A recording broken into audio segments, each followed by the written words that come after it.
Good Saturday morning, everybody. It's the Outcast Podcast coming to you live. I'll be showing you the Ahmaud Arbery trial. This is an older trial, I know, but this will show you exactly how a trial should be conducted, as this judge knows what he is doing. He's not like Judge Paige Whitaker. These people do not run over him, and you will see that as this trial progresses. He puts them in their place really, really quick. This is day one of the Ahmaud Arbery trial. We're going to show you the entire thing. We're not going to skip anything. We're going to show you all of it. And let me get through until we get to the opening here. All right, here we go. Enjoy the Ahmaud Arbery trial. Right here on the Outcast Podcast.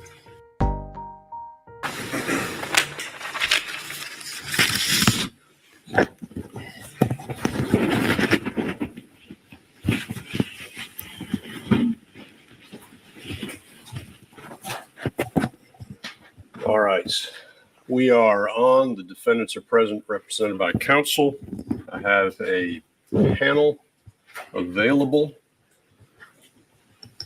The couple just housekeeping matters with the court. Indicated to counsel that I would address the panel on two questions that came through. I've gone ahead and done that. The court also last night sent generally the court's rulings on the state's motion in limine with regard to probation and the defendant's motion in limine with regard to the vanity plate. As indicated in that short email last night, the court is granting the state's motion in limine with regard to probation. I'll put a written order into the record so that it is in the record. And the court is denying the defense motion in limine with regard to the vanity plate. And again, we'll put a written order into the record. Those are the matters I believe I have open before the court. Anything from the state before we get started? Nothing from the state, Your Honor. Anything from Travis McMichael? Nothing from Travis McMichael. From Greg McMichael? No, Your Honor. From Roddy Bryan? Your Honor, we filed two motions earlier today. We don't want to waive those motions by not insisting on a hearing before trial. But as long as there's no waiver by waiting, we're comfortable with addressing those later today after the presentation of evidence of the jury.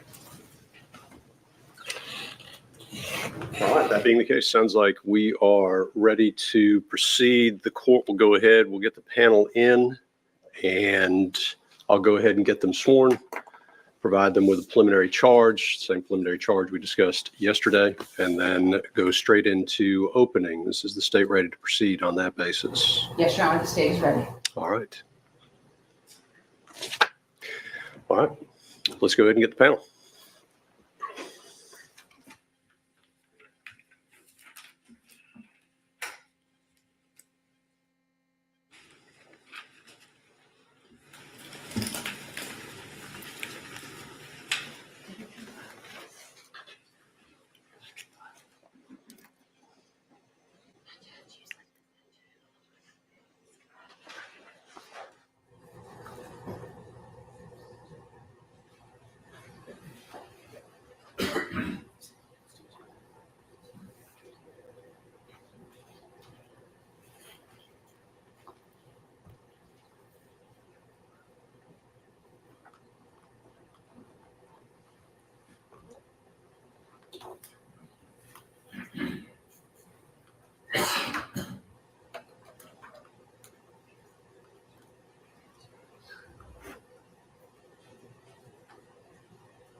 Let's all rise for a jury, please.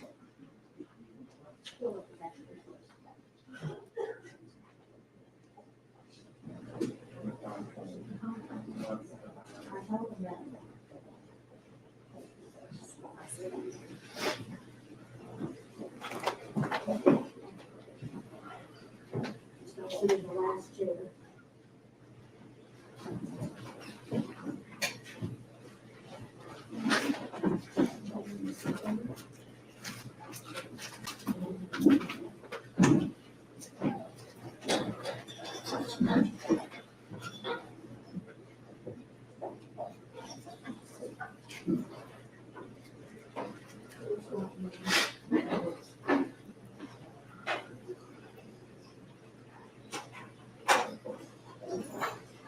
Please be seated.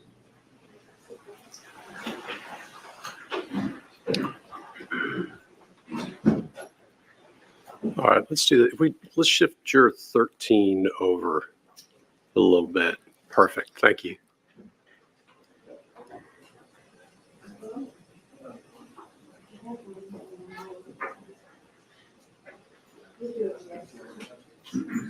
Okay. All right. Welcome, ladies and gentlemen. I should say welcome back, ladies and gentlemen. As I indicated to you the other day, we're going to get started with opening arguments and hopefully get into some evidence in this case. Before we do so, I'm going to go ahead and swear you in as the panel in this case, and then I'm going to give you some preliminary instructions. Once I have finished with that, we're going to move right into opening statements. So if I could please have you stand and raise your right hand.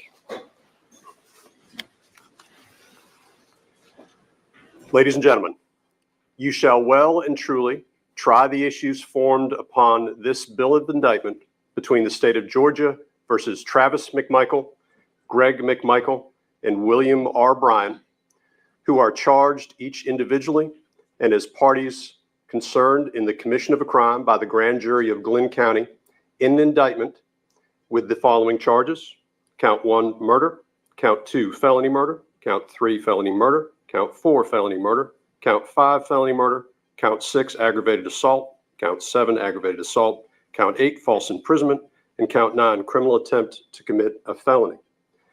And a true verdict you shall give according to the evidence, so help you God. All right, thank you, ladies and gentlemen. Please have a seat.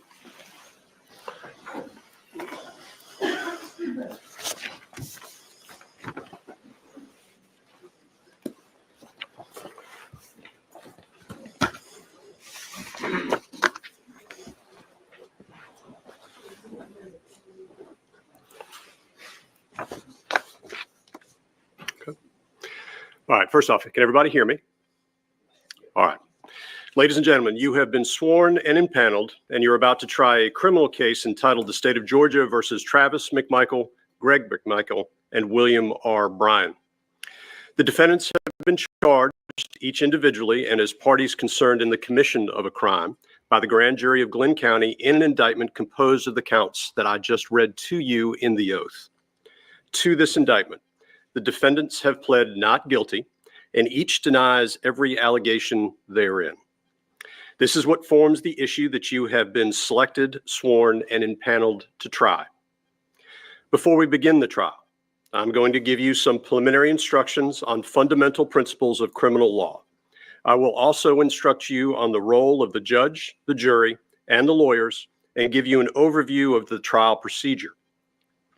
Many of you may have never served on a jury before. It is therefore necessary that these instructions be given so that you have a general understanding of the procedure in a criminal trial, what will be expected of you, and how you are to conduct yourself during the trial.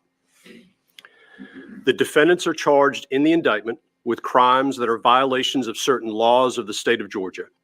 I want to emphasize to you that the indictment, including all of the counts therein, and the pleas of not guilty are the legal procedures by which these criminal charges are brought against each defendant. The charges and the plea of not guilty are not evidence of guilt, and you should not consider them as evidence or implication of guilt of any crime whatsoever. The defendants are presumed innocent until each is proven guilty. Each defendant enters upon the trial of the case with a presumption of innocence in his favor. And this presumption remains with the defendant until it is overcome by the state with evidence that is sufficient to convince you beyond a reasonable doubt that the defendant is guilty of the crime or crimes charged. No person shall be convicted of any crime unless and until each element of the crime is proven beyond a reasonable doubt. The burden of proof rests upon the state to prove every material allegation of the indictment and every essential element of the crimes charged beyond a reasonable doubt. However, the state is not required to prove the guilt of the accused beyond all doubt or to a mathematical certainty. A reasonable doubt means just what it says. It is a doubt of a fair-minded, impartial juror honestly seeking the truth. It is a doubt based upon common sense and reason. It does not mean a vague or arbitrary doubt, but it is a doubt for which a reason can be given, arising from a consideration of the evidence or lack of evidence, a conflict in the evidence, or any combination of these. There's no burden of proof upon the defendants whatsoever. It's to a defendant to prove his innocence. When a defense is raised by the evidence, the burden is on the state to negate or disprove it beyond a reasonable doubt. Though you may consider all of the evidence as a whole, conviction of one defendant does not necessarily require conviction of another. You, the jury, must determine whether the state has proven the guilt of each defendant beyond a reasonable doubt. If, after giving consideration to all of the facts and circumstances of this case, your minds are wavering, unsettled, or unsatisfied, then that is a doubt of the law, and you should acquit that defendant.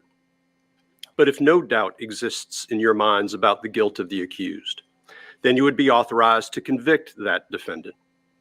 If the state fails to prove a defendant's guilt beyond a reasonable doubt, it would be your duty to acquit. Now, under our system, it is my duty as the trial judge to determine the law that applies in this case and to instruct you, the jury, on the specific rules of law that you must apply to the facts in arriving at a verdict. I'm giving you some of those instructions now.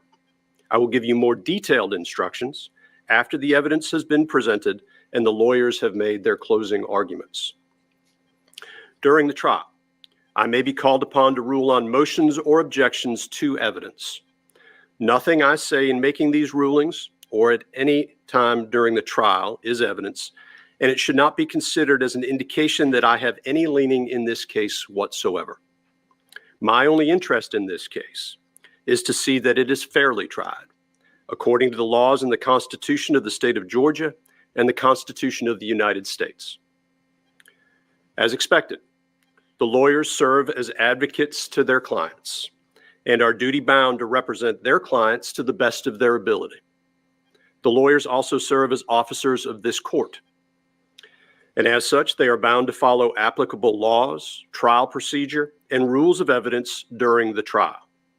If at any time the lawyers believe that any law, procedure, or rule of evidence is being violated, they may make motions regarding the conduct of the trial or objections to the admission of evidence. In making these motions or objections, the lawyers are simply seeking to fulfill their duties to their clients and to the court. Now, sometimes these motions or objections may require the court to consider issues outside your presence. When this occurs, you will be excused to the jury room. We will try to minimize the number and length of these interruptions, and I do ask for your patience when this occurs. Now, ladies and gentlemen, trial procedure in a criminal trial is generally as follows. First, the attorneys for both sides have the opportunity to make what is called an opening statement. This opening statement is not evidence. Remember that what the lawyers say is not evidence, but it is a preview or an outline of what they expect the evidence to be. Following the opening statements, evidence will be presented. Evidence can be in the form of testimony given by witnesses or physical evidence that will be labeled with exhibit numbers for identification. After the presentation of evidence, the attorneys have the opportunity to make what is called a closing argument. At this time, the attorneys may suggest which laws are applicable and how they should be considered in light of the evidence. Following closing arguments, I will charge you more specifically on the law that applies to this case. I will then ask you to retire to the jury room to deliberate and to reach a verdict. Now, the jury has a very important role. You must decide the facts of the case from the evidence presented, and then apply the law I give you to those facts. Now, evidence is the means by which a fact is established or disproved. Evidence can be either testimony or exhibits. Testimony is what you hear from people who take the witness stand and swear to tell the truth. Exhibits are documents, photographs, and other physical items that are admitted during the trial. Certain things are not evidence and must not be considered. For example, statements and arguments made by the lawyers are not evidence. In their opening statements and closing arguments, the lawyers will discuss the case and provide an overview. But again, their remarks are not evidence. Also, questions and objections made by the lawyers are not evidence. Only the witness's answers to questions are evidence. Now, I will admit or exclude evidence according to the rules. If a lawyer makes an objection and I overrule it, that means the evidence is admitted and you may consider it. On the other hand, if I sustain an objection, this means that the evidence is excluded from the trial and you may not consider it. You should consider only that testimony and only those exhibits that are admitted. You should not assume or infer anything about evidence which I have excluded. Happen to hear or see evidence that I end up excluding from the trial, you should disregard it entirely in your deliberations and in arriving at your verdict. Now, ladies and gentlemen, you, the jury, must determine the credibility and believability of witnesses. It is for you to determine which witness or witnesses you will believe and which witness or witnesses you will not believe, if there are some whom you do not believe. In determining the credibility or believability of witnesses, you may consider all of the facts and circumstances of the case, the manner in which the witnesses testify, their interest or lack of interest in the case, their means and opportunity for knowing the facts about which they testify, the nature of the facts about which they testify, the probability or improbability of their testimony, and the occurrences about which they testify. You may also consider their personal credibility insofar as it may appear to you from the trial of the case. As the fact finder, it is your duty to believe the witnesses whom you think are most believable. It is for you alone to determine what testimony you will believe and what testimony you will not believe. Now, it is important that you pay close attention during this trial. If at any time you cannot hear or see the evidence, or if you are suffering from any discomfort that distracts you, please inform me or the bailiff, and we will do what is needed to make sure that you can hear and see the evidence and give it your undivided attention. If you need a break at any time, please raise your hand or alert one of the bailiffs, and I will recognize you. Now, you should consider the evidence with an open mind, and you should not reach any final conclusions until the trial is over. Do not jump to conclusions before all of the evidence has been presented. Remember that you are the ones who have been qualified as fair and impartial jurors deciding this case. No other influence should affect your decision. For that reason, you may not discuss this case with anyone, including family and friends, or let anyone discuss the case with you or around you. This includes discussing or sharing information by email, texting, blogging, or any form of social media until actual deliberations begin. That is, until after you have heard all of the evidence, the lawyer's closing arguments, and you have been fully charged on the law that applies to this case. You must not discuss this case even amongst yourselves in the jury room, during breaks, or anywhere else. Do not at any time during the trial request, accept, agree to accept, or discuss with any person any type of payment or benefit in return for supplying any information about the trial. You must promptly tell me about any incident you know of involving an attempt by any person to improperly contact or influence you or any other member of the jury. Now, I've asked the deputy, or the bailiff in this particular case, to provide you, I guess deputy, I got both words. So I've asked the deputy to provide you with pencils and notepads for your use during trial. You may take notes, but you are not required to do so. If you decide to take notes, please remember that note-taking should not divert you from paying full attention to the evidence and evaluating witnesses' credibility. Your observations of the witnesses during their testimony can be vital to your determination of the believability of their testimony. The notes that you take are for your use only, and they're not to be shared with anyone. I lost my notes here.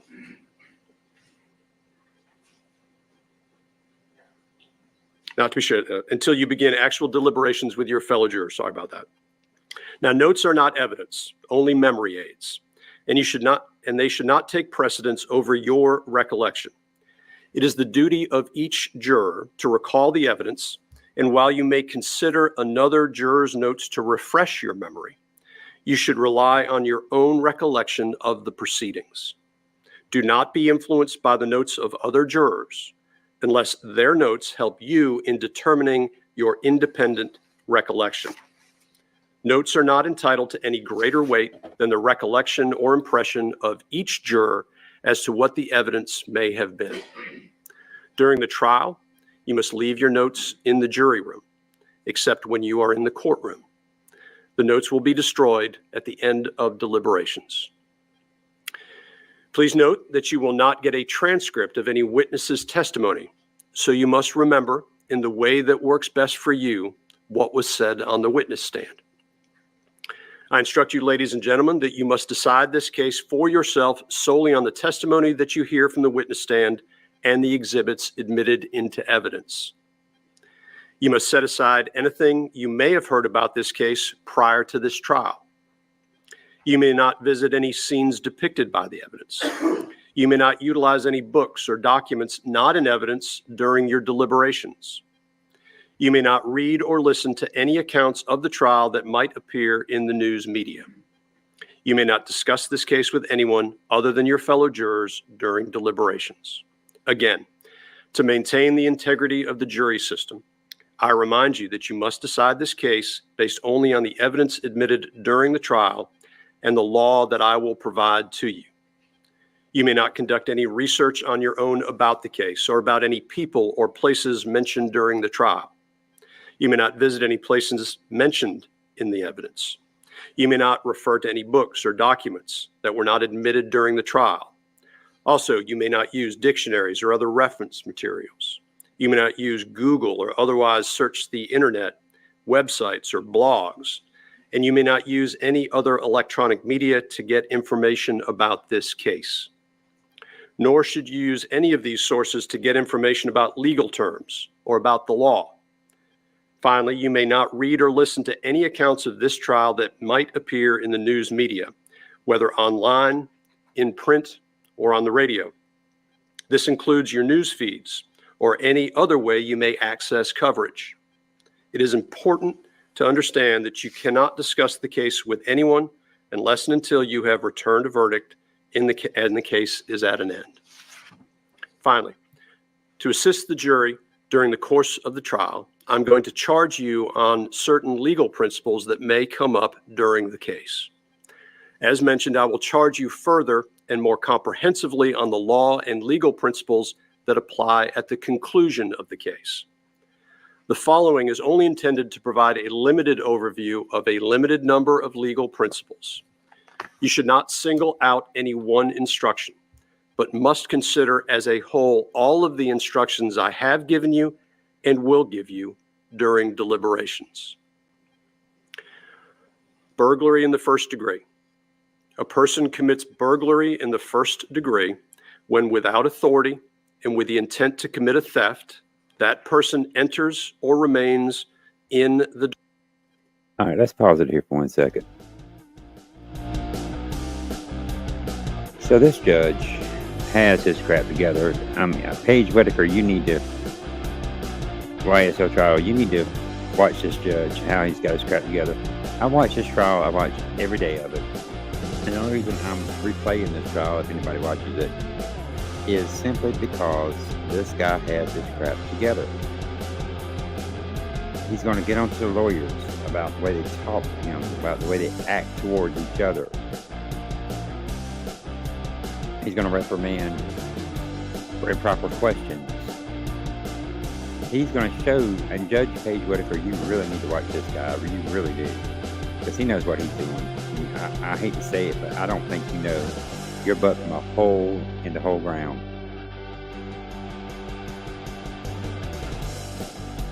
I really don't think you know what you're doing. Because, Paige Whitaker, if you knew what you were doing, we wouldn't be going through what we're going through right now. You already would have declared a mistrial. But no, you're letting my SL just run you over, ruin your career, and that's what's going to happen. All right, let's get back to the action here. He's going to finish up judge's instructions. We're going to go to opening statements with the state.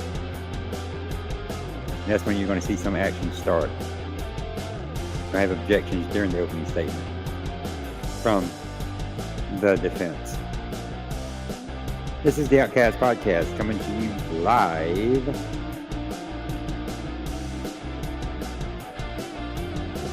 So here we go, back to the Outcast Podcast. And the judge finishing up his opening statement. Dwelling of someone else. A dwelling includes a house or any building or structure that is intended to be used as a residence. A dwelling also includes any part of that house, building, or structure. It does not matter if the dwelling was occupied, unoccupied, or vacant when the alleged burglary happened, but you may consider these factors in deciding if the dwelling was meant to be used as a residence. Burglary, intent to steal. The evidence does not have to show that an actual theft happened to prove a burglary. However, you must determine that there was an intent to steal. An intent to steal may be shown in many ways, arising from the facts and circumstances proved during the trial. You may infer an intent to steal where the evidence shows an unlawful entry without authority into the place of another, where items of some value are present or kept inside, and when there is no other apparent motive for entry. Whether or not you make such an inference is a matter solely for you, the jury, to determine. Criminal trespass. A person commits the offense of criminal trespass when that person knowingly and without authority, A, enters upon the land or premises of another person for an unlawful purpose, B, enters upon the land or premises of another person after receiving, prior to entry, notice from the owner, rightful occupant, or, upon proper identification, an authorized representative of the owner or rightful occupant that entry is forbidden, or C, remains upon the land or premises of another person after receiving notice from the owner, rightful occupant, or, upon proper identification, an authorized representative of the owner or rightful occupant to depart. Citizen's arrests.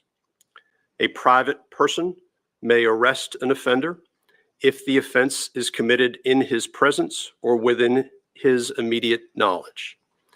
If the offense is a felony and the offender is escaping or attempting to escape, a person may arrest him upon reasonable and probable grounds of suspicion.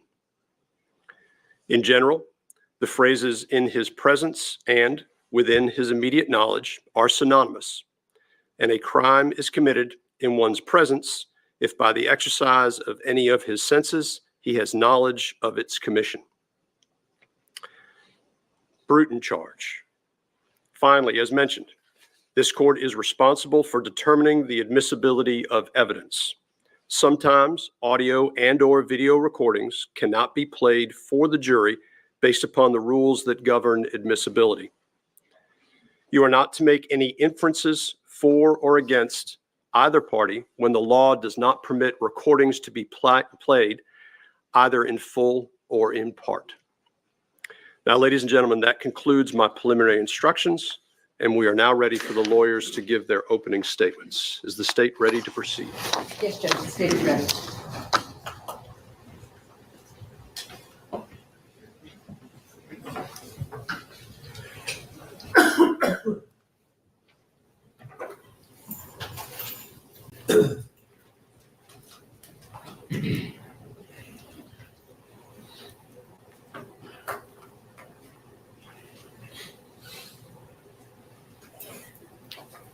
Good morning, ladies and gentlemen.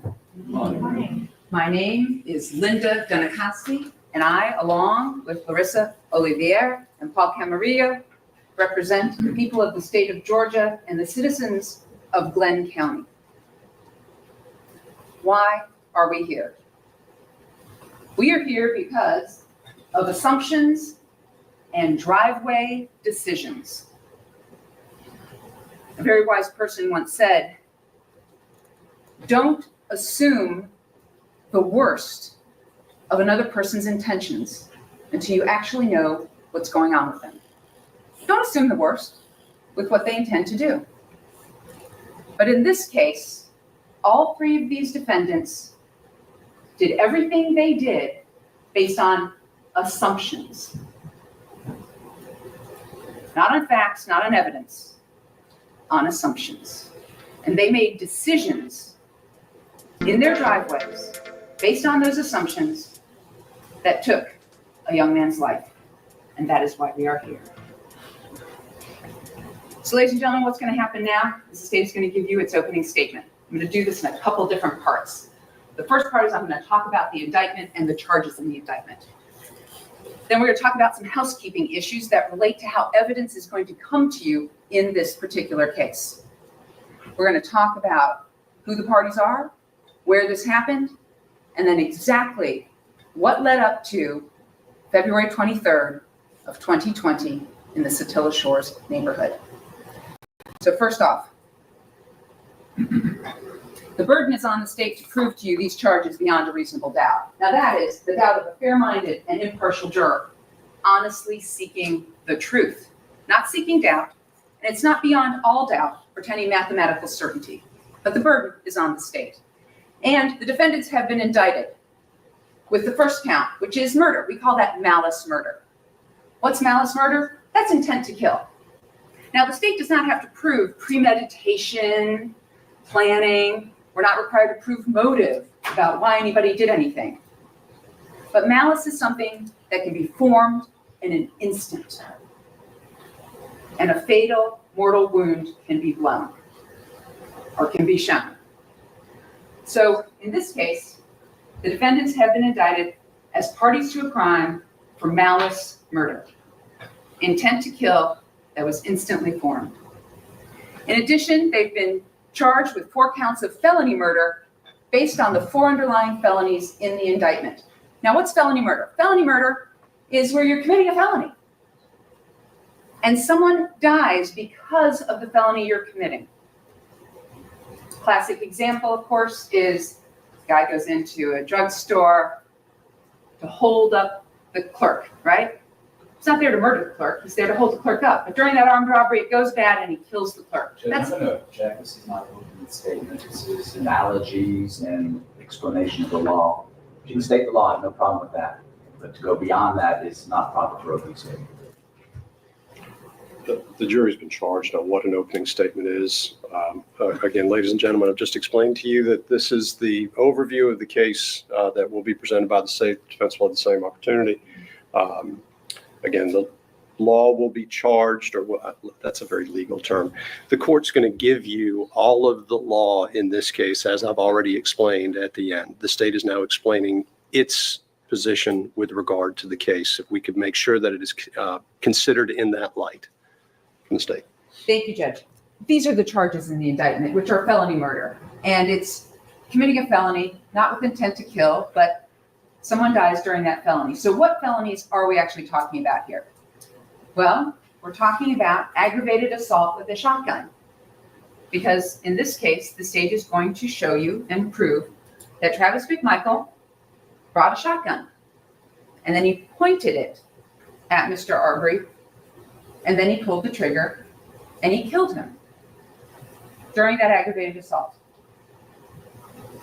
Aggravated assault with pickup trucks. Both Travis McMichael and Greg McMichael were in a white F-150 pickup truck that they used to cut off Mr. Arbery, to go at him, to get him to stop. Mr. Bryan used his Chevy Silverado to go at Mr. Bryan and to force him down into a ditch as he ran on the public roadways of Satilla Shores. That's aggravated assault with a 5,000-pound lethal weapon, otherwise known as a pickup truck. False imprisonment. That is where you detain somebody in violation of their personal liberty. You hold them. Or in the words of Greg McMichael, you trap them like a rat. And then we have criminal attempt at false imprisonment. And criminal attempt at false imprisonment in this case took place on Burford, within the Satilla Shores neighborhood, when both the McMichaels and defendant Bryan attempted to confine Mr. Arbery on Burford. And that's criminal attempt.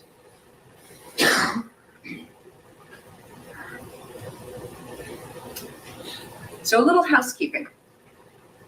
Once again, our court reporter here is not going to be able to provide you with any transcripts. That's why taking the notes is so very important. I wanted to keep you informed that witnesses may be called out of order. The witnesses are going to come here and they're going to take the witness stand. We're going to try and put them up in order so you understand the sequencing, but you're also going to have some witnesses that they're going to give you some evidence and you're going to be thinking, well, how does this relate to something later? That's why you want to take notes, because you'll be like 3 witnesses later, you'll think, oh, I get it now. Okay, so it'll connect up. Witnesses are going to use reports. A lot of the witnesses are Glenn County police officers, GBI people. Ladies and gentlemen, this is not a memory contest. That's not what this is about, okay? So this isn't television. This isn't, aha, you can't remember. No, these are professional people. They've done a bunch of cases since then. Like, for instance, the medical examiner. Yes, he performed the autopsy on February 24th, 2020. He's going to come up here and he's going to use his report. That's fine. He wants you to have the best information you possibly can because you're the finders of fact. So using reports is fine. Using transcripts is fine. In this particular case, some witnesses, I'm sure you can imagine, are going to be nervous. Remember jury selection? They're going to be nervous when they come in here and take the stand. And a lot of them do not want to be here. So a number of them gave statements. And if they take the stand and they can't recall, or they say something different than what they previously said, one of the attorneys, it could be any of the attorneys, may come up to them and go, well, would it help refresh your recollection? You looked at your transcript. Is that going to help you? What you said back in 2020. That's perfectly fine too. In addition, as the judge said, we've got some videos that we can't play for you. We just can't. Rules of evidence. So for instance, at the scene, the first responding officer, Officer Minshew, had a body cam on. And he talked to defendant Bryan. But what Minshew will do is Minshew will come in here and he'll take the stand and he's going to have the transcript of that body cam interview. And what he's going to do is he's going to tell you what Mr. Bryan said about what Mr. Bryan did. Okay? And because of the rules of evidence, we can't play the whole thing for you, but you will get those statements that are important. I just want you to be aware of that when those officers come in. That's the reason they're going to use the transcript from the body cam, because sometimes those quotes are important. And the state wants those quotes and the defense wants those quotes, and that's why they're being given to you. The state is also going to make every effort to put up relevant witnesses. We're not bringing in a whole bunch of people who don't know anything about anything. We're going to try and bring you only those relevant witnesses who have some relevant evidence to present. All right, ladies and gentlemen, enough with housekeeping. So who are we talking about in this case? Well, this is 25-year-old Ahmaud Arbery. Now, this photo was taken, when he was much younger, but this is who he is. He lived over at 140 Boykin Ridge Drive, lived with his mother. He was also... Okay, everybody, Outcast Podcast here again, in the middle of opening statements. But I want you to pay attention to what she does. This prosecutor, she kind of knows what she's doing. She's pretty good. She doesn't get too crazy. The people who are with her get crazy later on down the line here. But I want you to notice that her opening statements are pointed. They're going to show evidence. They're going to show videos. They're going to show Ahmaud Arbery's day. They're going to show how Travis McMichael, Greg McMichael, and Roddy Bryan did what they did, how they trapped him, and how they shot him. An innocent person who did not have a gun, who was just in the neighborhood running around. There was no reason to unalive this man at all. This is the Outcast Podcast, bringing you the Ahmaud Arbery trial. I know this is old, but I wanted to replay this for a reason. I wanted everybody to see exactly how good this judge is. Maybe Judge Whitaker will see this and say, hey, this guy's got his crap together. This is the Outcast Podcast, coming to you live with the Ahmaud Arbery trial right here on YouTube and Twitch. A brother, he was an uncle, and he was an avid runner. The evidence that he was an avid runner is you're going to be able to see his shoes, his Nike shoes, where he basically almost had absolutely no tread left on them whatsoever. So, ladies and gentlemen, who else do we have? We have Travis McMichael, seated right over here, 34 years old at the time of this, worked at Metzen Marine, lived at 230 Satilla Drive with his parents, Greg McMichael and Lee McMichael. He is not, and was not, a law enforcement officer at the time of this incident. Greg McMichael, 64 years old at the time of the incident, a retiree living over at 230 Satilla Drive at the time of this incident, not a law enforcement officer. And then we have defendant Brian, who goes by the name Roddy. So when people talk about him, you'll hear Roddy. 64 years old as well, a mechanic living at 307 Burford in the Satilla Shores neighborhood. At the time of this incident, not a law enforcement officer. So where are we talking about, ladies and gentlemen? Well, we're talking about exit 29 off of I-95 coming south, right? US 17 goes east toward Brunswick. It's the Satilla Shores subdivision, and we have these two addresses. So what are we really talking about? Here's an overview. So when we look at this overview, what we have here is we have our, seriously. Now I have no idea what I've done to it. I made a mistake touching it. There we go. So we have the expressway up here. This is 17 coming down here. Royal Oaks. Here we've got Fancy Bluff, and this is Satilla Shores right there. So we look at it. That's the area that we're talking about.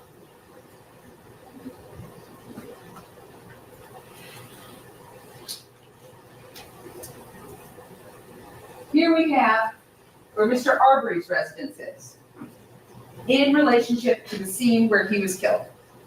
So as you can see, he's off of here at 95 and 17 in the Fancy Bluff neighborhood off of Boykin Ridge Drive.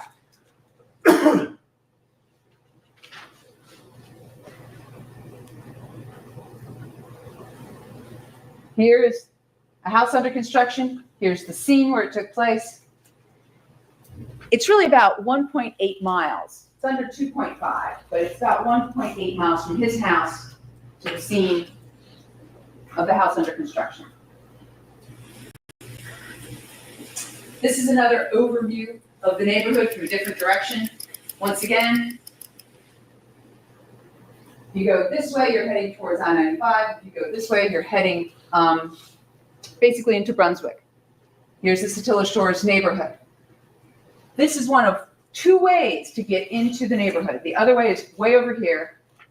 There is no other exit out of the neighborhood at all, just right here. So we talked about the defendants and where they reside. So first off, we have the blue circle. If you can see it, the blue circle is 230 Satilla Drive, where the McMichaels live. The red circle is where the homicide took place, and the other blue circle is where Mr. Bryan's house is on Burford Drive. So you can kind of see, Satilla Drive kind of comes in, and then it goes into Burford Drive that way at that sort of weird V intersection. There's 230 Satilla Drive in relationship to the homicide location. There's 307 Burford in relationship to the homicide location.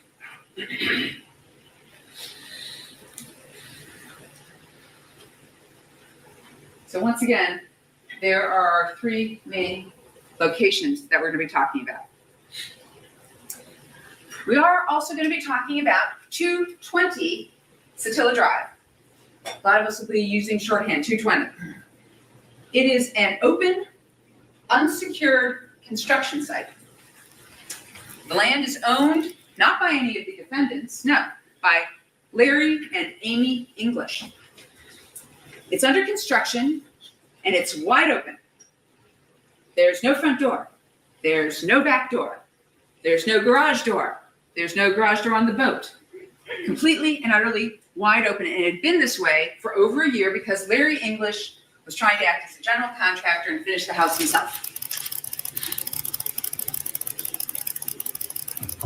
This open, unsecured construction site has absolutely no trespassing signs on it. None whatsoever. It also has no fence around the property at all. So where is it?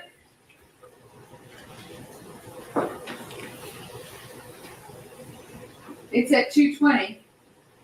There's 230. So ladies and gentlemen, what you have is you have 220, 222, 224, 226, 228, and then 230, which is the McMichael's house. In addition, one of the things I want to point out to you is you may have heard some of the names of the witnesses in this case. So right across this street, right here, is Jones Road.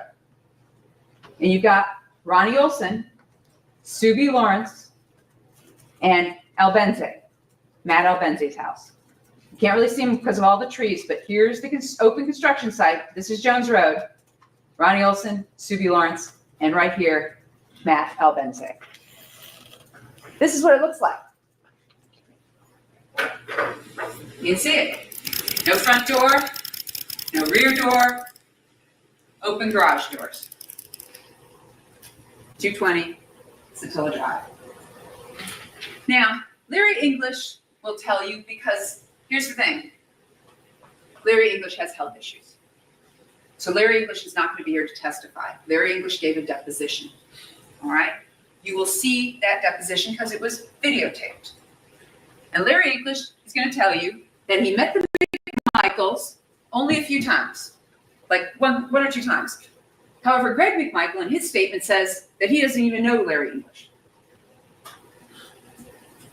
McMichaels had never been given permission to be at 220, nor had they ever received a warning not to be there. Larry English is going to tell you that we're going to go out on his dock in the back. So we're talking about in 2019, right? So Larry English is thinking, okay, I'm building this house under construction. I got this issue, okay, with these kids. So he starts to get cameras. Here's the thing. The other thing Larry English is going to tell you is nothing had ever been stolen from the construction site in 2019 or 2020. Larry English is going to tell you that nothing had ever been stolen from the construction site in 2019 or 2020. What he is going to tell you is that sometime during late October of 2019, sometime November of 2019, he is over at the construction site and he gets on a ladder and he looks down and he sees inside of his boat and he's like, oh, some stuff's missing. Oh my gosh, when did this happen?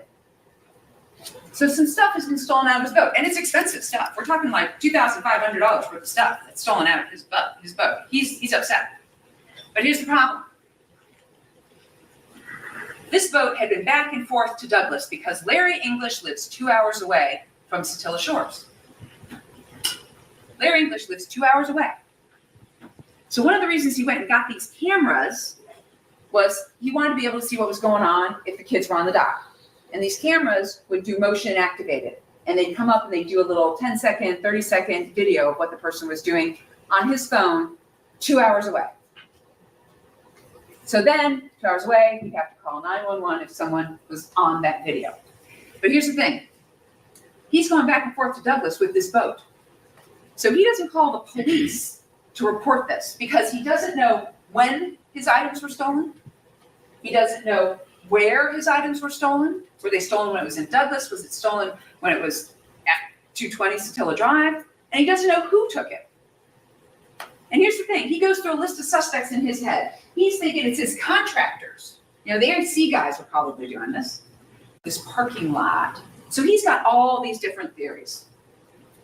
He has no idea who actually did steal his stuff out of his boat. And he only discovered it in the early part of November of 2019.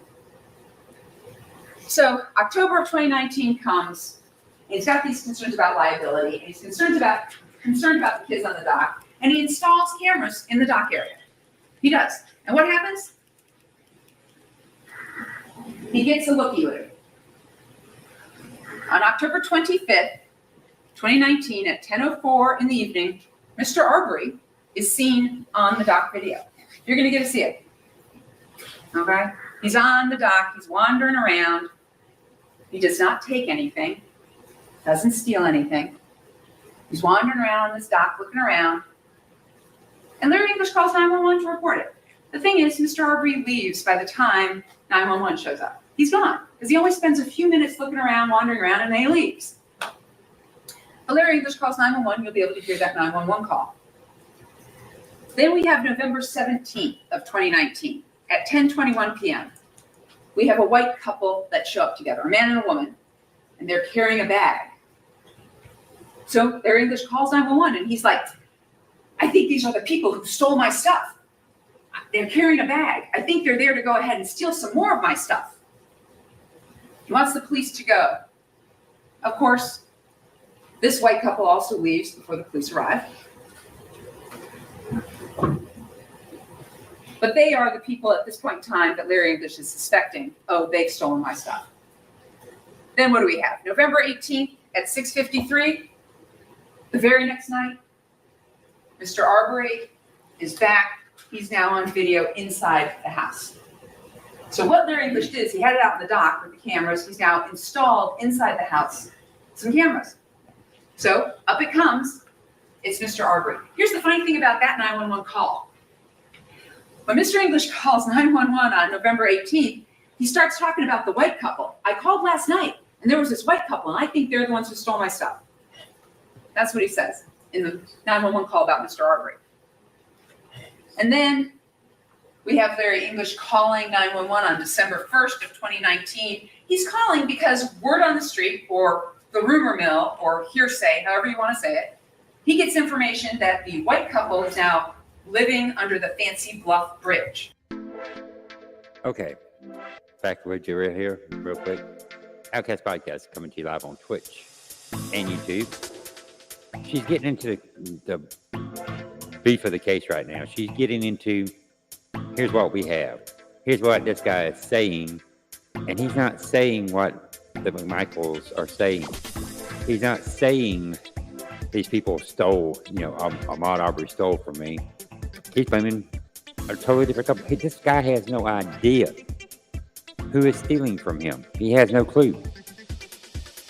The McMichaels jumped to a conclusion here that they shouldn't have. And by the end of the opening statements, I had already made up my mind just by the opening statements of both sides. But I want you to hear it.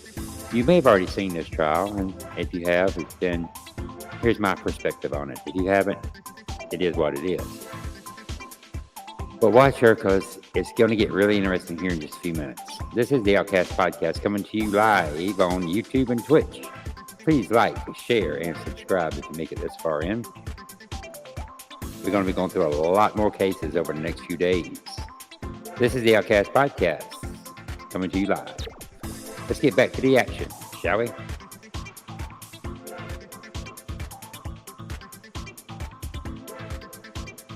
Okay, so remember that big overview? You saw 17? The Fancy Bluff Bridge is just right there as you headed towards Brunswick. So he wants the police to go out there and check out whether that white couple is still living homeless underneath the Fancy Bluff Bridge, because he's gotten some word on the street rumor to that effect. But he calls 911 to have the police go check it out. Then we have December 17th of 2019. By this point in time, Mr. English has gotten Officer Ash's personal cell phone number, or not personal cell phone number, but a cell phone number to call him. So on December 17th, his camera phone thing goes off. Oh, somebody's over there. Okay. Mr. Arbery's at the open unsecured construction site. He's there for a few minutes. And the actual time when he got there is unknown because Mr. English didn't call 911. He called Officer Ash. And ladies and gentlemen, here's what Mr. English saw on his video for December 19th of 2019.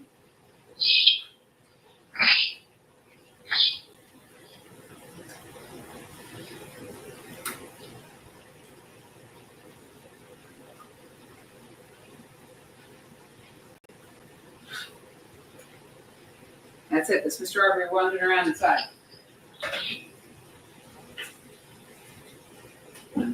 Doesn't take anything, doesn't steal anything, doesn't damage anything. Here's another camera angle, same night.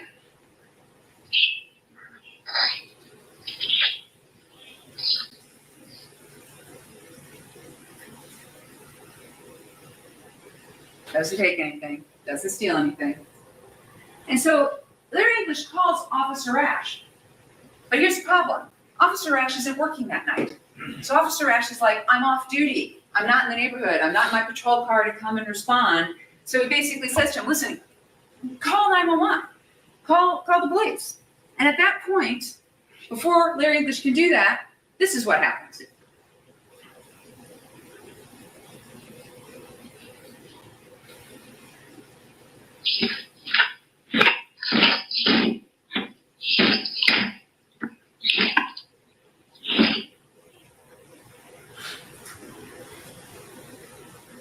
I'm going to replay that. That was a little weird. It was not as smooth as it should have been.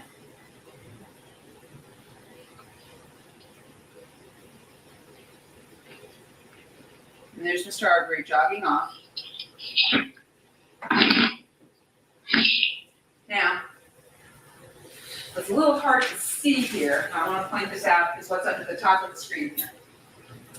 This is the view out the front. So Ronnie Olson's house is over here. Where these mailboxes are, that's the street down Jones. And once again, these lights are Sue B. Lawrence's house. So you saw that Mr. Arbery ran off on his jog towards Sue B. Lawrence's house and then into the neighborhood. Okay, so into the neighborhood. In other words, down towards the McMichaels household.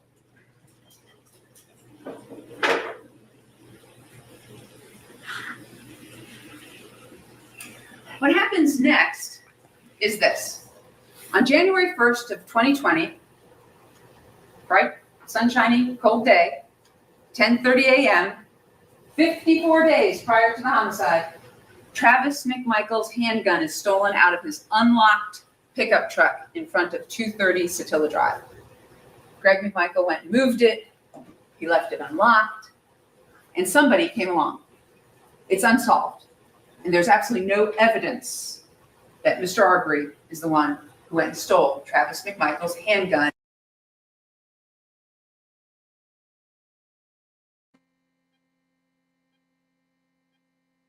All right, so here we go with assumptions. They're assuming that he stole the handgun out of the truck. Assuming.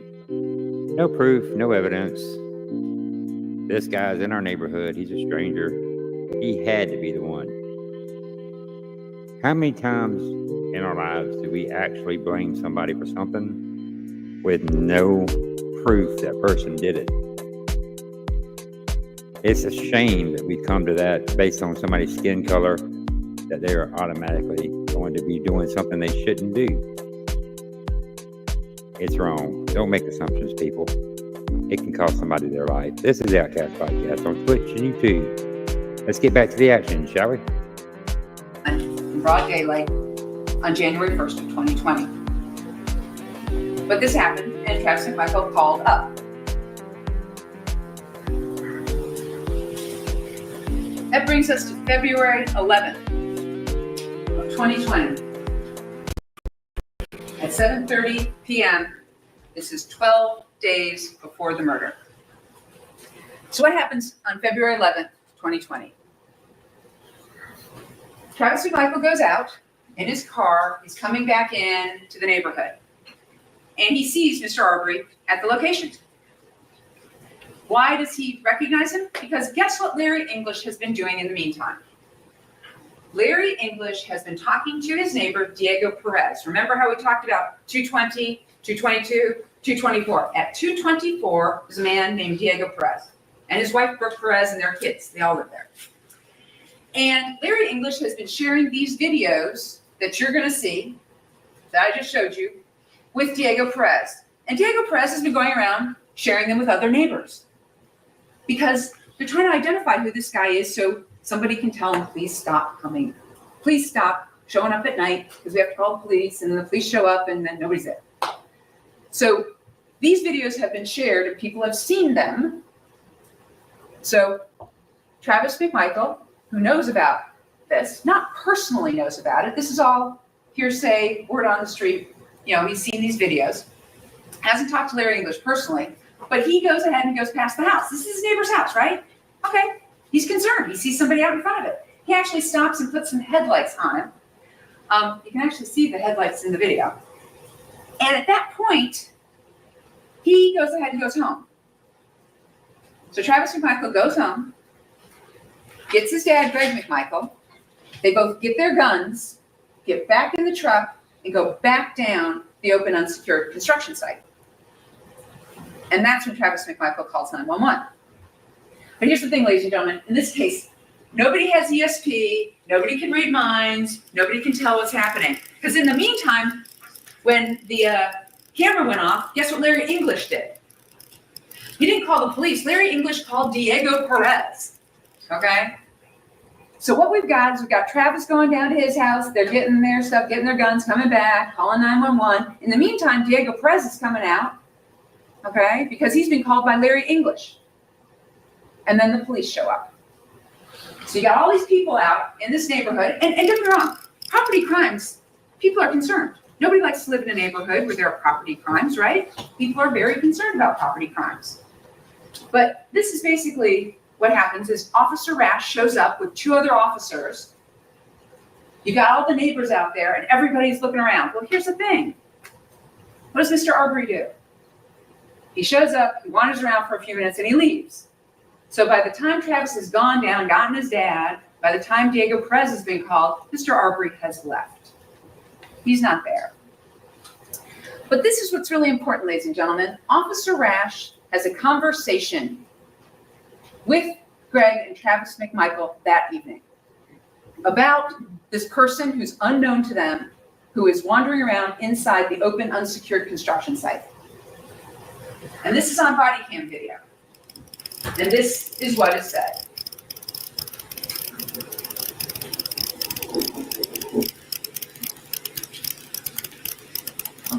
It's got a dog driving. It's black right there. Matter of fact, if we get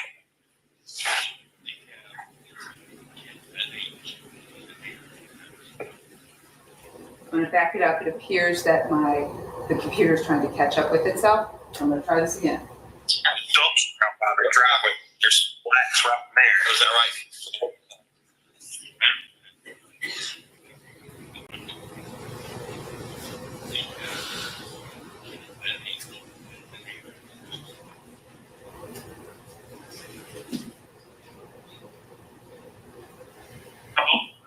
Driveway. There's blacks right there.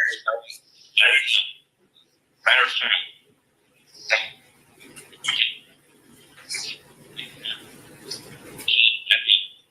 Hang around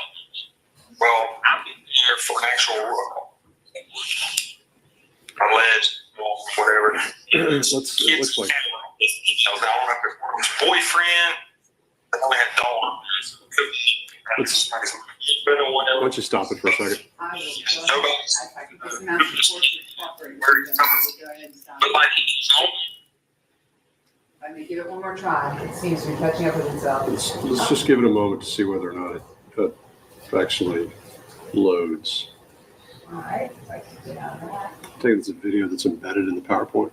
It is embedded in the PowerPoint just to show the one clip, and it seems the PowerPoint's having a little trouble with the volume of the sound building up.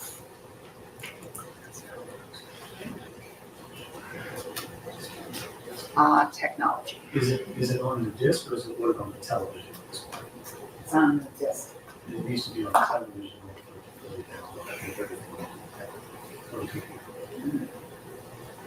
Perhaps it would be a good time for the morning break, a bit earlier than usual. Let's finish opening for the state.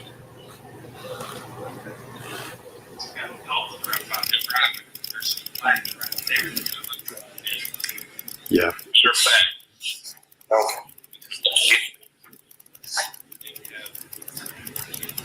All right, I'm actually just gonna move on because I'm gonna tell you what was said. No. Problem is, ladies and gentlemen, if I try and find this exact little clip in an hour's worth of body cam video, we're gonna be here another 15 minutes, so I'm not gonna do it. I'm just gonna tell you what was said. Officer Rash is standing there, and you know what he says to the McMichaels? He says, I'm talking to Mr. English right now, and he sent me some videos, and Mr. English says that this guy has never stolen or taken anything from this property. So the McMichaels at this point in time are fully informed that the owner of the house has informed law enforcement that Mr. Arbery has never taken anything from this property. They know this. Greg McMichael, of course, pipes up and says, well, it's at least criminal trespass. A misdemeanor, okay? And at that point, Officer Rash goes, well, it's probably loitering and prowling, okay? Also a misdemeanor. And this is the discussion they're having out in front of this particular house about the fact that Mr. Arbery has never taken anything, that the videos have been sent to Officer Rash. Officer Rash has looked at him, and Officer Rash says, well, it looks like he's just plundering around in there, wandering around inside there. At no time on this video do you hear the words burglary or attempted burglary. No one's talking about a burglary or an attempted burglary with Officer Rash. They're actually out there trying to figure out, because Officer Rash actually says, nobody knows who this guy is. We're trying to make contact with this guy to tell him to please stop coming back. But at no time did the McMichaels, Officer Rash, or anyone talk about burglary. It's all about criminal trespass. It's all about loitering and prowling. And that's what they know 12 days before the homicide.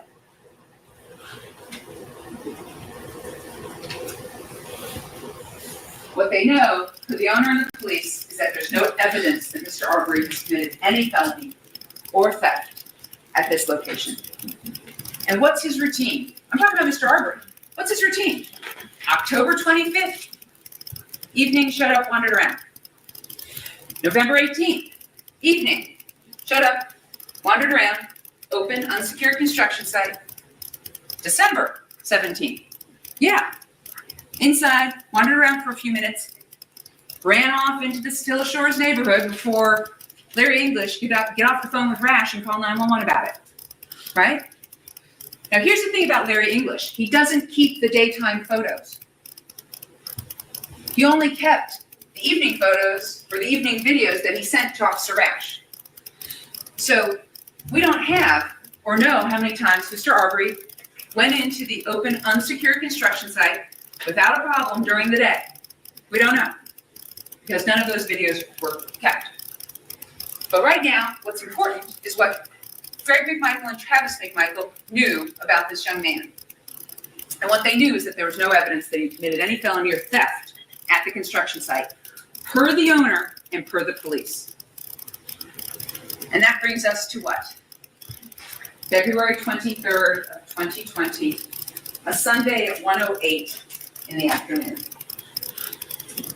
Mr. Arbery is on video from Ronnie Olson's house across the street. Yep, Ronnie Olson's not home. But this is just unmanned video he's got. Mr. Arbery walks up in broad daylight on a Sunday afternoon to the open, unsecured construction site. And he stands there in the front yard, and he's looking around. And he's looking around, and he's looking around, he's looking at the house, he goes over this way, he goes over that way. He's out in front of it for a number of seconds, and he's seen by Matthew Albenze, who lives down Jones Road. Okay, remember I showed you the mailboxes? His mailbox is there, so he's out there with his wood chipper, right? And he's doing some stuff, and he notices, this young man out in front, and he knew, because everybody's sharing these videos, this is kind of a problem. We got these looky-loos, right? So at the Olson video, the one thing I really want you to know when you watch the Olson video is the time is off by an hour and 5 minutes. The time is off by an hour and 5 minutes. When you see the Olson video, it's not the right time. We're talking about 1:08 in the afternoon, broad daylight, sunny day. Now we have Larry English's video. So Mr. Arbery, guess what he's doing again inside the 220 location? That's what he's doing. Walking around, looking around, doing this. Okay? Doesn't take anything, doesn't damage anything. He's inside there, just wandering around.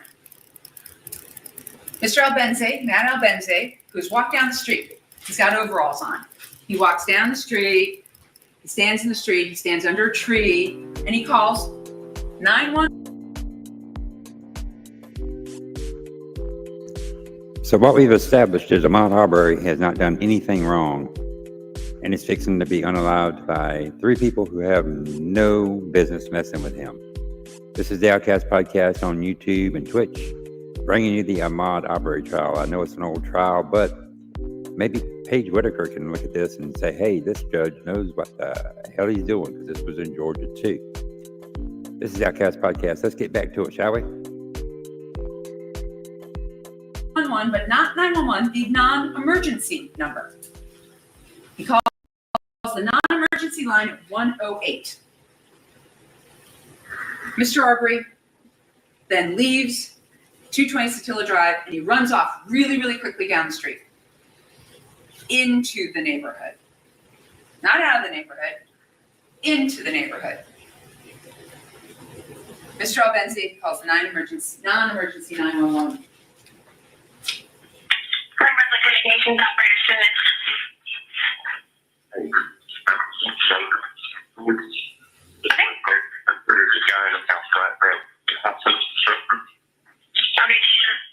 Do you have your address or the other house's address? Right at 219 Point Still a Drive. And you said someone's breaking into it right now?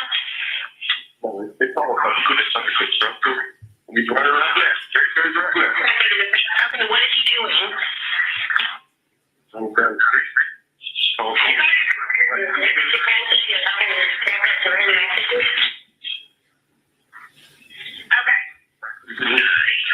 that's fine. I'll get them out there. I just didn't know what he was doing wrong. Was he just on the premises and not supposed to be?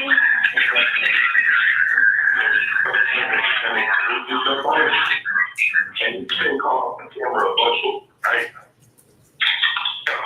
You know, you're building house. Okay, that's fine. And you said it was going on a black finger.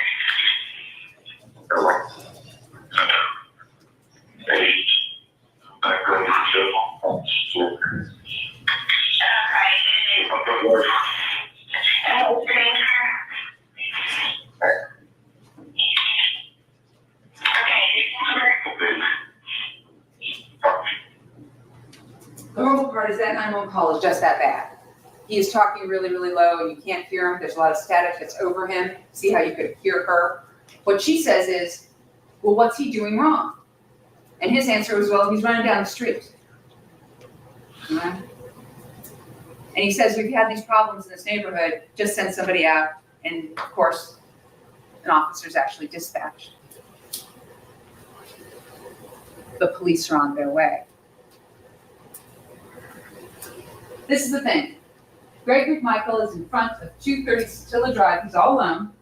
And he sees Mr. Arbery running really, really fast down the street. He actually uses the words hauling ass. Okay, and he is. Mr. Arbery is running really fast down that street. But the whole thing started when I saw this guy running down the street. Ladies and gentlemen, this is driveway decision number 1. Because Greg McMichael actually has no idea that Mr. Arbery was inside 220, the open unsecured construction site. They're on the same side of the street. He's in his driveway working on his boat cushions. He has no idea where Mr. Arbery is coming from, why he's coming from, or anything. He has no idea that Mr. Arbery has just been inside 220. He only sees him running down the street, really fast, hauling ass, but he only sees him running down the street. And what does he decide to do? He runs inside to get his gun. Travis McMichael is inside the house. Travis McMichael is not outside. Travis McMichael doesn't see Mr. Arbery running down the street. He's inside when Greg McMichael runs inside. Greg McMichael assumed the worst. Greg McMichael had absolutely no immediate knowledge, none, that Mr. Arbery had been inside, wandering around for a few minutes, the open unsecured construction site. No idea. But this is what he tells the police later. This is what he tells the police 2 hours or so later at the Glenn County Police Station. So I thought, well, he's running from somebody. He's just done something. He might have hurt somebody or whatever because, this guy's been in and out of that damn one house over and over and over again, got him on videos and everything. He's assumed the worst and has absolutely no immediate knowledge of any crime whatsoever. And note, he is specifically talking about what he assumed Mr. Arbery had done that day. He's running from somebody. He's just done something. He might have hurt somebody or whatever. He's talking about what he thought he was doing that day. Not any other day, that day. These are the words of Greg McMichael. So Greg McMichael makes his driveway decision in this case. This is where it all starts, right at this moment, in that driveway. 5 minutes later, Ahmaud Arbery's dead. But this is where it all starts. Greg McMichael chooses, specifically, knowingly and intentionally, to arm himself with a handgun because he hauls ass inside of his house and gets his revolver. He gets his son, Travis McMichael, who gets his Remington 12-gauge pump shotgun. Travis McMichael has his cell phone, but Greg McMichael doesn't take his cell phone with him. Doesn't take his cell phone. 60 seconds pass. So what you're going to see on the video from the Olson residence is about 60 seconds that Mr. Arbery runs past 230, where Greg McMichael sees him, and Greg McMichael makes his driveway decision to run inside his house and get his son, get his handgun, and have his son get that Remington pump shotgun. Driveway decision 2, Travis McMichael. Ladies and gentlemen, there's absolutely no evidence whatsoever that Travis McMichael turned to his dad and said, "Calm down. It's Sunday. Call 911. Travis McMichael made a decision, a knowing, intelligent decision, to pick up a Remington 12-gauge shotgun and go with his father and get in his pickup truck to go after Mr. Arbery. Driveway decision number 2. He gets in that white F-150 pickup truck, backs out of the driveway, and heads in the direction that Mr. Greg McMichael saw Mr. Arbery running. Now here's the thing. In the front of the pickup truck is Travis McMichael's kid's car seat. But that doesn't deter Greg McMichael. Greg McMichael climbs in and sits on that car seat so that they can go chase Mr. Arbery. Driveway decision. After getting his shotgun and getting in his pickup truck, Travis McMichael later tells the police, this is later, after Mr. Arbery's been killed, that at one point in time, he saw Mr. Albenze point one time down the street, so he assumed something was up. The words of Travis McMichael, I assumed. All right, and Mr. Albenze does this. Mr. Albenze is like standing under the tree, he's made the 911 call, he's still on call, he wanders out into the street, okay, he wanders far enough up in front of Diego Perez's house, and he does this, and then turns around and walks away. Travis McMichael says, yeah, I saw that, so I assumed something was up. There's absolutely no evidence that there was any verbal communication or any phone communication or any communication with the McMichaels that Mr. Albenze had seen Mr. Arbery inside 220, the open unsecured construction site. No communication, just the pointing of a finger. Now, Travis McMichael, without any immediate knowledge, assumed the worst, and here's what he said. So we stopped, and I said, hey, just want to talk to you. Where are you running from? What are you doing? He has no idea where Mr. Arbery's coming from. He wants to ask him about that. He has no idea of what Mr. Arbery's doing. Where are you running from? What are you doing? Travis McMichael and Greg McMichael are in a pickup truck, a white pickup truck. Mr. Arbery is a pedestrian. He is running on the streets. And he's asking Ahmaud Arbery about what he's doing that day. Where are you running from? What are you doing that day? So, ladies and gentlemen, we're now going to talk about defendant William Roddy Bryan at 307 Burford. Because when that stop talk happens, pulls up next to Mr. Arbery, and he starts questioning Mr. Arbery, Travis McMichael does, it's actually captured on video in front of Mr. Bryan's house. Mr. Bryan has the night owl system. Now, here's the thing. Mr. Bryan, on this Sunday, is out on the front of his porch, and he's out there messing with stuff. He's fixing something. He's got a ladder out there. He's got all this stuff out there. But Mr. Bryan's night owl system works this way. It only comes on when there's movement on the porch, because, of course, you don't want movement on the street because it would go off all the time with cars and joggers and kids and stuff like that. So it's only when it's near his house. So, of course, that day he's working on his house and it goes off. Well, there's a video where you see Mr. Bryan do one of these where he notices something and he walks off. The next video, of course, with motion activation starts because Mr. Bryan is moving, but it just captures it right there. And what you see is Travis McMichael's white F-150 pickup truck in front of Mr. Bryan's house at 307. And then Mr. Bryan makes his driveway decision.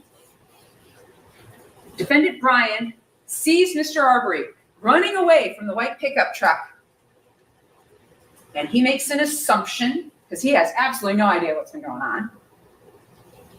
And he joins the McMichaels in chasing down Mr. Arbery. He just joins in. Oh, white pickup truck chasing a young man. And he just joins in.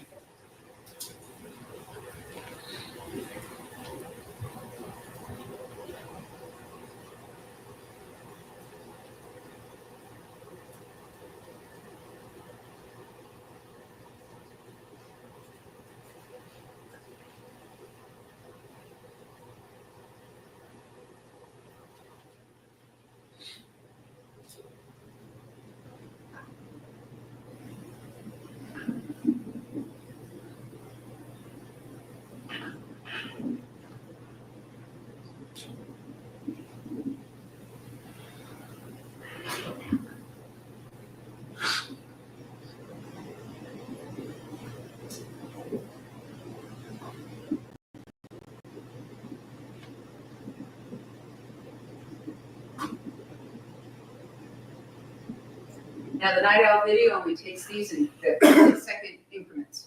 Now, of course, he's left the porch, so it doesn't come up again. So we don't have a video of what happens next. But what we did see here was what?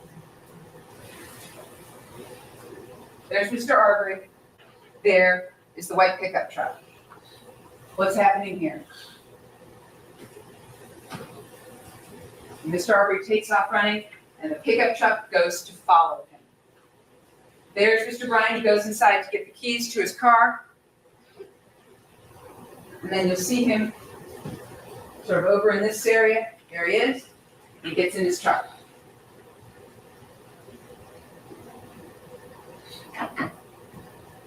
You're witnessing his driveway decision to join the McMichaels in chasing down Mr. Arbery.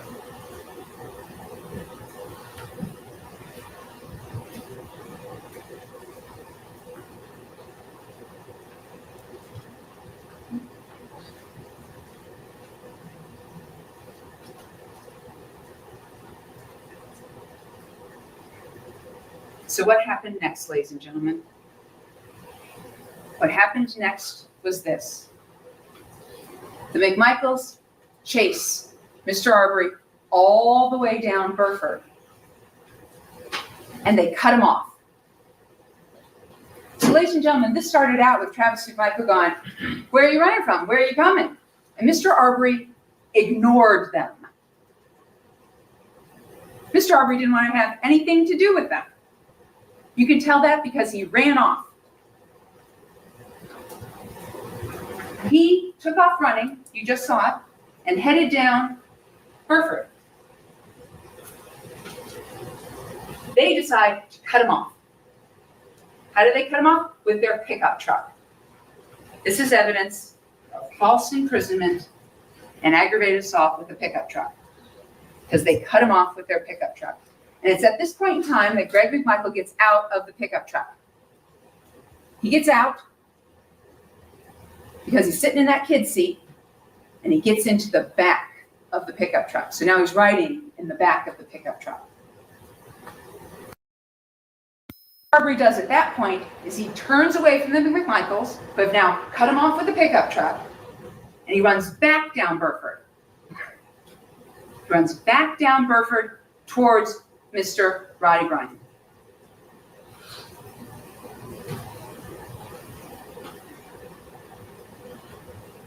And what's Mr. Roddy Bryan do? Defendant Bryan, you saw him pull up on his driveway and pull back like that? When Mr. Arbery came running this way, he pulled out to try and hit him and ran him into the ditch.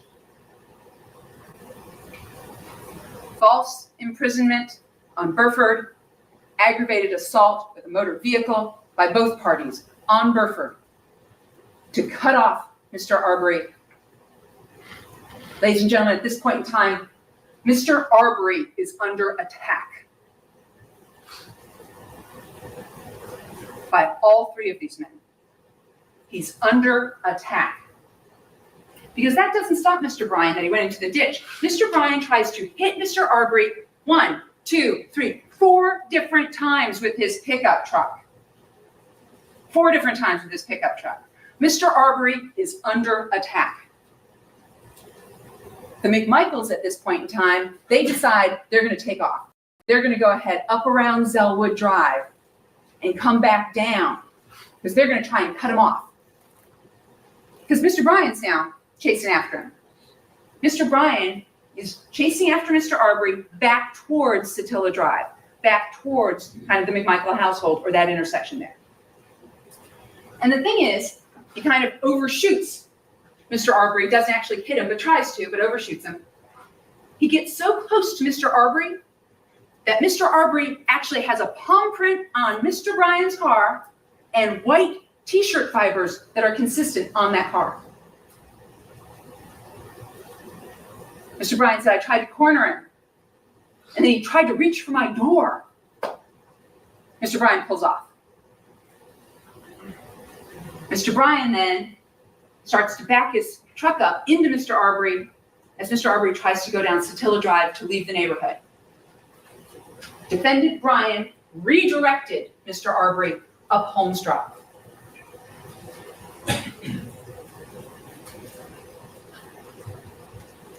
In the meantime, while Mr. Arbery's running up Holmes Drive with Mr. Bryan behind him, the McMichaels have come around and are coming down.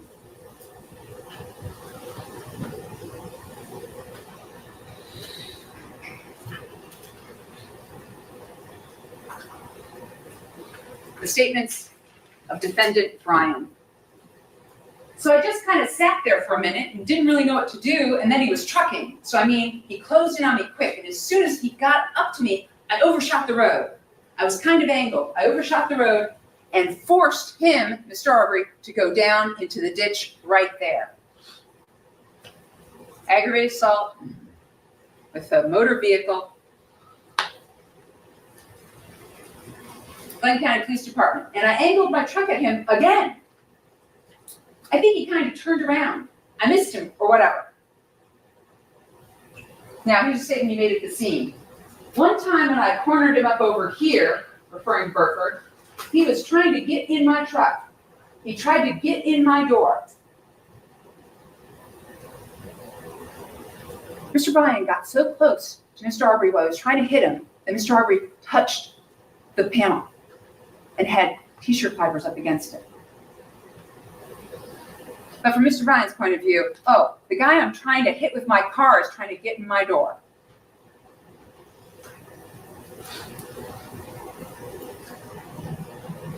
Mr. Bryan at Glenn County PD. I mean, I can't say for sure that he wasn't on the door. I didn't give him a chance to get to the door.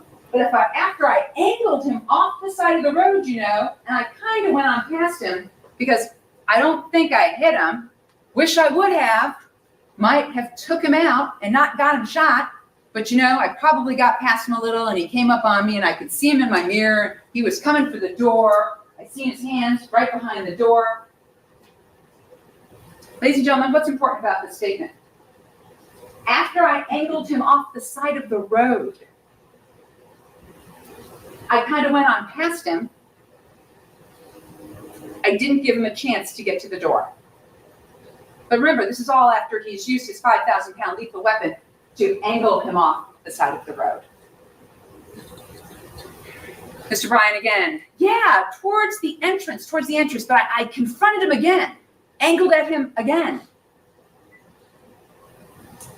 Right before we got to the road he's lying on, right at that house that's on the left-hand side. Confronted him again. Here we go. I was fixing. I put it in reverse and was going to back up at him. And that's when he made his move to go down the road it happened on. Mr. Bryan is indicted as a party to the crime. As a party to the crime. Because Mr. Bryan kept Mr. Arbery from running down Satilla Drive and out of Satilla Shores. He redirected him with his vehicle. He falsely imprisoned him and forced him to run up Holmes Drive, right into who was coming? The McMichaels.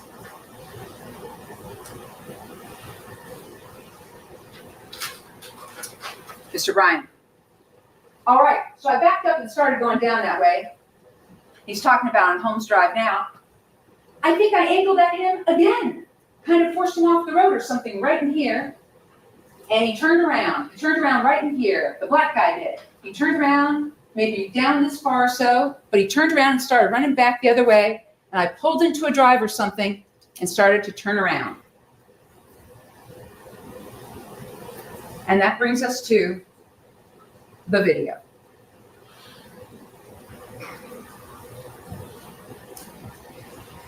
Before we go and look at the video, I want you to understand two things. First, when Mr. Bryan spoke to Officer Minshew at the scene, he said, I have a video. And Officer Minshew tried to copy it, but it was too long, so he made a short copy. The video you're about to see is much longer than anything anyone's seen on TV, if you happen to have seen it before. The route that we're talking about that Mr. Bryan took is this route. Came out of his house, and that's where we saw the video. Comes this way, goes here, backs up at him, and then heads up here. Mr. Arbery turns around actually somewhere in here, but Mr. Bryan keeps going, pulls into a driveway, and then chooses specifically to come back down to the location where Mr. Arbery is eventually shot and killed. All right, so I backed up and started going down that way. I think I went the wrong way. I did go the wrong way. With this is where the McMichaels went. Down here, they're in front of Brian's house. We saw the Night Owl video. They go down this way. Now, here's the problem. We don't know, because we don't have it on video, how far Mr. Arbery had to run down Burford before he turned around and ran back toward defendant Brian's house. We don't know how long this was or how much running he had to do or where he got turned around or where the McMichaels cut him off at. We just know that they cut him off somewhere on Burford.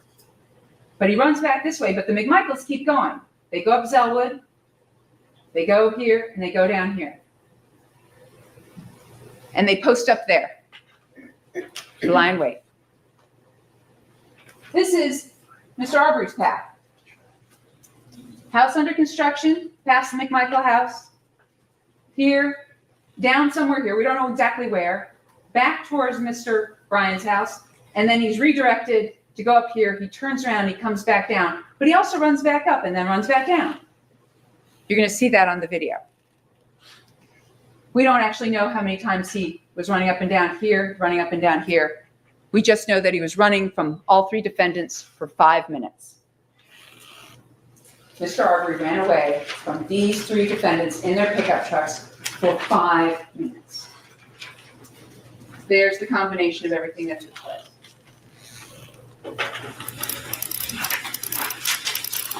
So how do you know Mr. Ahmaud Arbery was under attack by strangers with intent to kill him? Because Greg McMichael told the police this: "Stop or I'll blow your fucking head off." That's what he said to Mr. Arbery, because he wanted to make sure Mr. Arbery knew Greg McMichael was not playing. Now, when he yelled this at Mr. Arbery is unclear, because it's not what he's saying on his 911 call. So we don't know exactly when Greg McMichael said to Mr. Arbery, "Stop, I'll blow your fucking head off." But that's what Greg McMichael said to Mr. Arbery. How do we know? He told the police he said it. Ladies and gentlemen, the video is a small part of a bigger picture. You ever go by those construction sites where they have the big fences up and they've got the tarp and everything? And then sometimes the tarp flaps back so you can kind of see what's happening inside? Okay, that's what the video is. It's showing you only a little part of the attack on Ahmaud Arbery. It's a much bigger picture. It's assumptions and driveway decisions. Mr. Arbery ran away from them for 5 minutes. Up and down Burford. Then 4 times Mr. Ryan tries to hit him with his pickup truck. He's redirected up Holmes.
sound did not play. You should have. There's actually sounds of this video, and we will have it figured out by the time we tender this into evidence for you. Okay? But ladies and gentlemen, what you just saw is Mr. Arbery. See the blue mailbox? This is really important. That blue mailbox right there, Mr. Arbery is right there. He's being pursued, attacked by defendant Ryan, and he turns around. Runs back. Mr. Ryan goes down, turns around, but he's dropped the phone, which is why we can't see anything. That's what's happening. That phone is down in the well while Mr. Ryan continues to drive up and continues to drive back down. At one point in the time, he mumbles to himself, I'm going to keep going. And he does. And he follows Mr. Arbery, driving him toward the McMichaels, who are parked at the intersection of Holmes and Satilla Drive. Now, once again, right here, there's that blue mailbox. And see how Mr. Arbery is only just right here? He had run away from the McMichaels, and now he's being driven back towards the McMichaels, based on where this blue mailbox is. And what's difficult to see, but what you just saw, was Travis McMichael raising up his shotgun. That Remington 12 gauge. For absolutely no reason, because where's Mr. Arbery? Look how far Mr. Arbery is. Mr. Arbery's under attack.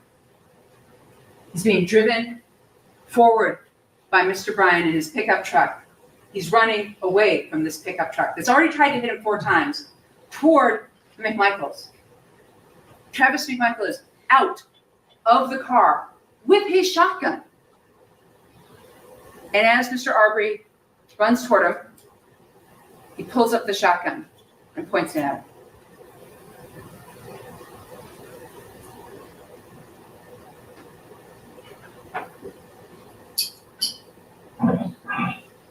Mr. Arbery rounds the corner and is shot the first time. And the struggle ensues.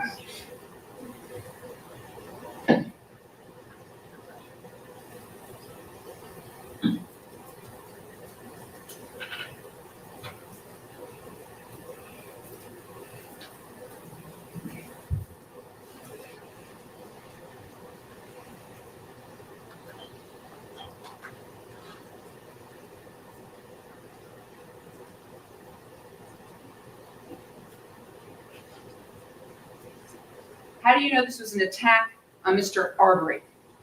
Because Greg McMichael said it perfectly. Mr. Arbery was trapped like a rat. That's what he told the police. Trapped like a rat.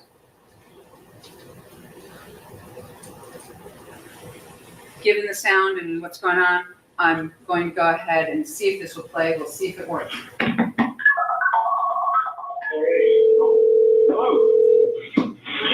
911, what's the address emergency? I'm not here. There's a black male running down the street. Where at Satilla Shores? I don't know what street we're on.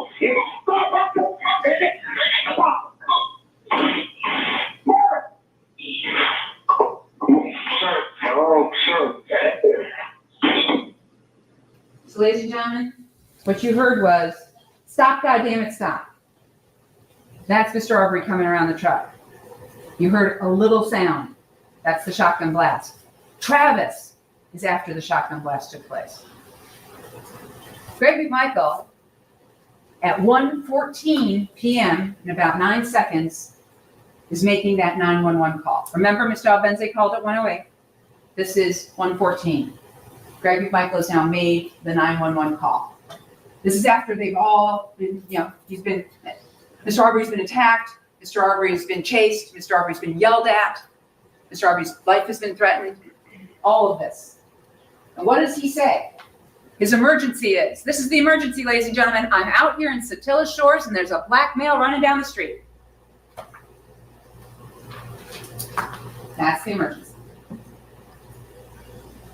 Ladies and gentlemen, here's some still shots so that you can see. There's Travis McMichael pointing the gun at Mr. Arbery. See how far away he is?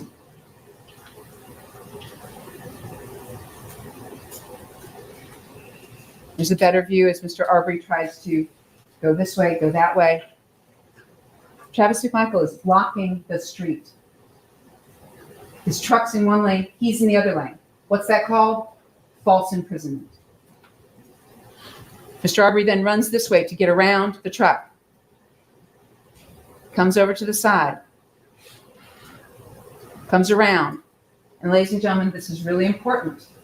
What you're seeing here are two really, really important things. Right here is Travis McMichael's head. Travis McMichael's head. You see the shadow underneath? This is really important. The reason the shadow is important is because it shows Travis McMichael's shadow. It shows this long thing, the Remington 12-gauge shotgun, and it shows Mr. Arbery right here. This truck blocks exactly what took place. But you can see this is where Travis McMichael is. There's the shotgun, and this is where Mr. Arbery is, right there. In other words, ladies and gentlemen, Travis McMichael did not stay on the driver's side of the pickup truck. He didn't stay right here where his dad was in a higher position. That door is open. What did Travis McMichael do with that shotgun? He stepped around that open door and moved toward Mr. Arbery. He's got his shotgun, and he's moving toward him to intercept him. He's right here in front of the car, right? And Mr. Arbery comes around, and he shoots him. Shoots him like that. First shotgun blast in the front of that car. Went from there to there.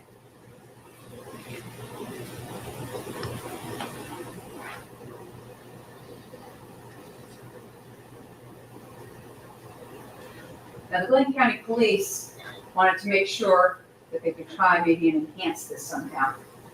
So they went ahead and they sent it off. It's a little odd to look at, but it's got some enhancements so you can fully see exactly what's happening. Shotgun goes up.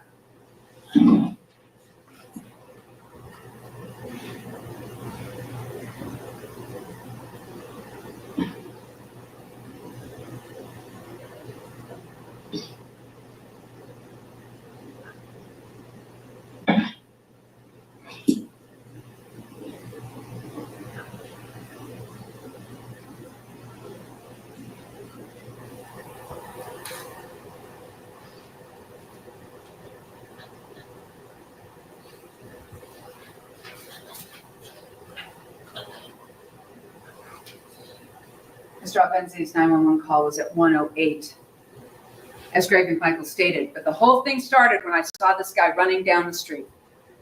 No immediate knowledge of any crime having been committed by Mr. Arbery. And here's the truly, truly tragic part of this whole entire thing. Officer Minshew, who was dispatched due to Mr. Albenzi's 911 call, was in Satilla Shores and heard the shots.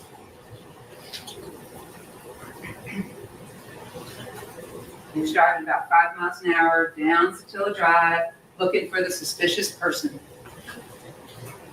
And he heard the shots.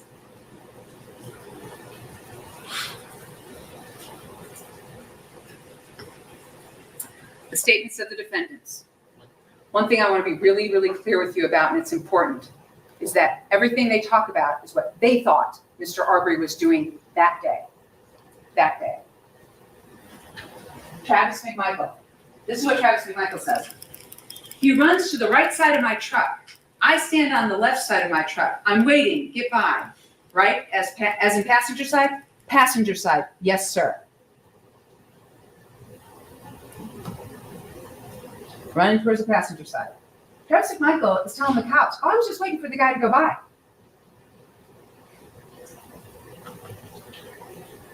He either came back to the left side or came to the right, and I'm backing up. I'm telling him to quit. stop coming at me. Stop coming at me. I see where it's going quick. I got the shotgun in my hand. He comes up.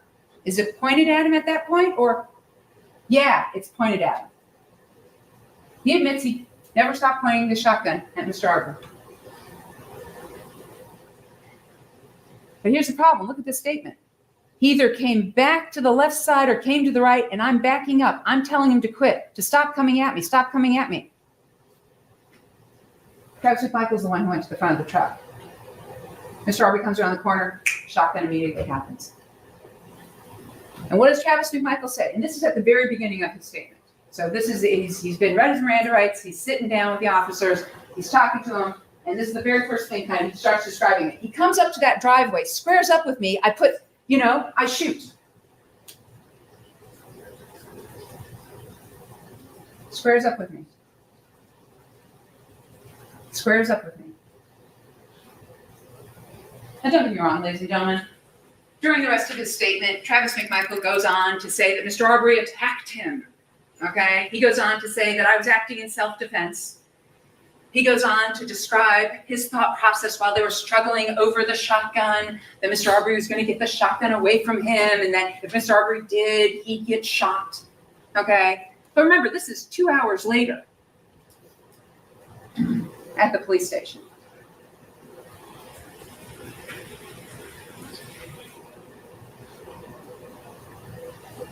It's really important to note, ladies and gentlemen, this. The medical examiner is going to come in here and he's going to talk about his opinion as to the order of shots. The very first shot is to the torso. And Travis McMichael acknowledges that. Yeah, I shot him right in the chest. Here's the thing. He didn't hit him in here. He was holding the gun low. When he shot him, it went right here. And when it went right here into him, it actually came out here. So I want you to think about this.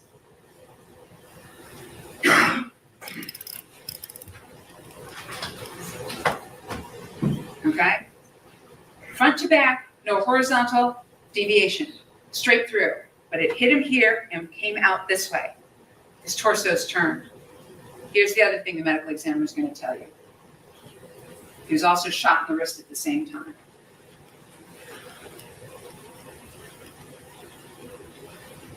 There's a shotgun pointed out.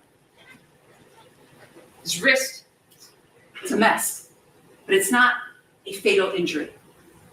There's arterial spurt coming out of it. His heart beats, but he is shot here. The medical examiner is going to tell you that this motion is consistent.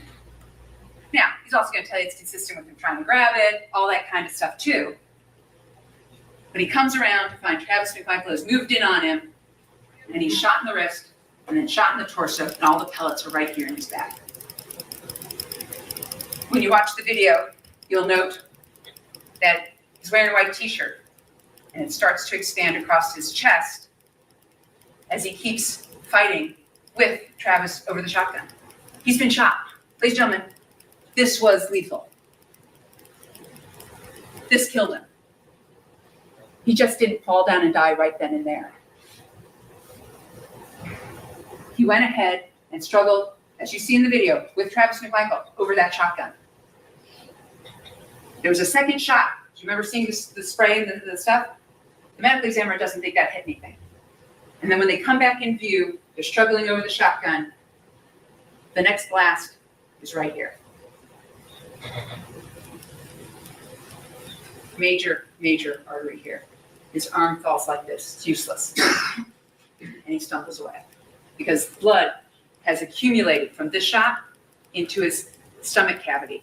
You see a bunch of ribs got broken, and all this blood is flowing into his stomach cavity at this point in time. But it hasn't stopped his heart, and there's arterial spurt coming out. That's how the medical examiner knows that it was this.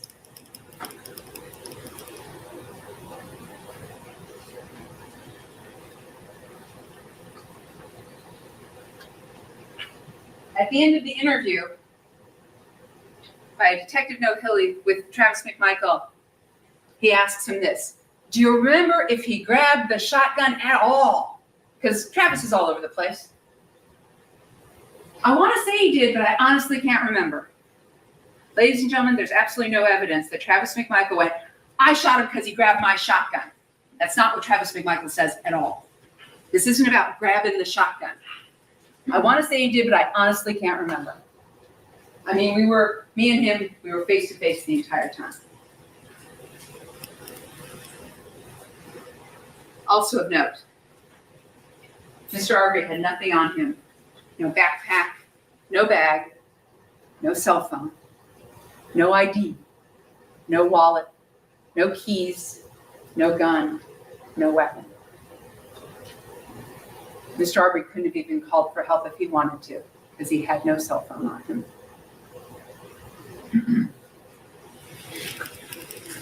There's absolutely no evidence in this case that anyone was making an arrest.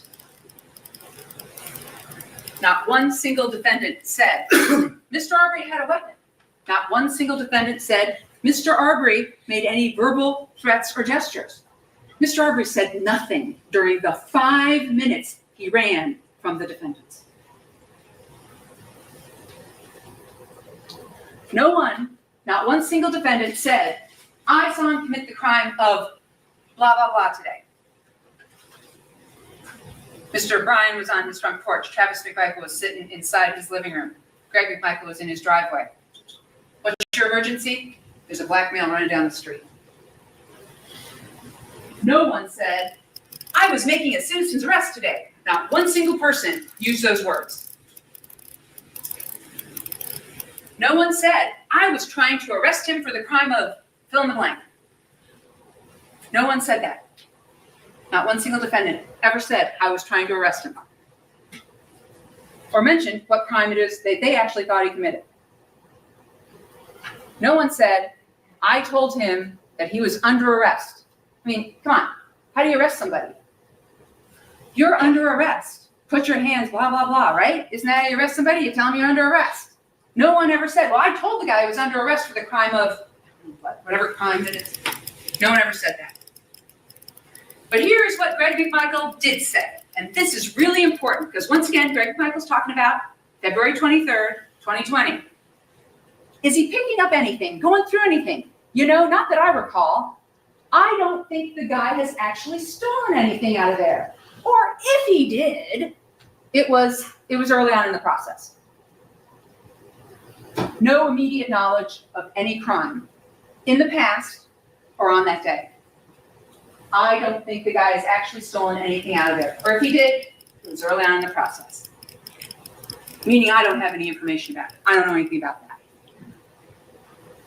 No one said we have evidence that he stole items off of Larry English's boat back in November of 2019, so we're trying to arrest him for burglary or theft or anything like that. No one ever talks about Larry English's boat during any of these interviews. Really important. Did this guy break into a house today? Did he commit a burglary today? What did he do today that you have immediate knowledge of? That's just it. I don't know, says Greg McMichael. And look at what he does. He says, well, you know, that's what I told, what's her name out there? I said, listen, you might want to go knock on some doors because, you know, I'm sure he did something. And if you police officers would just go and investigate that, I'm sure you could figure out what crime it was that he committed today. I'm sure you could. Just go out. I mean, you should investigate. Now that we've killed him, figure out what crime it was that he was committing. I said, listen, you might want to go knock on doors down there because this guy just done something because he was fleeing from. I don't know. He might have gone in somebody's house. He might have gone in somebody's house?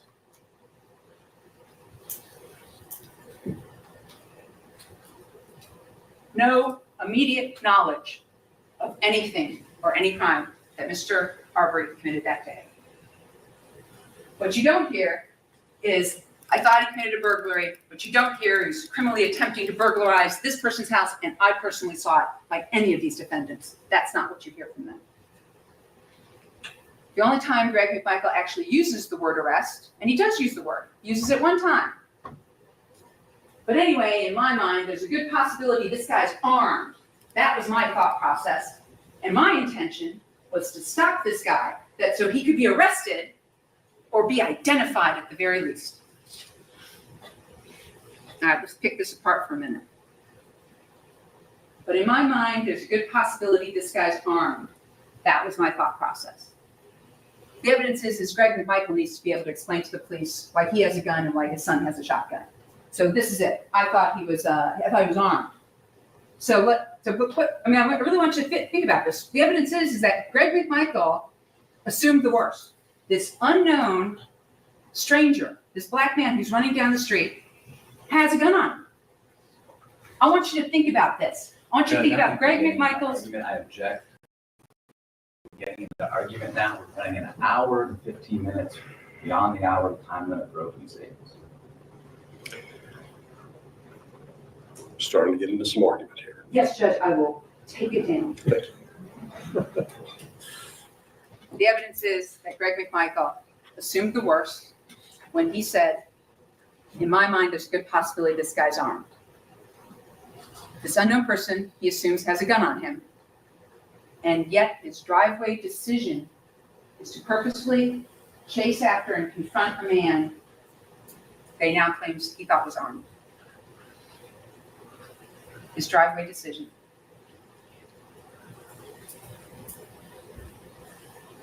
We'll go ahead and pick apart the statement a little more. And my intention was to stop this guy so that, one, he could be arrested. Notice how he didn't say for what. He didn't say so he could be arrested for the crime of this, the crime of that, or anything. I don't think the guy has actually stolen anything out of there, or if he did, it was early on in the process. Did this guy break into a house today? That's just it. I don't know. But the alternative my intention was to stop this guy so that he could be arrested, we don't know for what, was, well, he should be identified at the very least. The evidence is that Mr. Arbery is dead because they wanted to know who he was.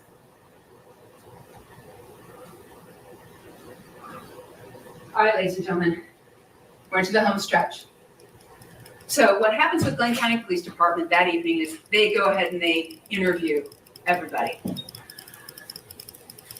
Crime scene tech comes to the scene, takes photos, collects the evidence, collects the shotgun. Body cam video captures initial statements. Travis McMichael is transported down to the police station. He's covered in blood. Greg McMichael leaves the scene with the white pickup truck and drives it back to his house so he can change clothes. Mr. Bryan actually has already left the scene by the time the crime scene tech gets there. You won't see his truck in any of the crime scene photos. He was allowed to leave and go home, which he does, and he begins to work on his porch again. And then they realize, well, maybe we shouldn't have done that, and they ask him to come back to the scene. And then they ask him to please bring his truck to the police station so that they can fingerprint it now. And he did. All three defendants cooperated. Mr. Bryan brought his truck back and showed Detective Lowry, here's where he touched it. Here's the fingerprint place. And they fingerprinted it, and it's Mr. Arbery's palm print on the car. They went ahead and collected the shotgun, took photos of Travis McMichael, interviewed everybody, and then all three defendants went home.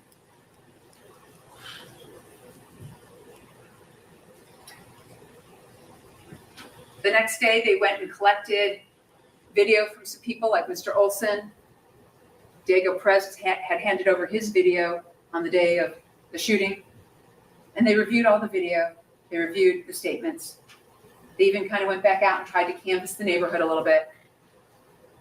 And then the investigation stalled. Now, ladies and gentlemen, the investigation stalling has absolutely nothing to do with whether they're guilty or not guilty. You're going to come back with guilty or not guilty based on their actions on February 23rd, 2020. Suffice it to say, the investigation stalled and nothing happened. Until the GBI got involved. Special Agent Richard Dial of the Georgia Bureau of Investigation was assigned this case on the evening of May 5th of 2020. At that point in time, he reviewed the Glenn County Police Department file and all the videos. The GBI then went over to interview Larry English. They did a thorough canvass of the neighborhood, went through Satilla Shores, talked to everybody. He obtained other evidence to either confirm or debunk tips that were pouring in, speculation that was pouring in, rumor that they wanted to go ahead and investigate. So they do all of those things. Special Agent Richard Dowell then made the arrest of Travis and Greg McMichael on May 8th of 2020 for felony murder. Mr. Bryan, who is completely cooperative, Mr. Bryan was really cooperative. He came in to talk to Special Agent Seacrest. Special Agent Seacrest interviewed him on May 11th and interviewed him again on May 13th. And Mr. Bryan even got in the car with Agent Seacrest and went through a drive through Satilla Shores to show him where he was during this whole entire incident. The problem is by the time we get to May 13th, Mr. Bryan's telling Agent Seacrest, oh, I didn't try and hit him with the car. Arrested defendant Bryan on May 21st, 2020. Ladies and gentlemen, the defendants assumed the worst about Mr. Ahmaud Arbery and made their driveway decisions.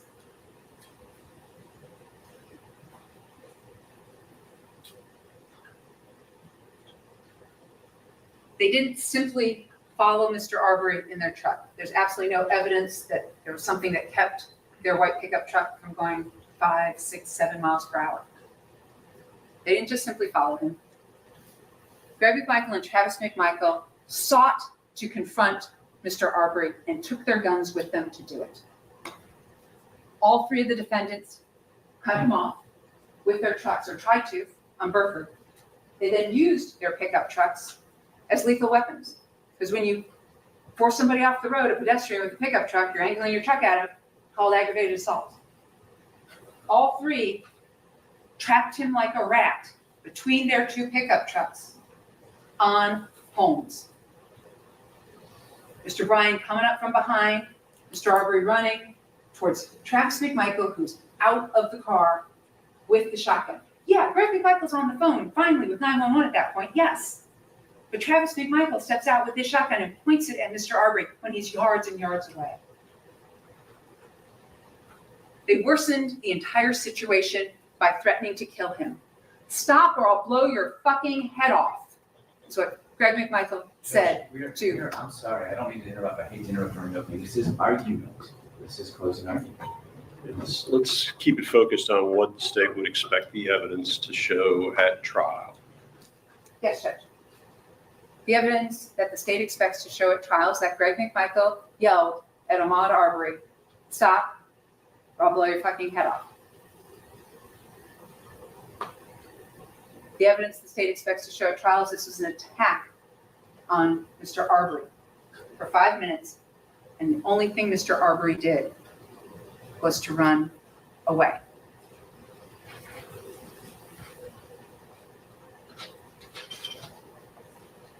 They assumed that he must have committed some crime that day. Stop, we want to talk to you is not an arrest. Ahmaud runs away, they cut him off, try to hit him with the pickup trucks, and the shotgun comes out. Why? Because he wouldn't stop, so they could identify him, so that the police could later investigate what it was that he must have done that day. Ladies and gentlemen, these three defendants committed 4 felonies against Mr. Arbery. And it all started when Greg McMichael saw him running down the street. They committed these 4 felonies in violation of his personal liberty before he finally tried to run around their truck, as you saw in the evidence, and get away from these strangers, complete strangers, who had already told him that they would kill him.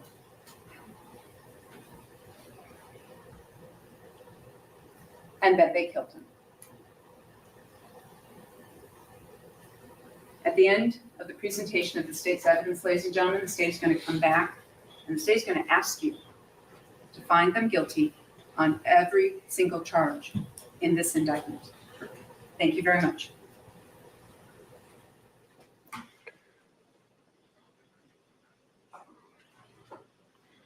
All right, thank you. Ladies and gentlemen, we're going to take a short recess. Let's plan on about 10 minutes, and that will continue with the presentations of opening statements. Again, during breaks, do not discuss this case amongst yourselves. Don't go looking for any information about the case. And all of the other instructions that I've provided you will apply. Thank you. Let's all rise for the jury, please.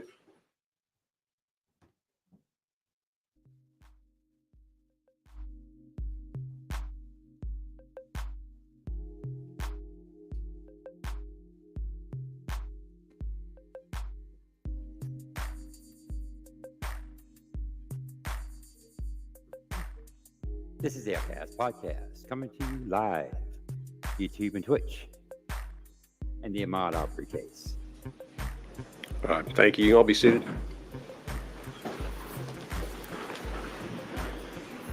A bit of a timing quandary. I assume there's been some rehearsal of openings. Estimate time-wise? Judge, I would think mine's going to be about 45 minutes or so. It's actually not as bad as I thought time-wise. Very short one. All right, what I might do then is I might, let's take a short recess. We'll come back. We'll address Travis McMichael's opening, and then we'll take a full break for lunch. We plan on doing it that way. And when we return, Your Honor, there's a few things I want to put on the record with respect to the opening statement. Likewise. Okay. Why don't we do that when we come back? Thank you. All right. 10 minutes. Thank you. All right, here we go. This is the Ahmaud Arbery case live here on Twitch. Yeah, this is an old case, I know, but it's important for several reasons to highlight this case. One, this judge actually knows what the hell he's doing. Unlike Paige Whitaker, who is allowing Adrian Love and the rest of the state, Bonnie Willis, and all the rest of the state to just do whatever they want to do. It's just beyond me. But you have to wonder how a judge can be this good at his job. And you're fixing to see in just a few minutes when we get into, well, it's not today. It'll be one of these later days when we get deeper into the case, how he handles disrespectful attorneys, how he reprimands the state for an improper question, how he takes control of the court. He doesn't let the court run him. And Judge Page just needs to realize that she needs to take control of her courtroom. She's starting to do a little bit now, but it's too little too late. She's trying to get in there now and do things that just make no sense why she's doing what she's doing. But this is the Outcast Podcast. We're going to get back to it. They just took a break. You want to hear some evidentiary? You're going to hear some evidentiary things here about the opening statement, things that they're saying, the defense is saying should not be said. And the judge is going to instruct the jury that nothing the lawyers say is evidence and should be taken that way. This is the Outcast Podcast on Twitch, YouTube, streaming live on the Ahmaud Arbery case. So let's get back to it. They're coming back from break. They're right here on Twitch and YouTube and the Outcast Podcast.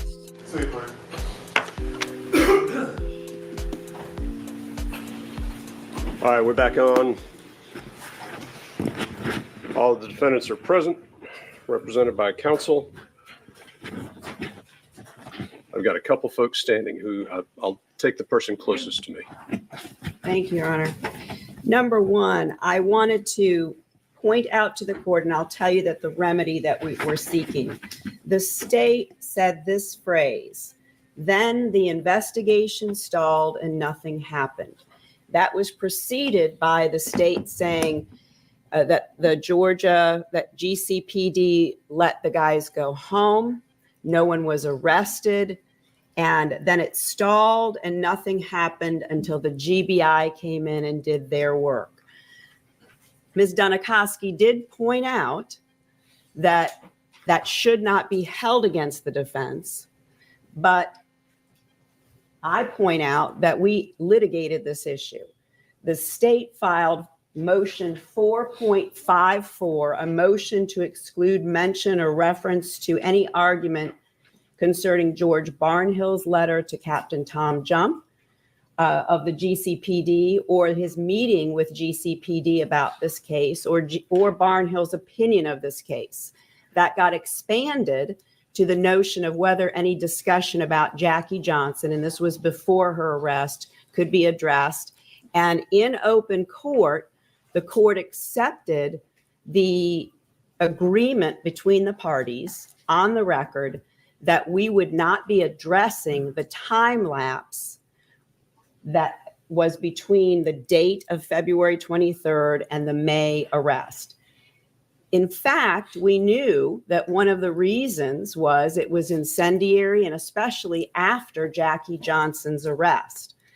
So it was so important and so critical that we included it in voir dire, and most of the people who responded raised their hands and said that they had an opinion about the lapse of time and were questioned about what they knew about that. And many of them had knowledge of some connection, they believed, to Greg McMichael. And again, I point out the court's bond order denying bond, in which one of the reasons set forth by this court was a connection that this court drew between that lapse of time, Jackie Johnson's decision concerning the way she handled her recusal, and that the McMichaels, specifically Greg McMichael, may have played some role in that. I can pull the bond order up a little later.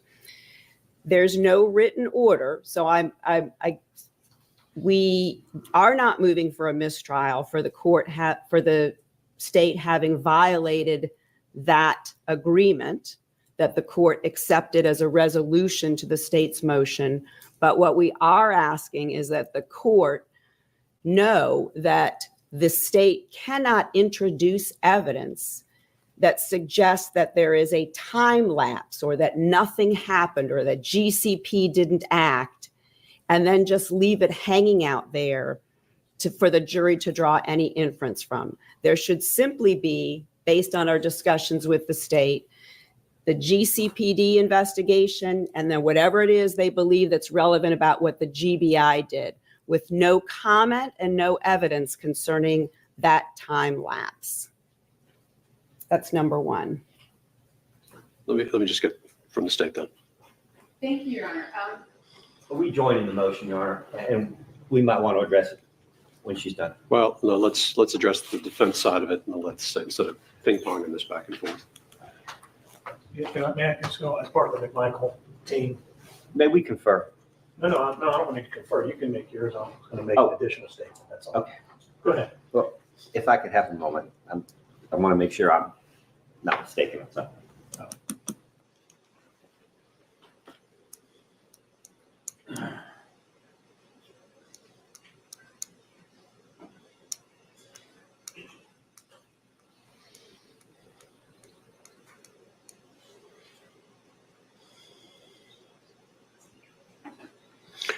Just so I understand the request, what I understand is you are trying to put a finer point on and clarify what the agreement was with the state.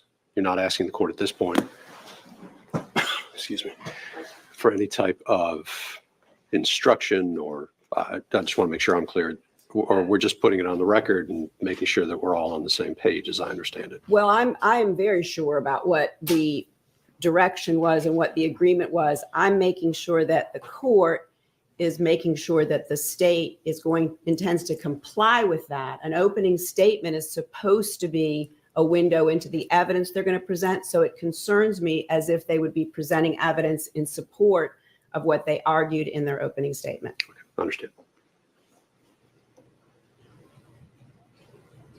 You know, my inclination was to go ahead and make the motion for mistrial.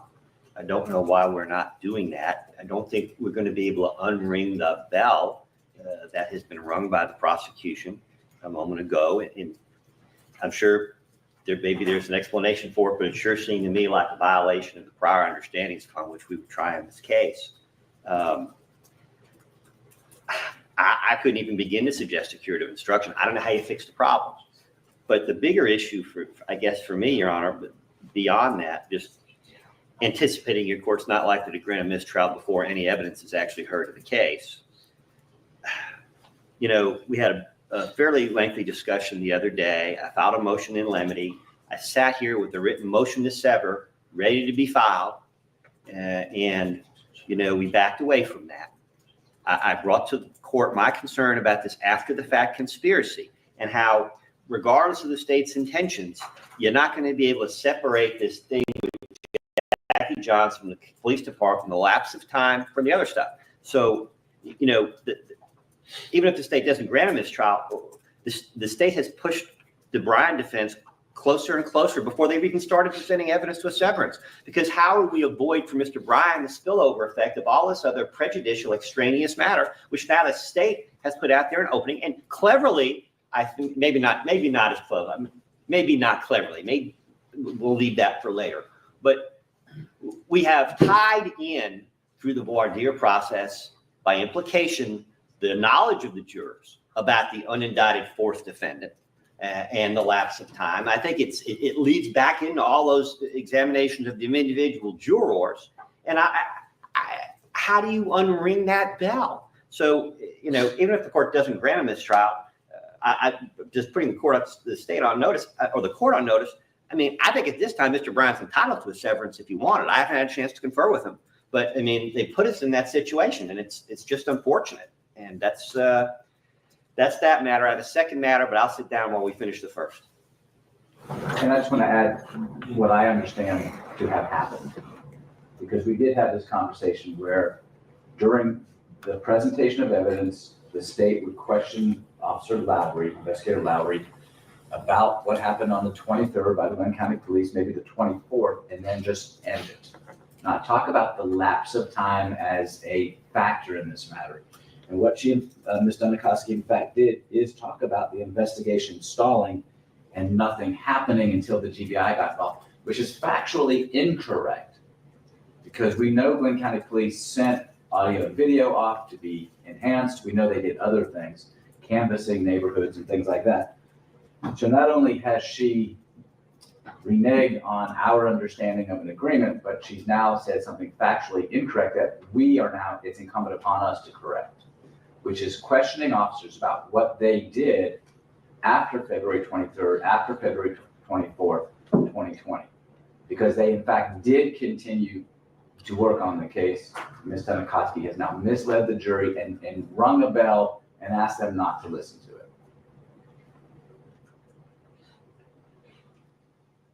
I assume that's, I'm only standing so that I don't have to. I know, but Mr. Sheffield started, so I understand Mr. Rubin You're not addressed the only- issue. Well, I'm just gonna, no, I was not suggesting we have two lawyers for the same party we're not. jumping up. Okay. All right, from the state. Thank you, Judge. The state had filed motion 4.54 to exclude mention of reference to our argument regarding District Attorney George Barnhill's letter to Captain Tom Junt, Barnhill's meeting with Glenn County about his case, and Barnhill's opinion about this case. That was the motion in limine. The state did agree that we weren't going to go into Jackie Johnson. This was before her indictment. However, the state objected to the voir dire question about the time lapse, because to the state, that inserted the issue in the jurors' minds about the lapse in time. The state felt the question of, do you hold it against the state with the Jackie Johnson situation? Do you know George Barnhill? All those questions, no one from the defense objected to. But Judge, more importantly, it was not the state's intention to put anything before these jurors. We all know that nothing happened after the 23rd and 24th. There are a few things that did take place, and Parker Marcy is going to testify to that, because he did send away video to ROCIC, and they did enhance it, and I just played it. So the things that Glenn County PD did in the time frame between February and May, that's going to come in because Parker Marcy is going to testify about that. I was simply trying to segue between, hey, they took these interviews, they did all this stuff, and then the next thing happened was this. I thought the most delicate way to do that was to say the investigation stalled, nothing happened, the GBI comes in on the 5th. And once again, what I say in opening is not evidence. So right now, in my opinion, I have not violated any agreement I had with the defense in any way, shape, or form by trying to delicately segue between all of this stuff happened on February 23rd and 24th, and then the GBI comes in on the 5th with a simple segue that certainly doesn't open the door to anything they have to rebut and or address, simply because Glenn County is going to talk about what they did in the interim. And we all know that the GBI came in on the 5th. So I didn't mention Jackie Johnson. I didn't mention Barnhill. I didn't mention any of the things Mr. Goff says. So right now, the state's in total disagreement that the state violated any agreement with the defendants. And there's no need for anybody, I think, to introduce any evidence of anything, because we are going to introduce the evidence of what Glenn County did do in that interim. And then the GBI came in on the 5th, and Dial and Seacrest and Kelly will testify to what they did at that point in time. We ask that you deny Mr. Goff's motion for a mistrial or for any other curative instruction. I'm not really sure what the defense is asking for. Curative instruction. That's what I was clarifying. Yes, Your Honor, we don't want to re-ring the bell. I respectfully disagree that that was a delicate and smooth way to transition. The delicate and smooth way to transition would be, since this was opening, to let the jury know that she expected the evidence to show here's what GCP did, and then in May, here's what GBI did when they came in. So my request to the court is to either inquire of or to make sure that the order is secure that the court accepted, and that was, we are not going to discuss in any way this period of time and characterize it as a stall, a lapse, or an absence of activity or action. And I think I heard that from the state. Ms. Tonkowski, I think I also heard that it sounds like there's a disagreement about how artfully the transition was made from the GP, from the Glenn County Police Department portion of the opening to where the GBI came in. Lawyers have a lot of opinions about how artful language may be, and whether it was smooth or not.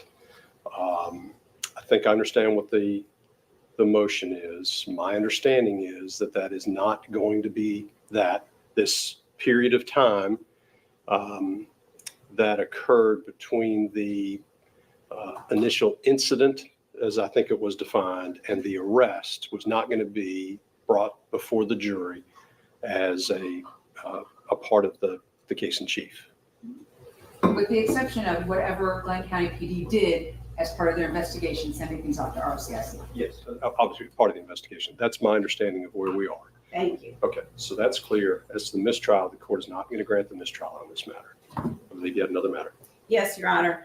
Because it's still fresh in our minds, I want the court to note that we're moving the court to reconsider the order granting the state's motion for a 3-hour closing argument, because what we just heard today was an 1-35-minute opening that had a whole lot of closing in it.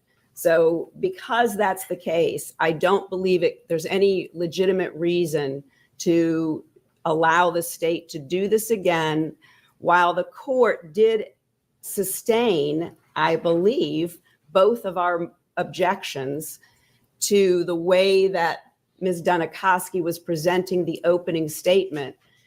The only remedy that makes sense, even though she continued to do it after you sustained the first objection, is to limit the opportunity for her to basically re-close even longer at the end of this trial. Was that motion, you said the motion will be made.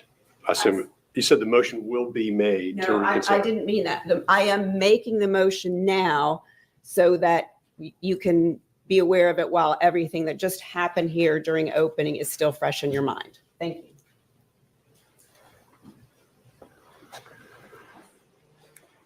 Oh, I'm sorry. I didn't schedule that. Did you want to comment on that? No, Different now. no. a different matter. But it's not completely different. I take that back.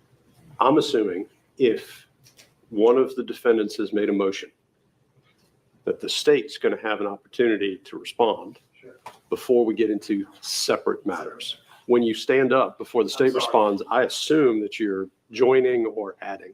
So from the state. Thank you, Your Honor. You did sustain both the defense's objections to my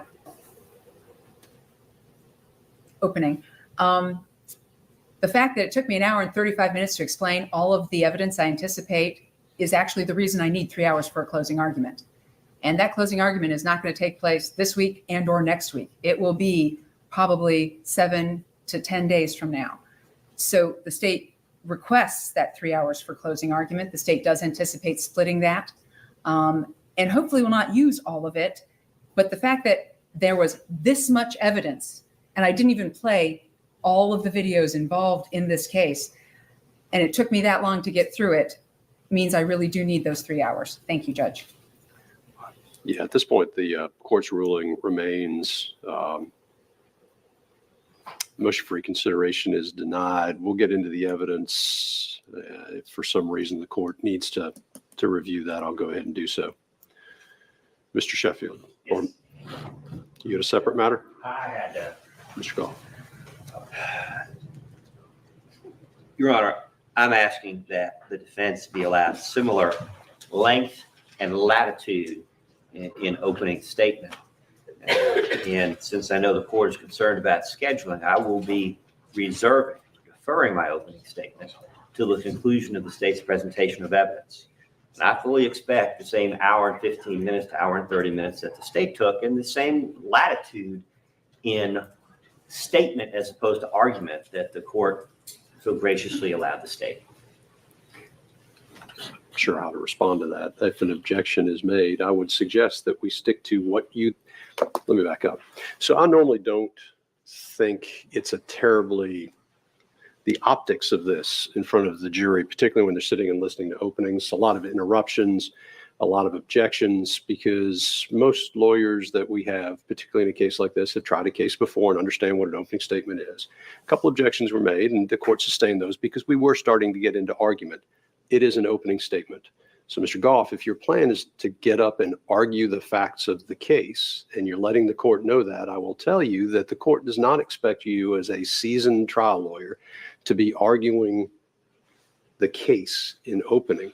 I would expect you to do your opening in terms of what you would expect the evidence to be. Tried to guide the state towards that without the court jumping in or having to spend a lot of time on motions. And I hope that everybody else will be able to tailor their statements to the evidence. There's always going to be a little bit of argument in an opening statement. That's just the nature of the beast. That's just what lawyers like to do. But if it looks like we're just arguing the facts of the case, I would suggest that you reconsider what is going to be presented to the jury so the court does not have to interrupt or otherwise get involved, or other counsel doesn't either. Because I think from a jury standpoint, for them, they'd like to just hear the positions of the parties without interruption. And they have been instructed on what an opening statement is. And so they're expecting simply to hear what the evidence will be in the case. And hopefully at this point, they understand that evidence will be presented, and that's up to the advocates here to do. And then you'll have a full opportunity to argue the case once the jury has been presented with the facts. And rest assured, Your Honor, I have no intention of presenting a closing argument in my opening statement. However, I will be guided by the state's presentation, because as the court well knows, there is sometimes a fine line between a statement and an argument. And I'm just asking for consistency. I'm done talking about it. I explain what the court is on it. I would like to get through opening statements so that the jury has an understanding of what the party's view of the evidence will be. And the more we simply talk about how that's done, the less time we have to actually bring the jury in and do what we need to do in front of the jury, which is present the case. We've now reached the point where I don't think it's realistic to get into the opening statement from Travis McMichael, because we've managed to push further into the day than I thought we would. So we're going to break for lunch. I assume everybody will be ready to go in an hour, and we'll go ahead with the opening statements in an hour. But I need to bring the jury back in. So I'll bring the jury back in. I'm going to break the jury and let them know that we are taking a lunch break. We can go ahead and get the panel.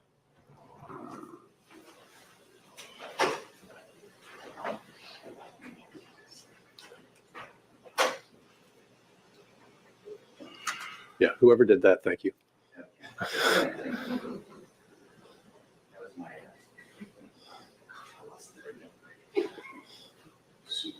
Subliminal.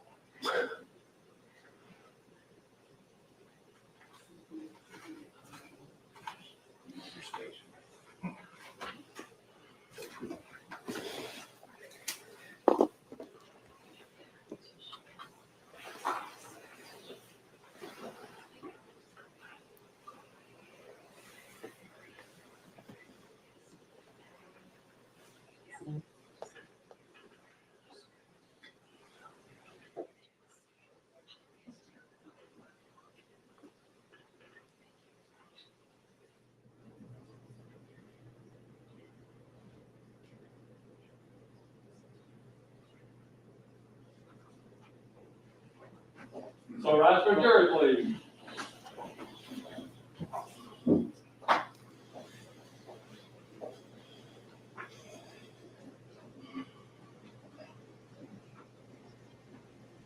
As soon as we get done with this part right here, I'll be right back with some commentary, and then we'll move on past lunch.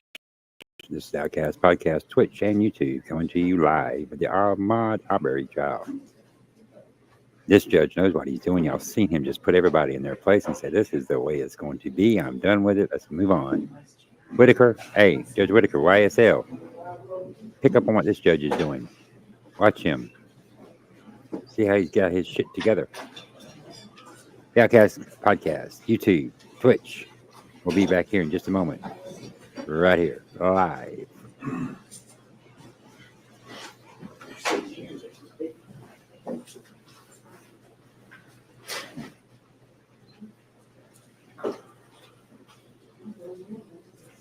Please be seated.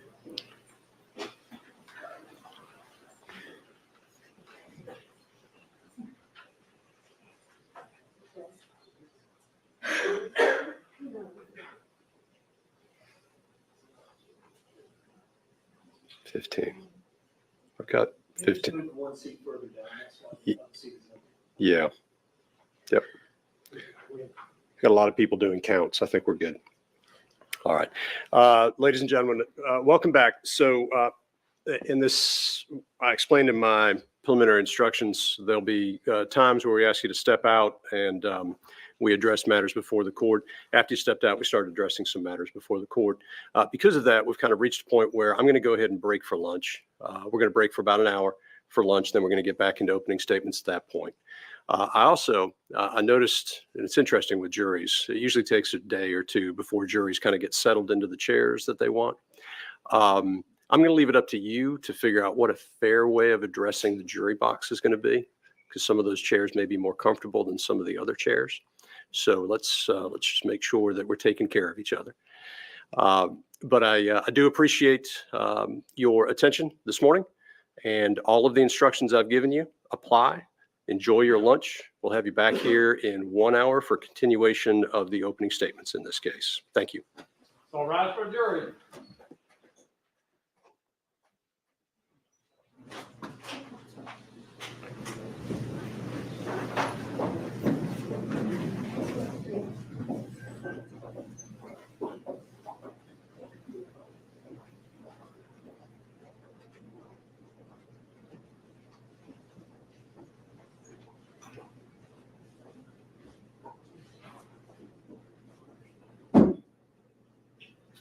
Okay, no, just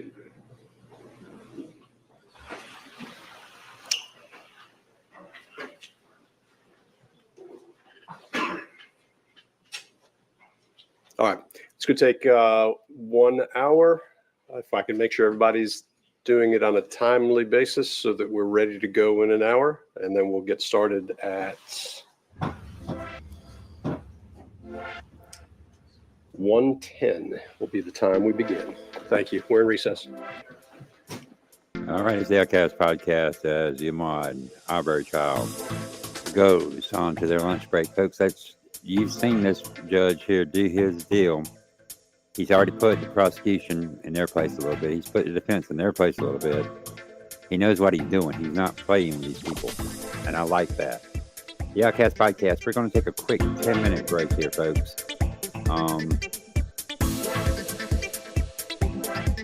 We're going to give you a quick break, and we'll be right back. The Outcast Podcast, the truth and nothing but the truth, right here on YouTube and Twitch. This is an old case, I know, but I want you to see how a case should be run compared to what Paige Reese Whitaker and Judge Earl Glanville were doing. This is how a case should be run. With the Outcast Podcast, we are on a 10-minute break. We will be right back. Don't go away. The Outcast Podcast, right here, YouTube, Twitch.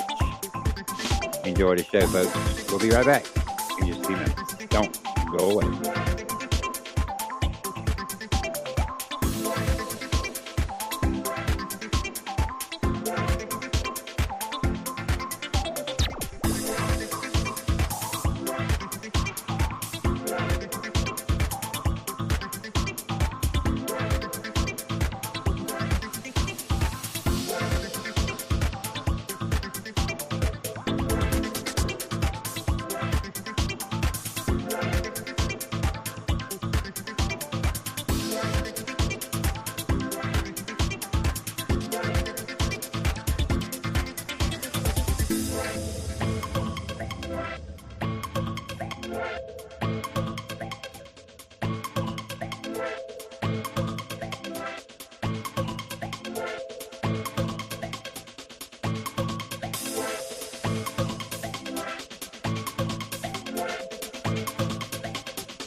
The Outcast Podcast right here on YouTube and Twitch. Hello, how everybody doing?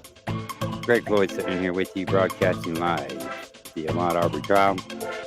This is an older trial, I know, but I'm bringing it back for a couple of reasons. One of those reasons is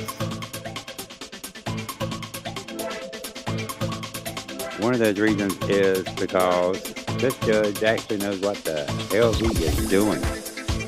He's got his crap together, folks. He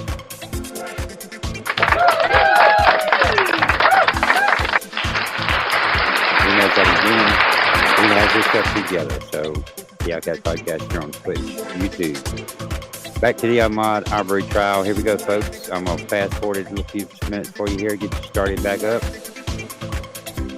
And here we go. Outcast Podcast, YouTube and Twitch.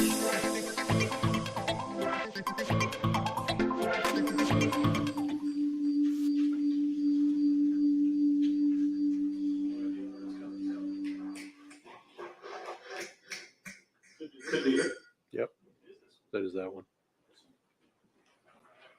It's the first time I've heard that, though.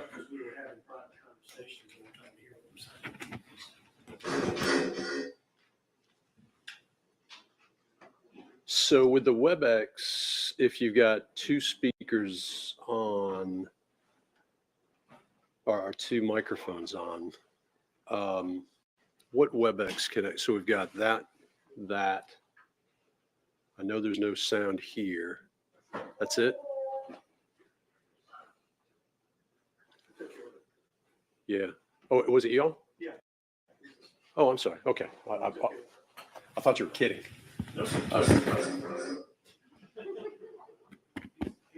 We got everything on. We're assuming that the court's not in session and your honor found the judge not being recorded. That was so I know we're not making a record. Let me put on the record. Yeah, when we're in recess, I do want all the audio cut. It is. That's what I'm being told. Is that it is. Yep. Whenever you're ready, Your Honor, I just need to place the last piece of the argument. Can you hear me all right, Teresa? Yes. All right. The last piece of the argument with respect to our position that the court had violated. Why do I keep doing that? You have not violated anything. That the state has violated the agreement that was reached in court with respect to their motion to prohibit evidence of the Barnhill letter or anything related to that. And I had mentioned the court's order, which was filed and was available to the media, dated December 2nd, 2020, where bond was denied. And I found the segment that I was referring to. It is the last full paragraph on page 3 that ends with, in so doing, the defendant, referring to Gregory McMichael, is ostensibly attempting to influence the developing investigation. Thank you for letting me clear that up on the record. All right, let's just make sure that we're. One more thing on the record. Yeah, I'd like the record to contain the opening statement pretty soon, but yes. Your Honor, I would note, as I came in this morning, the Transformative Justice Coalition was outside, and I somewhere between 50 and 100 people immediately in front of the steps to the Glynn County Courthouse. And they're there again at lunchtime with their banner, which was the subject of prior discussion in Court Exhibit 2. And I wanted that noted on the record. And notwithstanding the arrangements made by the court, which will not go on the record, we're still concerned about these ongoing efforts, which seem to be well beyond the legitimate purposes and guarantees of the First Amendment. And I would implore the court to reconsider extending the restriction on activity around the courthouse back to the historic I Street and Ellis Street across the parking lot and Reynolds Street on the other side. This activity is just too close, and so close that it is violative of the defendant's rights as addressed previously. I guess it was couched as a motion for reconsideration. That motion is denied. The court's position is already on the record. I'm not aware of any additional evidence being presented. So again, the motion's denied. I say no additional evidence, and there's no additional evidence. There's additional argument, I guess, here. Is your microphone back on? It is. Okay. I thought we could have hit the voice a little bit. I will speak up. Thank you, Adam. I have discovered if I use the voice that I would normally use, sometimes it is misinterpreted as me being overly direct. So I will try to speak up, but do not assume that if I'm speaking up that I am being overly direct. My voice tends to drop and project. And sometimes people get thrown by that because it's just the nature of people. All right. With that, is Counsel Travis McMichael ready to proceed? Yes, Your Honor. Let's see. Defendants are all present, represented by counsel. Can I ask what this is? Because it's got its back to me. Oh, I'm sorry. This is a Google Earth map of Satilla Shores, the same kind of map we saw on the. Okay. And I don't mind. As long as there's no objection to it, I just don't know what it is. Yeah.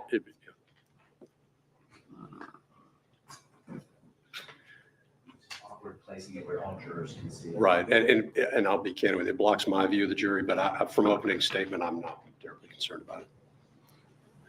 Okay. All right. Let's get the panel. Are the jurors able to go all the way to the chair beyond one? No? I think we have figured that out. Thank you. Yes. So the issue that we have been addressing, just for the record,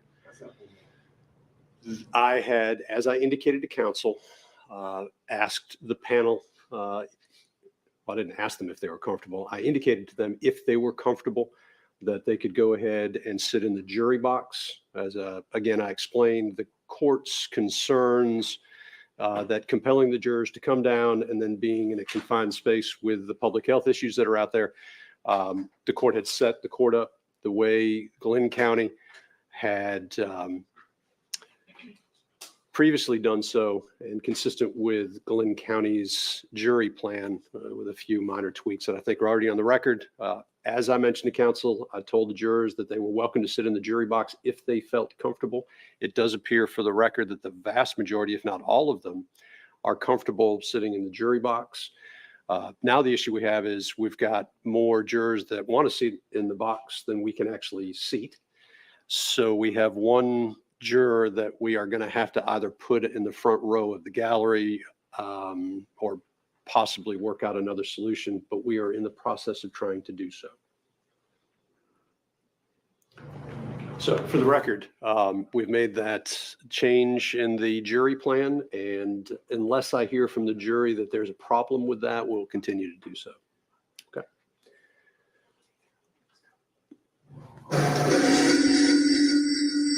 That was ominous.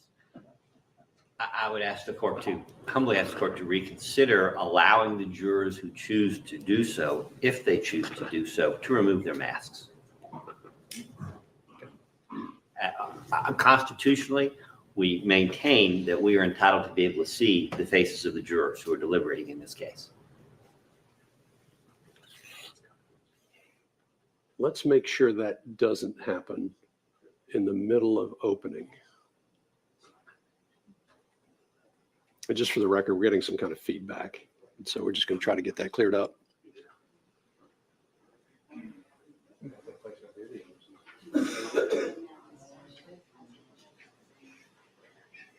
There's only one PowerPoint slide that has audio embedded in it. You want me to test it real quick before? Yeah. Well, we hear wing.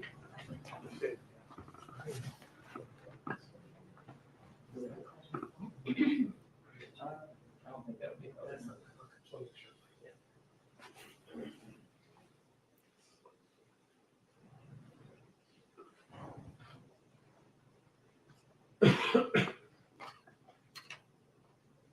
Technology is wonderful until it's not. That's why I only want.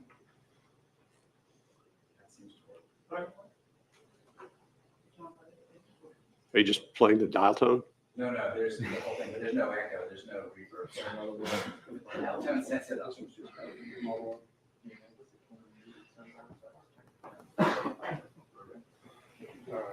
Okay. All right. I think we're ready to go.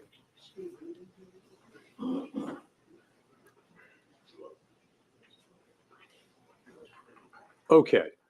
Let's go get the panel.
Let's rise for a jury.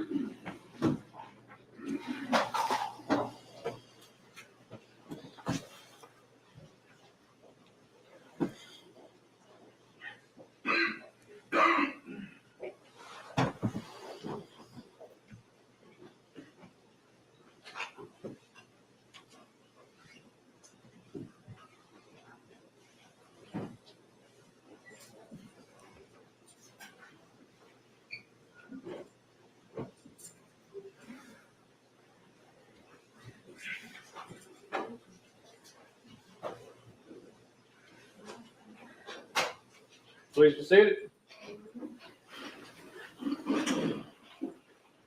All right. Welcome back, ladies and gentlemen. I can see everybody, I think. I can see you all over there. Okay. Hope you enjoyed your lunch. We are ready to proceed with opening statements in the case. Counsel for Travis McMichael. Thank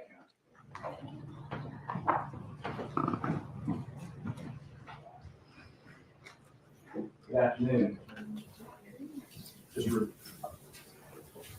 Towards me? Okay. Good afternoon. For those of you who may not remember from 2 weeks ago or whom I never met, my name is Bob Rubin. And along with Jason Sheffield, who I think y'all met, we represent Travis McMichael.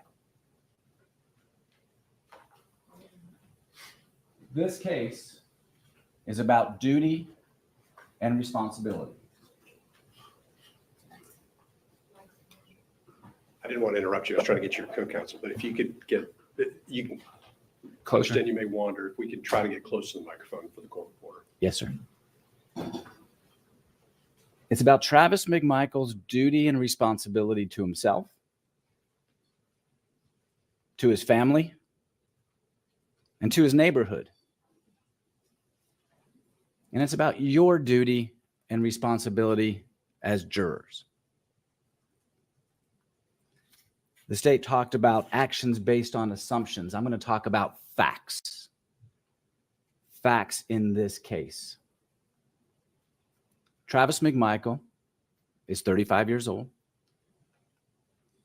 He's single, and he has a 5-year-old son named Everett.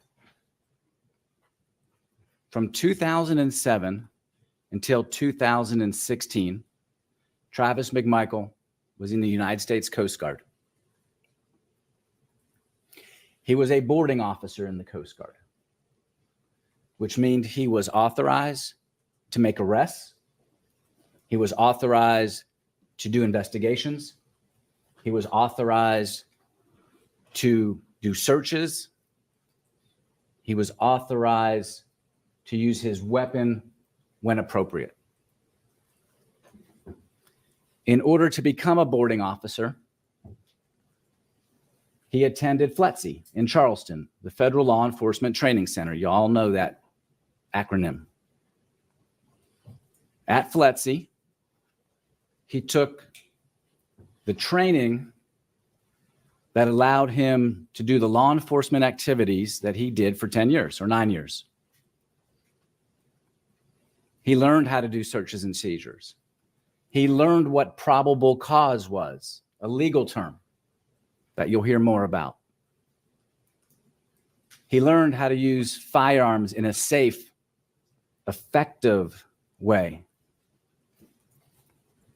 He learned how to use force in compliance with his training. The training he had was not just classroom training at FLETC. It is scenario-based training. It is repetitive training so that if you're ever in a real-life situation where you need to make use of force decisions, you're relying not just thinking back, you're relying on muscle memory.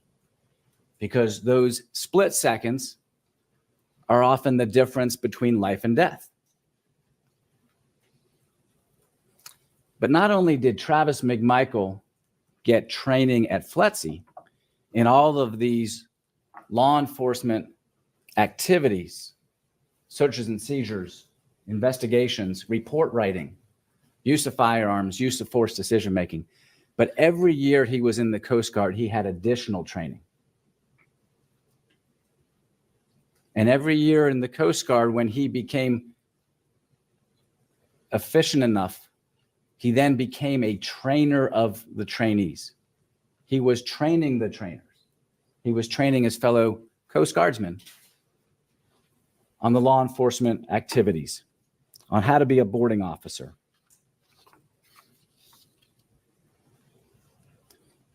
After he left the Coast Guard, and in 2020, Travis was working for Metzen Marine as a coxswain.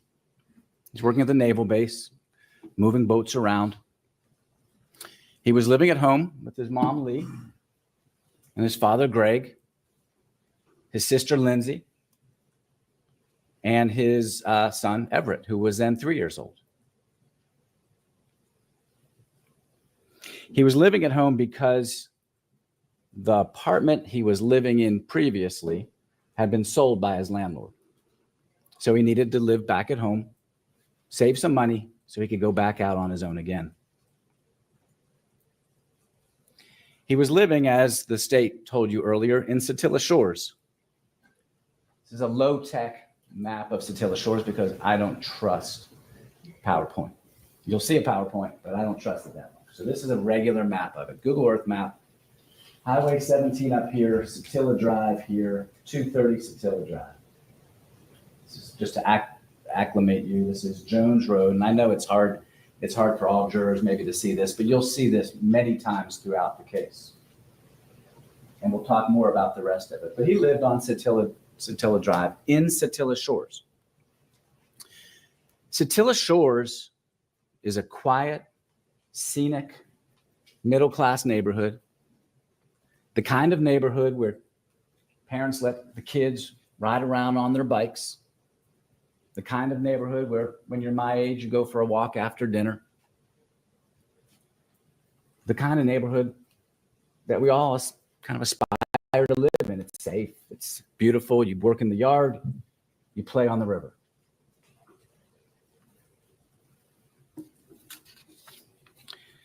This is the family and community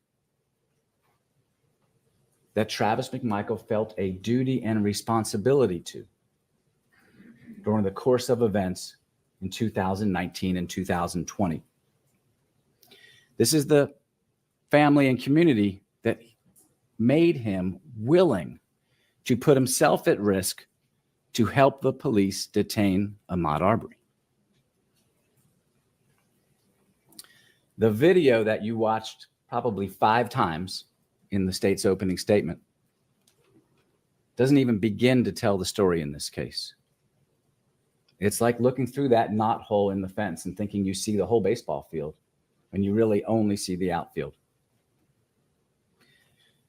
The case really begins months before in 2019 because Satilla Shores was a neighborhood on edge. Crime had gone up. It wasn't violent crime. It was property crimes. The kind of crimes that are unsettling. The kind of crimes that are scary.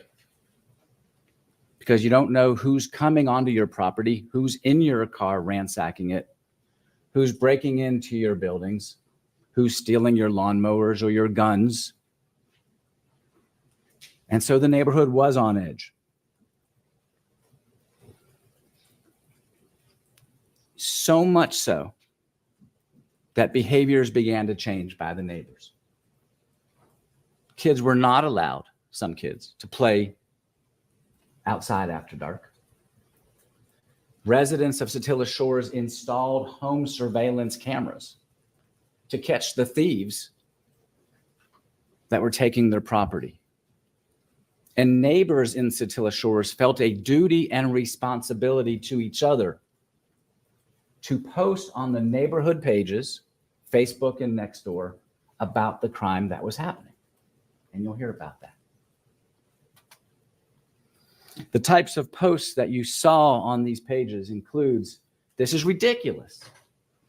My daughter always freaks out. It's getting old. I'm nervous. Lock your cars."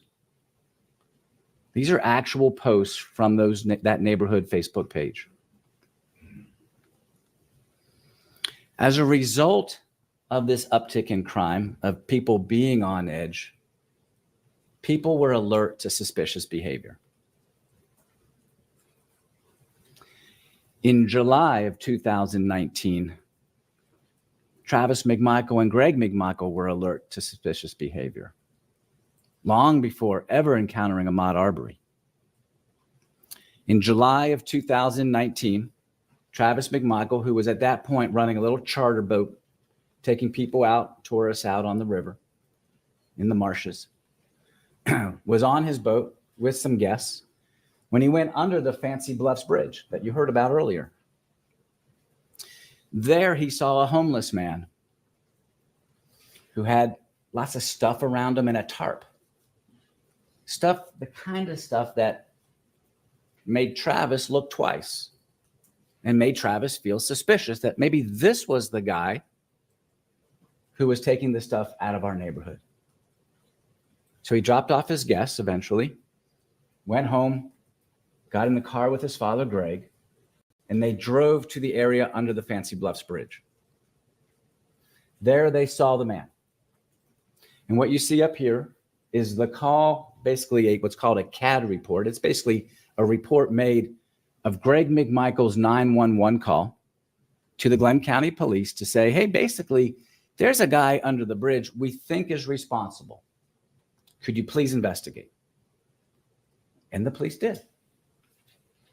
They sent an officer out there, and really nothing of note was found. And the investigation ended. But the break-ins, the theft, didn't end, especially for a man named Larry English. For Mr. English, it was only beginning. Larry English, as you heard, lives in Douglas, Georgia.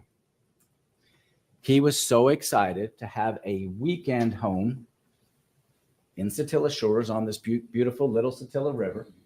He built a home. He was going to use it for weekends and vacations with his wife, Amy, his daughter, Laura, his son, Hoyt.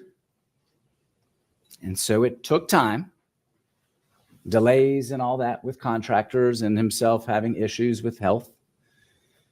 But he started building a home in Satilla Shores for use as a vacation place, a getaway.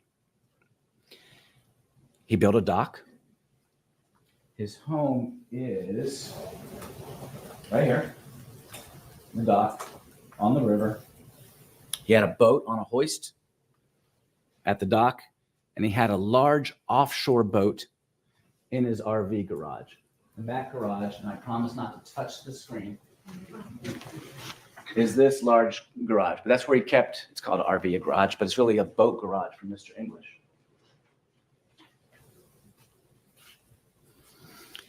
Eventually, because of some advice from his neighbor, Kenny Wade, who lived next door, he installed a camera at the dock and one on the back of his house, which you can't see from this photo. He was concerned about liability because kids were playing out there and they would take his scraps of wood. They would hang out by the dock. But he was also concerned about theft because he had valuables at his house. He had 2 boats, sometimes 3 boats, and he parked his camper on the property, which you can't see in the picture, but you'll see eventually. His camper that he stayed in, sometimes alone, sometimes with his wife and kids, when they came to the house either to work on it or to play at it. So he was concerned about all of this when he installed those cameras. Over the course of the next 3-4 months, he saw on his cameras at night Ahmaud Arbery 4 times. The first time, and this is the first time his camera alerted at all, was October 25th, 2019. Now remember, he's in Douglas, Georgia. He has a cell phone. When his camera spots somebody, he gets an alert on his cell phone. This is a photograph of Ahmaud Arbery on his dock, October 25th, 2019. He gets this alert. He sees this man. He calls Glenn County Police Department. Can't call 911 because 911 would go to Douglas Police. But he calls the 911 number for Glenn County Police. And he's scared. And he's concerned. What is this guy doing at my house at night? There is no legitimate reason, according to Mr. English, for this man to be at his house where his boats are stored, where his camper is parked at night. And he calls the police. He's concerned not only for his stuff, but he's concerned for his family. Because what if Amy was there at the camper alone?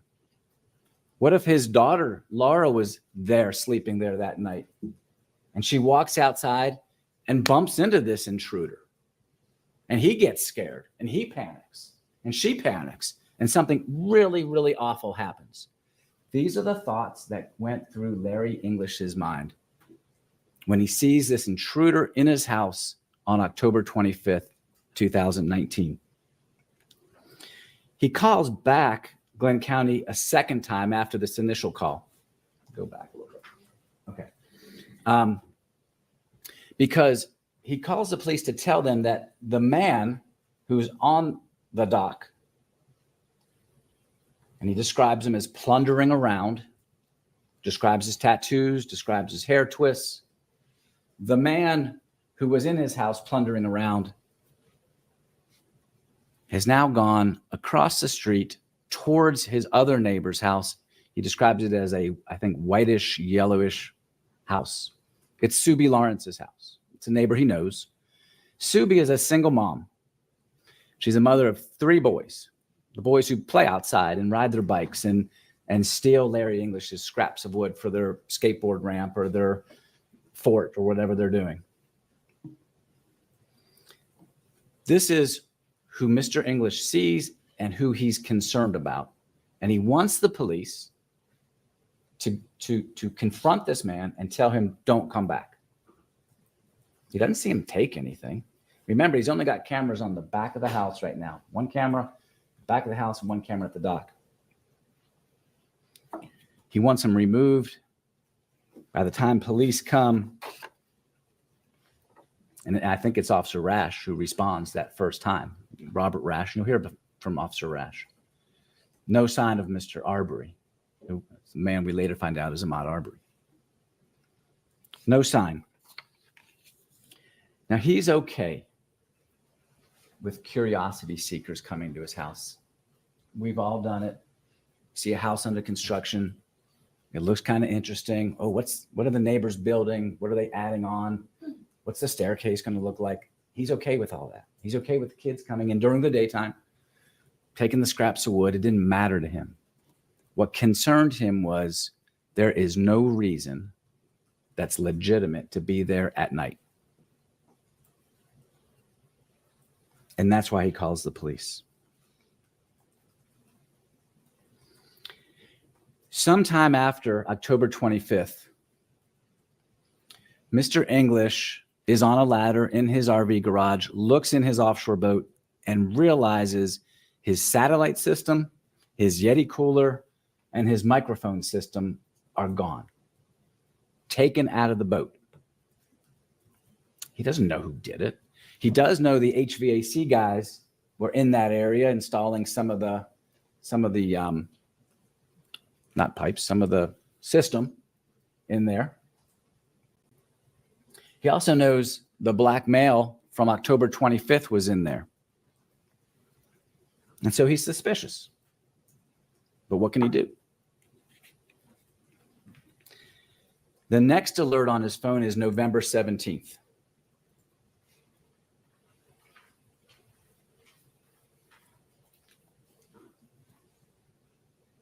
Okay, November 17th, a white couple comes on his property at night, 10 o'clock at night.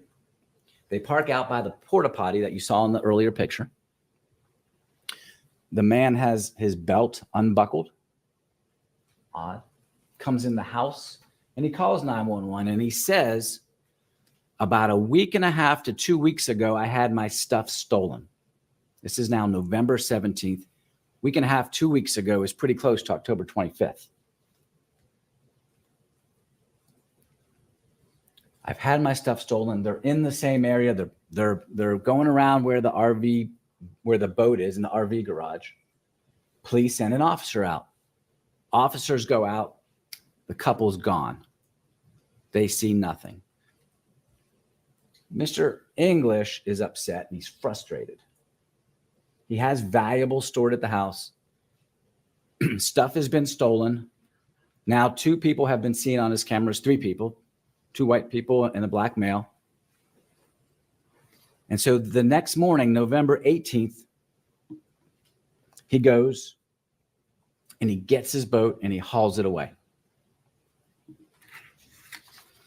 Figures, I just can't keep valuables in this house that's open, but is owned by him with his valuables.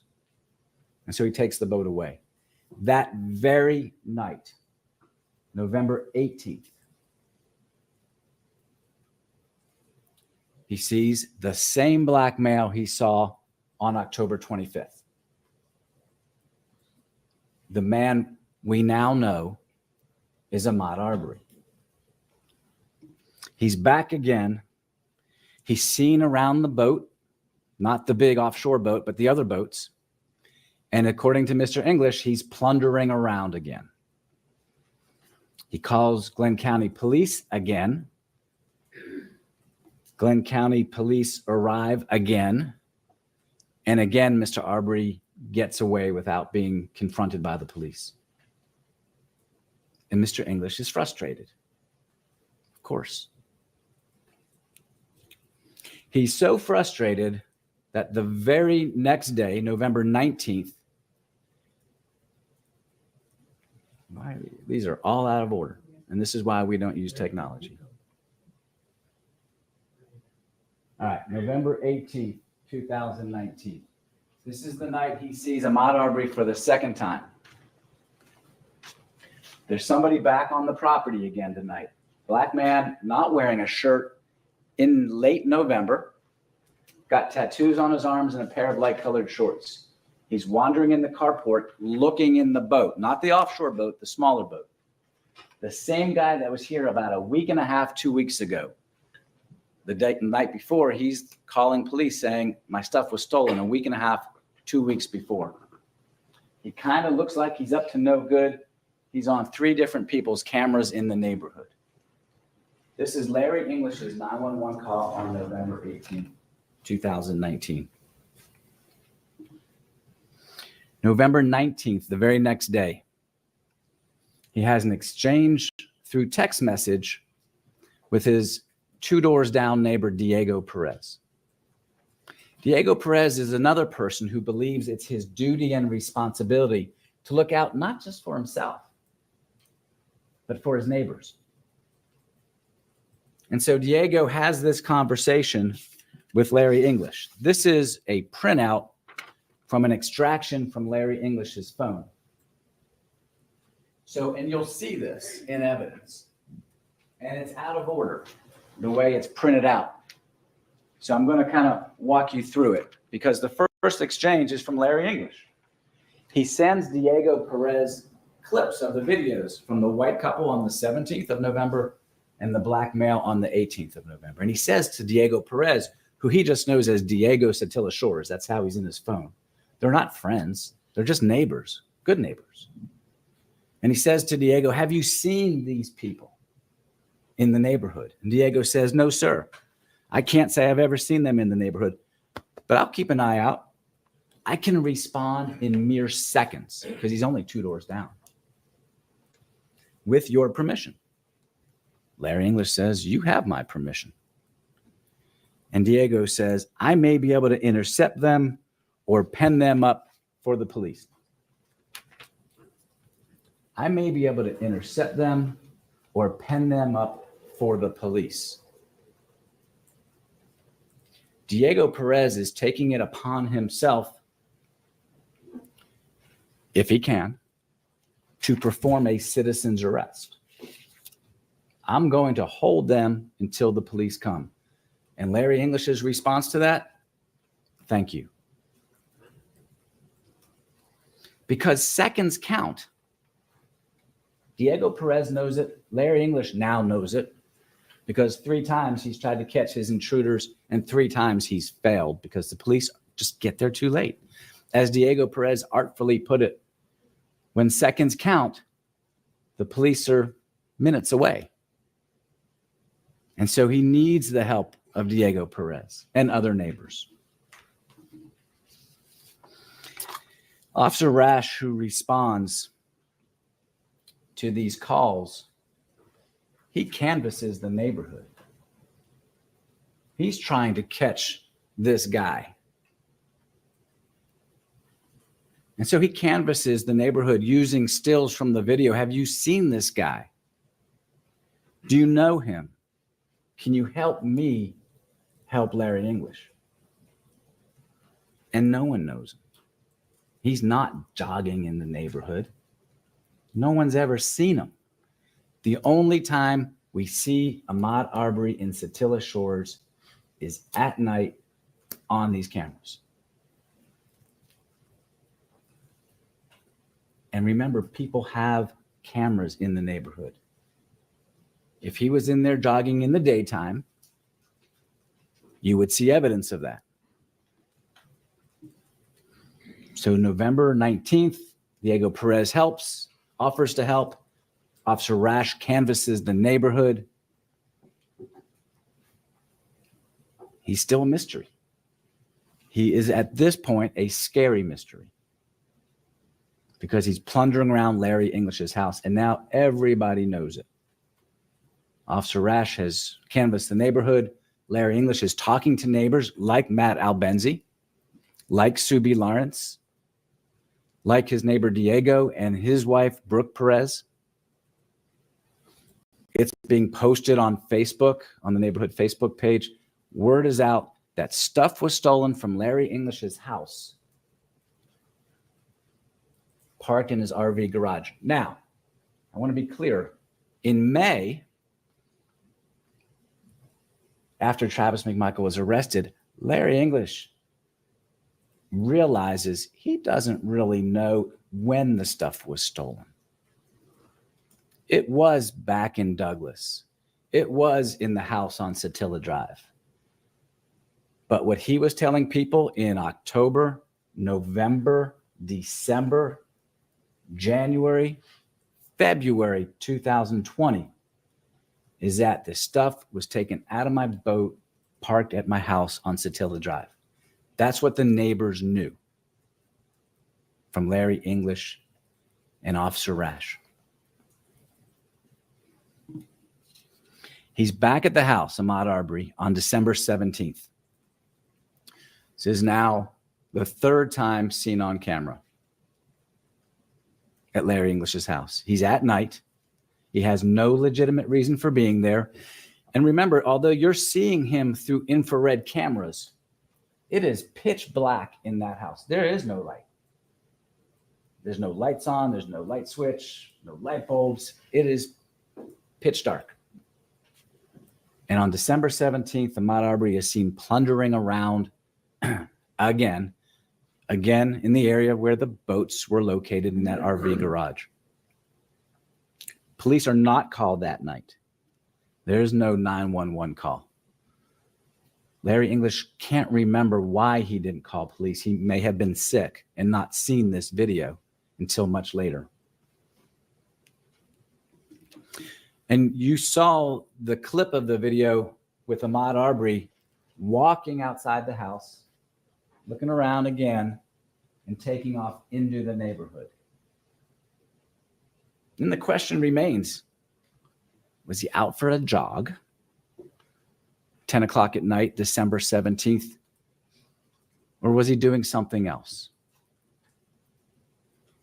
And we'll never know. But it sure does look suspicious. The next time he's seen in Larry English's house is February 11th, 2020. This is now the fourth time in the house.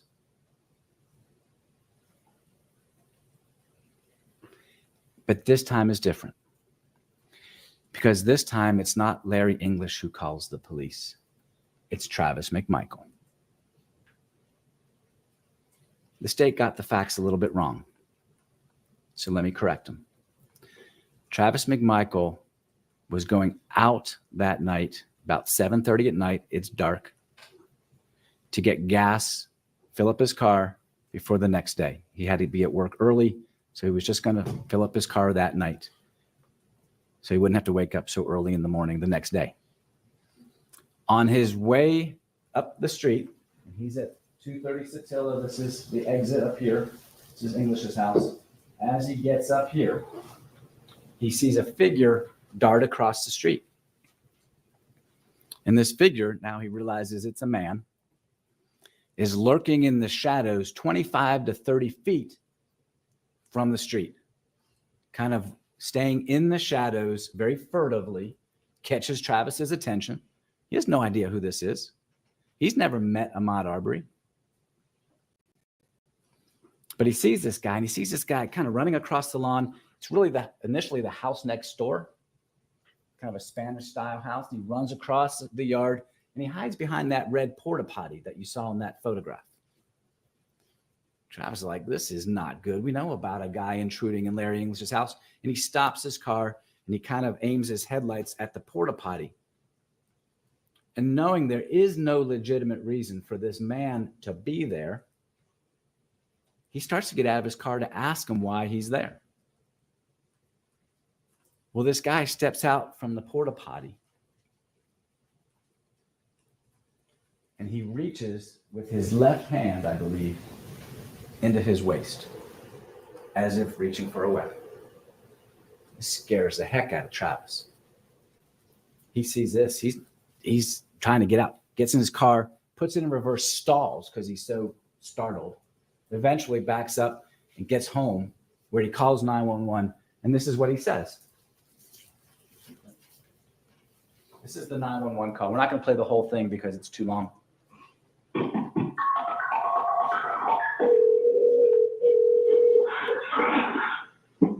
Yeah, what's your best of your emergency? It's a former girl, 2:30, still job. What's going on? We got a string of burglars.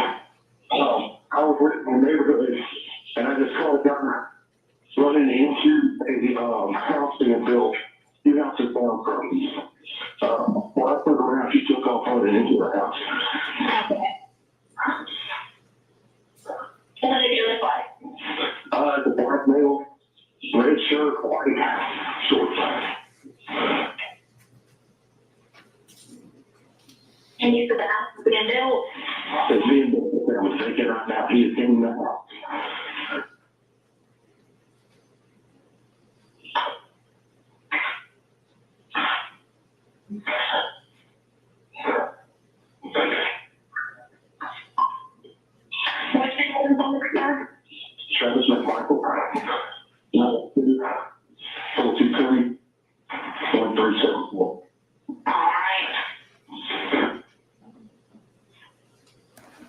Where are you at now? I'm at city, or across the street, in my truck. Watching the house. Watching the house with her. I'm here to. Okay.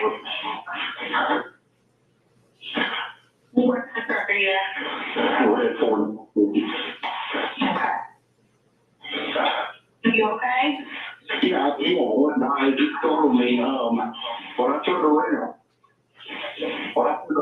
going and backed up, he reached into his pocket and ran into the house. So I don't know if he's armed or not. Looked like he's acting like he was. So, yeah, you might for that.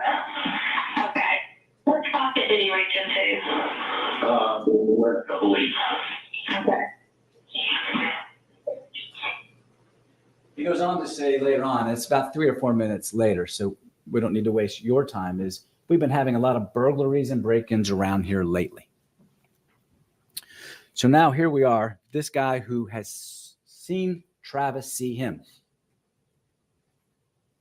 and seen Travis drive away, still has the audacity, the brazenness to go into the English house.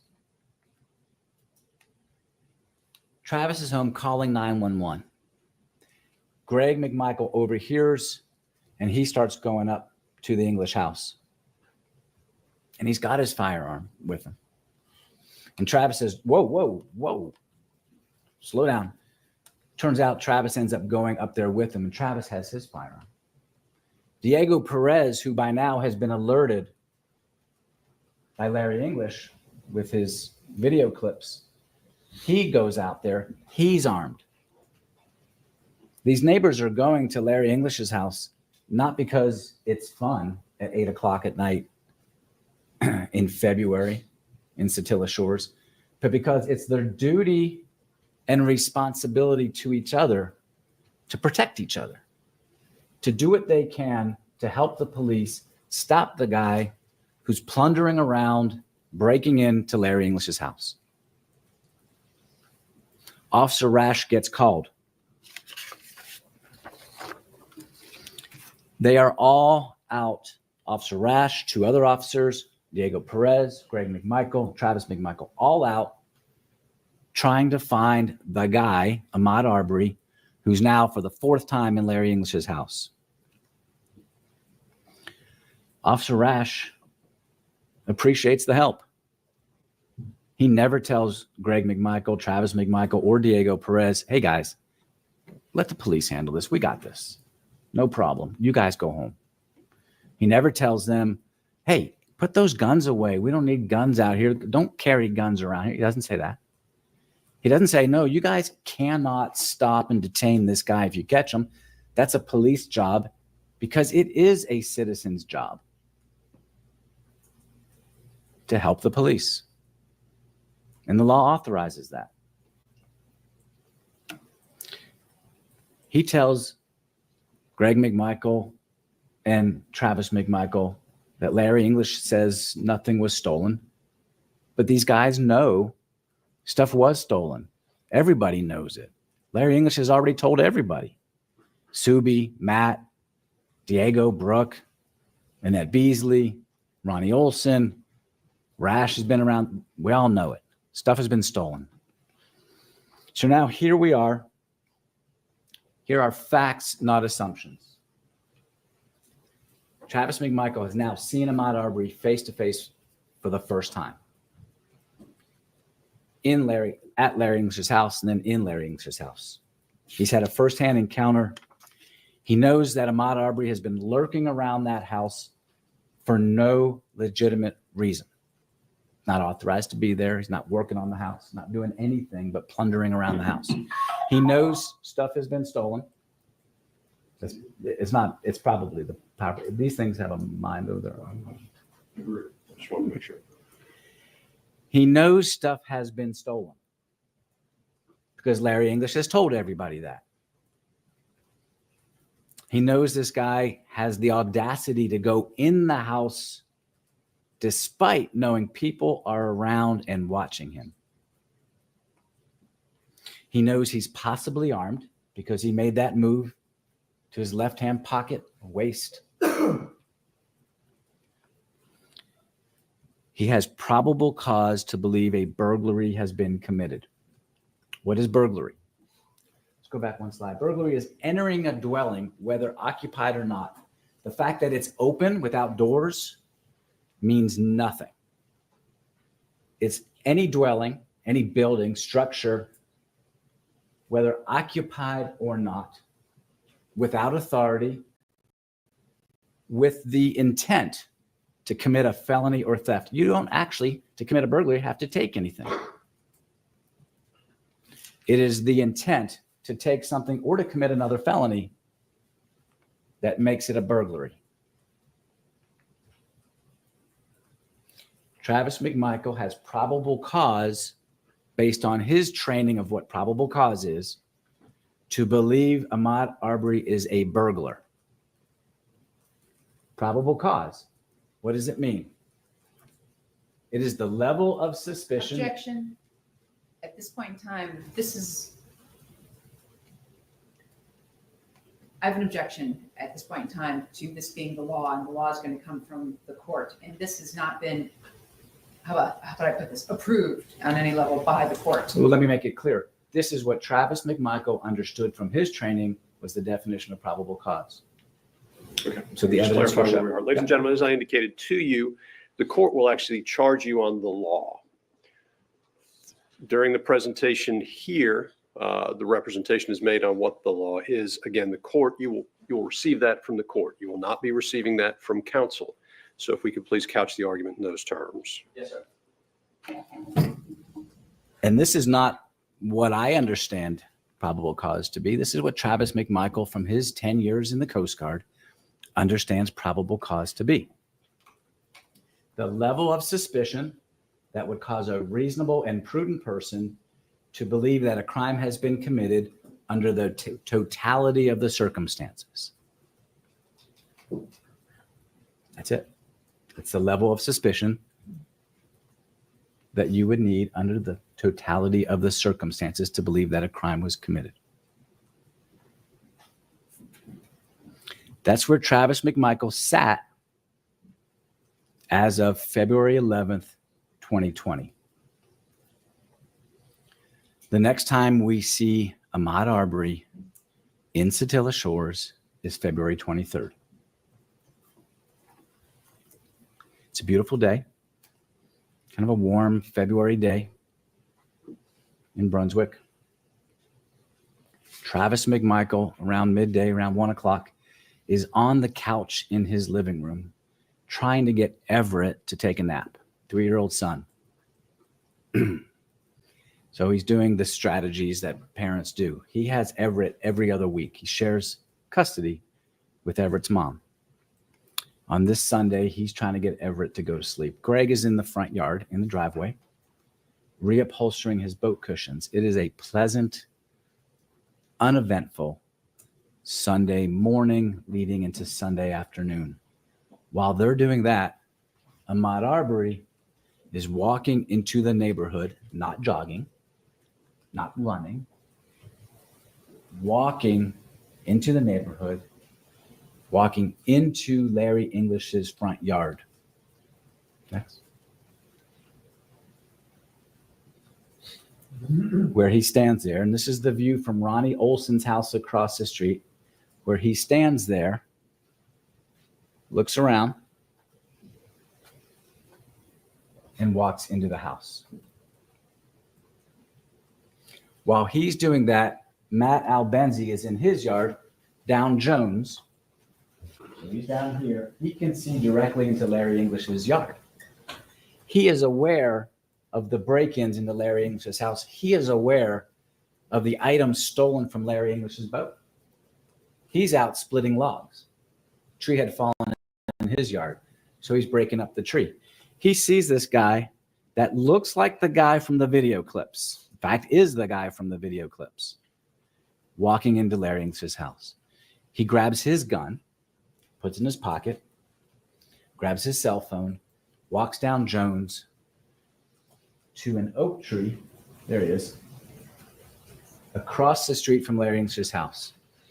And he calls 911. While he's calling 911, he sees Ahmaud Arbery through the windows in Larry English's house. He doesn't know what he's doing in there, but he knows this guy's been there at night 4 times prior. He knows stuff is stolen. So he's calling the police. He believes, eye contact with Ahmaud Arbery. The next thing he sees is Ahmaud Arbery sprint out of that house. He is not jogging. He is running away into the neighborhood, possibly armed, based on prior experience. He is sprinting at what turns out to be about a 6-minute mile. It's fast, and he's got long strides.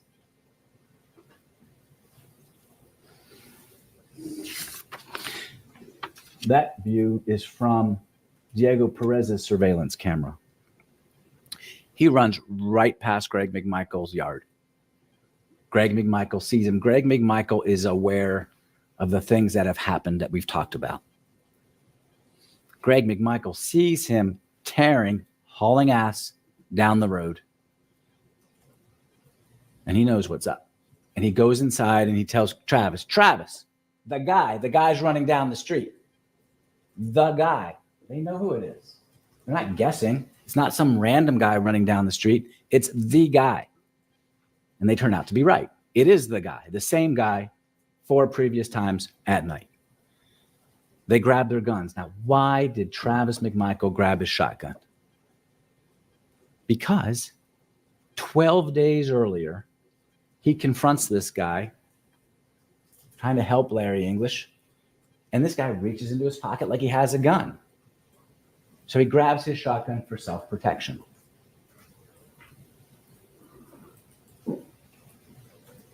And he gets in the car, and he walks out in the yard, actually, and he sees Matt Albenzi motioning down the street.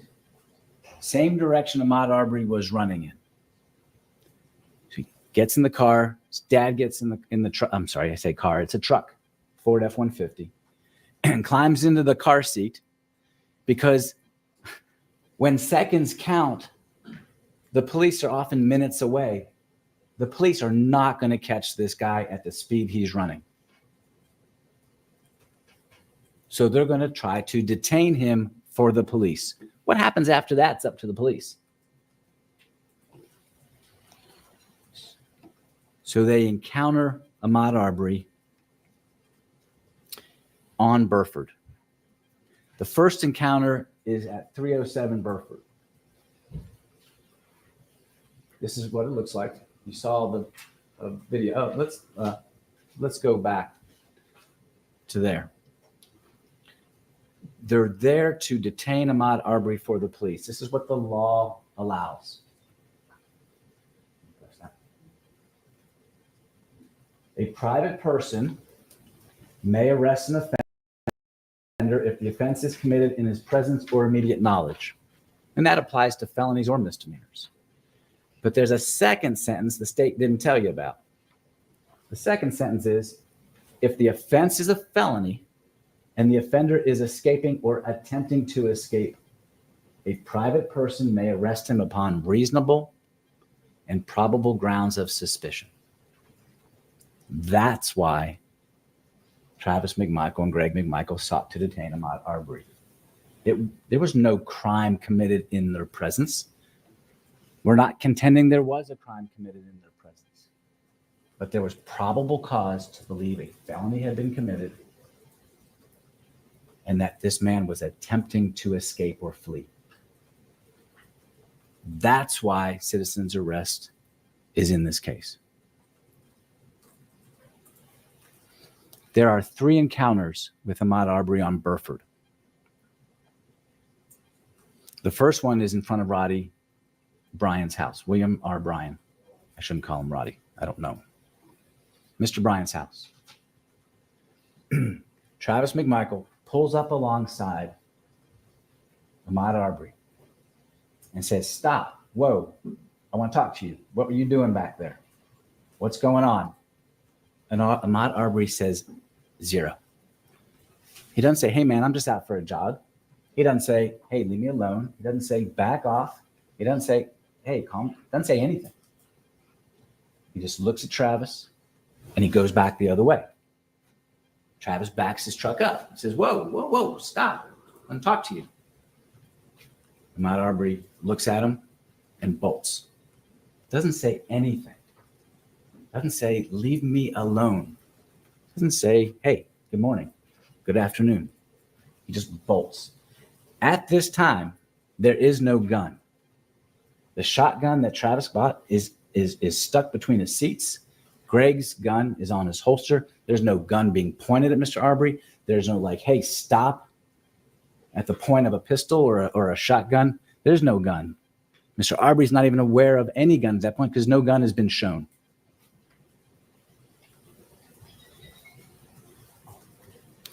They go down Burford.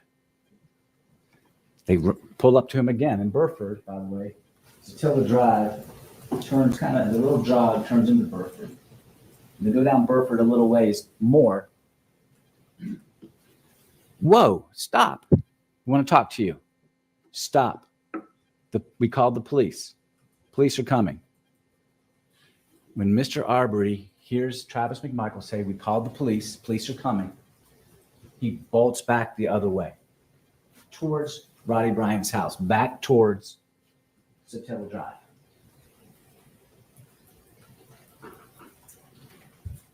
They stop the truck, put it in park. Greg McMichael does get out and he gets in the bed because he's cramped into the child seat. Travis McMichael gets out and he looks down the road. Like, what the heck? I want to talk to this guy.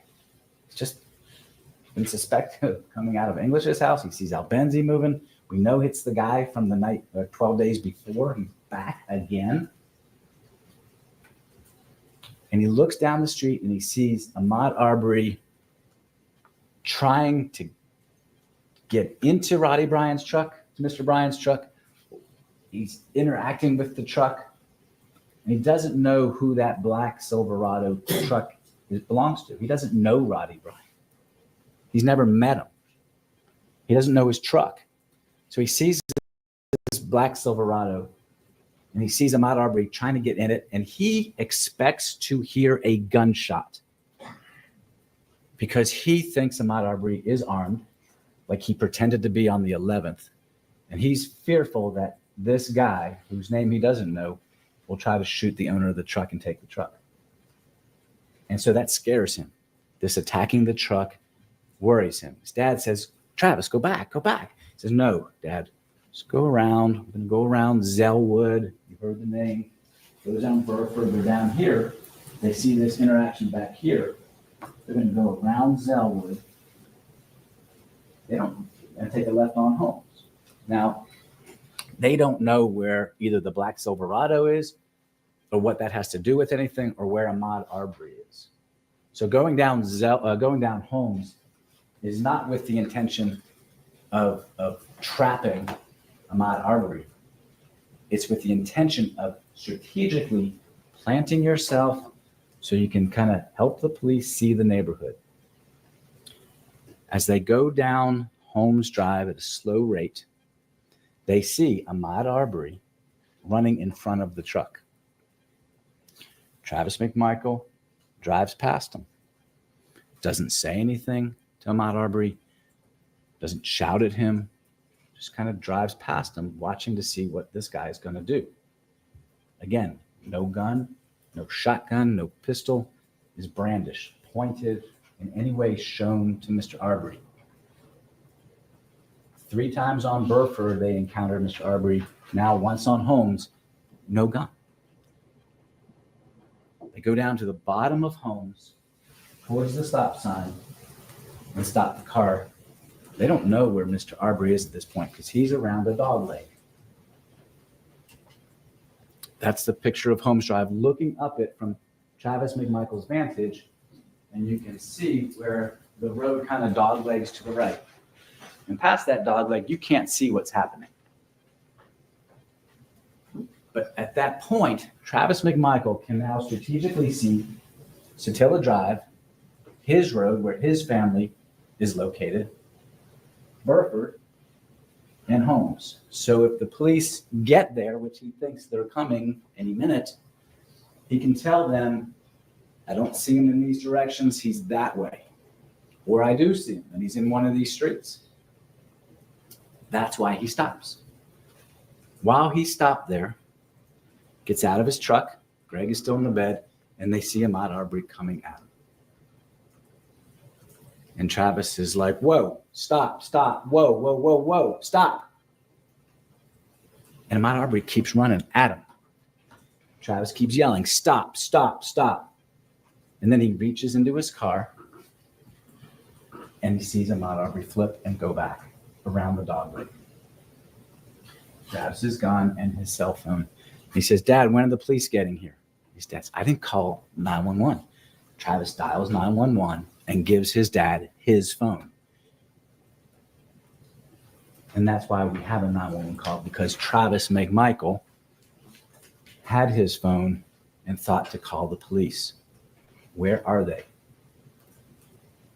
It's before the first shot is fired. They call the police. That is not evidence of an intent to murder.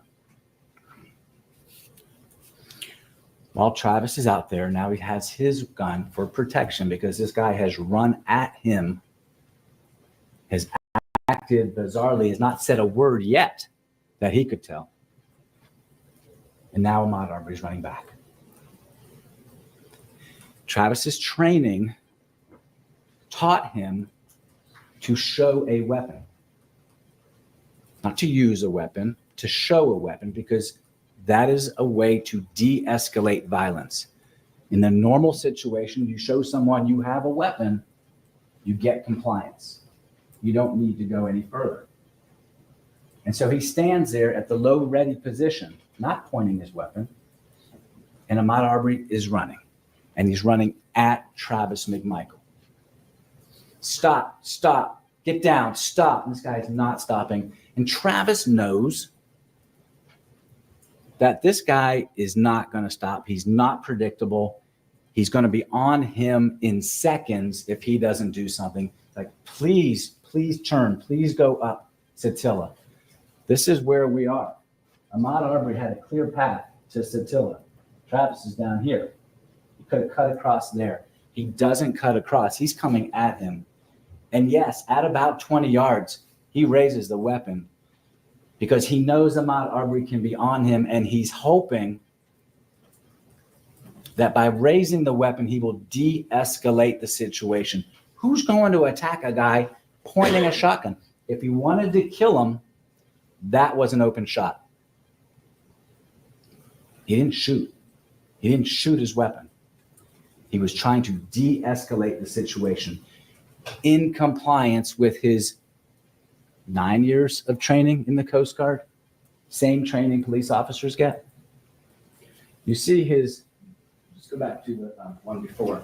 The gun is down, and you saw this a little bit. You can see the white forearm of Travis McMichael. Let me move this map. I apologize. I think you can probably turn this to give them a better look at it. It's okay, don't Careful. It doesn't even face them.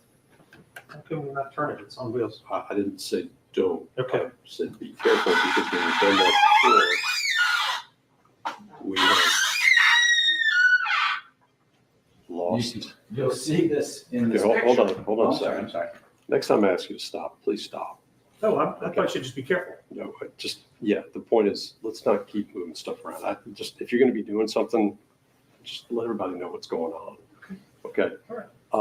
The point was, last time this was touched, not by Ms. Donkowski, but generally in other matters before the court, we've lost it. So if we could, before we just start moving things around, let the court know. I don't touch it. Well, I know Mr. Rubin doesn't I'm touch not it. touching it. And I don't mean to call it Mr. Shevin. I'm very touchy about, no pun intended, about some of this electronics in here. As Mr. Rubin has alluded to, we've lost connections and all sorts of problems. So we're trying to make sure these presentations flow. So I didn't mean to get on council, but if everybody could let me know if we're doing that. this is a fuzzy picture. You'll have pictures in the video throughout the course of the trial. His arm is down and you can see the white forearm. You can see the driveway here. Travis, We haven't lost the sight line there, have we? You're okay over your shoulder now? Okay, that's the other issue is, and I know it's awkward. Yeah. Speak loud. Sorry. So there's a driveway here, and Travis McMichael is across from another driveway. You'll see it's about 60 feet, 20 yards away. And he knows how quickly someone can cover 20 yards in seconds. An unarmed person can take a weapon away and kill a police officer or a civilian in seconds, even from 20 yards away. Even an armed person from 20 yards away. So he raises his weapon. In the next slide, and you see the distance, because he wants the guy to stop, not because he wants to hurt Ahmaud Arbery. He's not looking for an encounter. If he wanted to hurt somebody, he would have fired on Burford, on Holmes, or now down here at the bottom. Ahmaud Arbery doesn't stop. He doesn't say, whoa, hey, I'm good. He doesn't say anything. And he doesn't stop. Instead, he goes around the truck to the right-hand side, the passenger side, and at that point, Travis McMichael can't see his hands. Remember, he still thinks this guy could be armed because I saw this guy, at least pretend he was, on the 11th. He doesn't know, and he can't see his hands. And his dad, his 64, 65-year-old dad, who's had a stroke, is on the bed, and Ahmaud Arbery could just yank him down or take a shot at him. He doesn't know. So he goes to the front of the truck to get an eye on him. What's this guy going to do? Good Lord, I hope he just keeps running. Go up Satilla. But he doesn't know. So he goes to the front, and within a split second, Ahmaud Arbery makes a left, not a right. Makes a left and is on Travis, such that Travis has no choice but to fire his weapon in self-defense. And that shot is a contact or near contact wound, meaning Ahmaud Arbery is on him. You will hear that from Brian Leopard of the GBI Crime Lab. That first shot, which we can't really see because it's videotaped through two windshields, Robbie Bryan's windshield and Travis McMichael's windshield. They're in front of the truck. When they collide, when Ahmaud Arbery makes a left, he's on Travis, and Travis has to fire. Because at that point, it's his life or Ahmaud Arbery's life. And the only thing, it's weird the way the mind works, the only thing he can think of at that point is Everett. Kind of flashes through his mind. My then three-year-old son. So he fires, he pulls down the weapon, trying to get it away because Ahmaud Arbery's not stopped. That gunshot, which he knows was near his chest. At least he believes it in this melee. He pulls it down, he pulls it back. You'll see from the video, he goes backwards out of frame because Arbery is rushing him, pulls it down, he fires another shot off frame. You see smoke, you see something spray. And you see Ahmaud Arbery swinging wildly. And he's hitting Travis. You see him hit with his right hand into Travis's head, neck. He is pounding Travis McMichael while Travis is trying to get the gun away. And Travis fires two more times, and you've seen that. It's a horrible, horrible video. And it's tragic. It's tragic that Ahmaud Arbery lost his life. But at that point, Travis McMichael is acting in self-defense. He did not want to encounter Ahmaud Arbery physically. He was only trying to stop him for the police.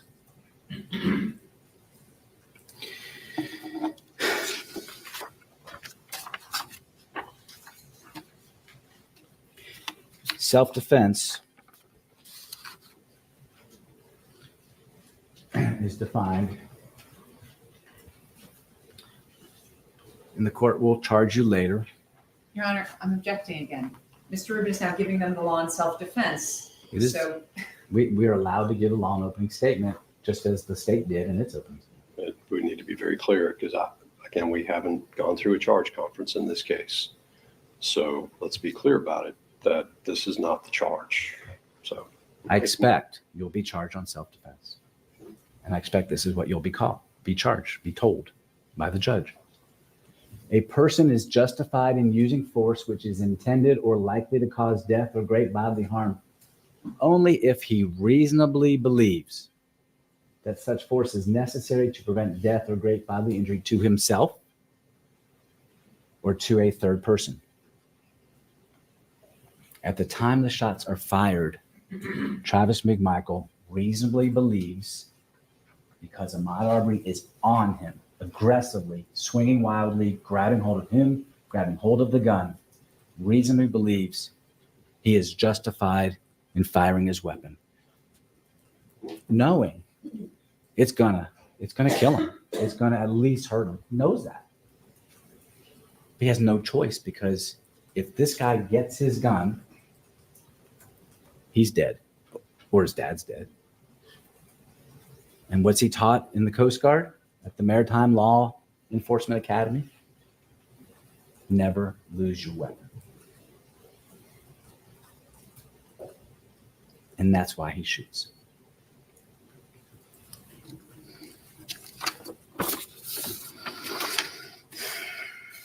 Travis McMichael, within seconds, encounters the police. Officer Minshew, Officer Duggan, they arrive on scene. He cooperates fully. He does whatever they tell him to do. When they say speak, he speaks. When they say don't speak, he doesn't speak. Cooperates fully. He's distraught. He's upset. You'll see this on the video, the body cam of the officers. There's no glee at having done what he just did.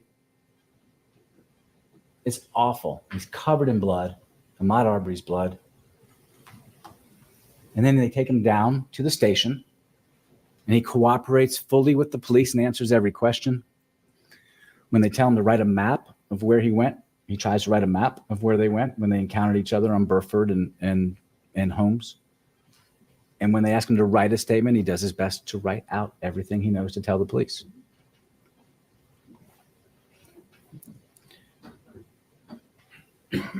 There's been a lot written about this case and Travis McMichael's actions. Doesn't matter. What matters now is the evidence that you're going to hear, the facts that you're going to hear, and the law that you're going to be given by Judge Walmsley. You are now the judges of the facts and the applicators of the law in this case. The evidence shows overwhelmingly that Travis McMichael honestly and lawfully attempted to detain Ahmaud Arbery according to the law and shot and killed him in self-defense.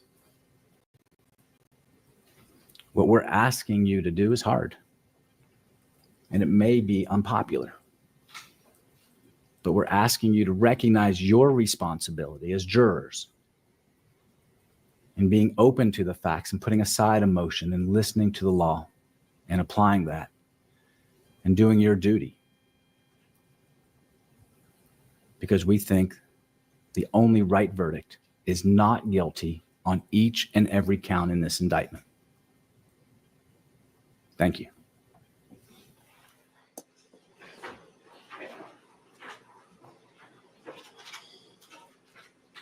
Thank you.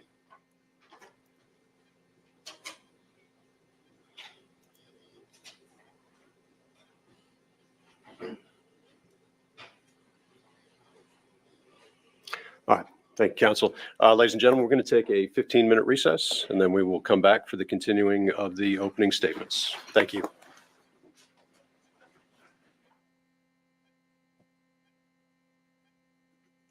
This is the Outcast Podcast, coming to you on Twitch and YouTube Live with the trial of Ahmaud Arbery. We're going to let the jury go out here. We're going to see what else is said, and then we're going to take us a little break.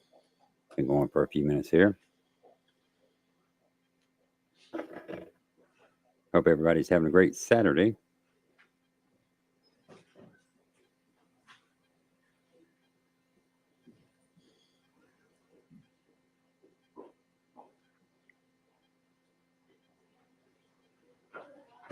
Okay, y'all can be seated. All right, let's take 15 minutes. Okay, we're in recess. Okay, they're going into recess. We're going to go join them real quick here. Hold on one second. Let's go ahead and pause what we got going on here. All right, folks, this is the Outcast Podcast. We're going to take us a quick break here. Let's get out of this. Let's go in this. We'll be right back, folks. Do not go away. We got more continuous coverage here of the Ahmaud Arbery trial on Twitch and YouTube. We're on a quick break. Y'all be right back. Don't go away.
Okay, that was the testimony for, that was the opening statement, I should say, for Travis McMichael, I believe.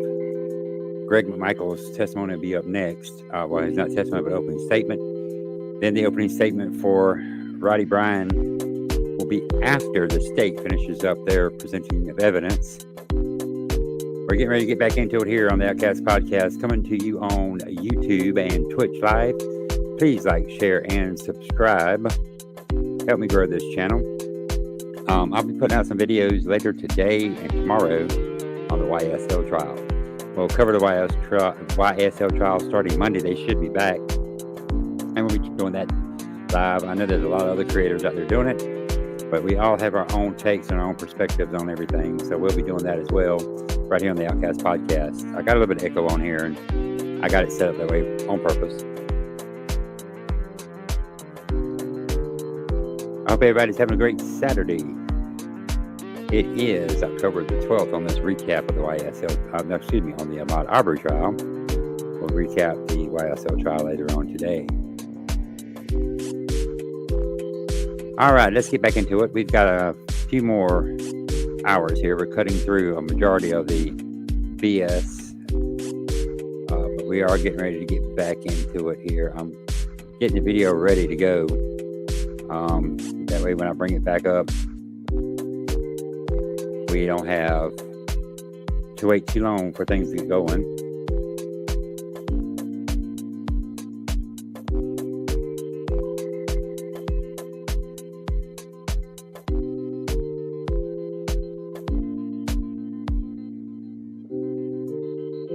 All right. Let me get over here. Let's get this music ready to go down. All right, here we go. We're going to go back to it. It's the podcast. All right, let's get back to the opening statements and the Ahmaud Arbery trial. Next one up should be Greg McMichael's attorney. Here we go, folks. All right. Yeah, I'll be seated.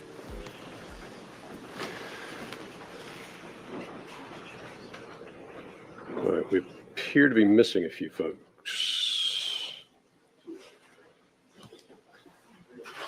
I think we know why we're missing one. Okay. Okay.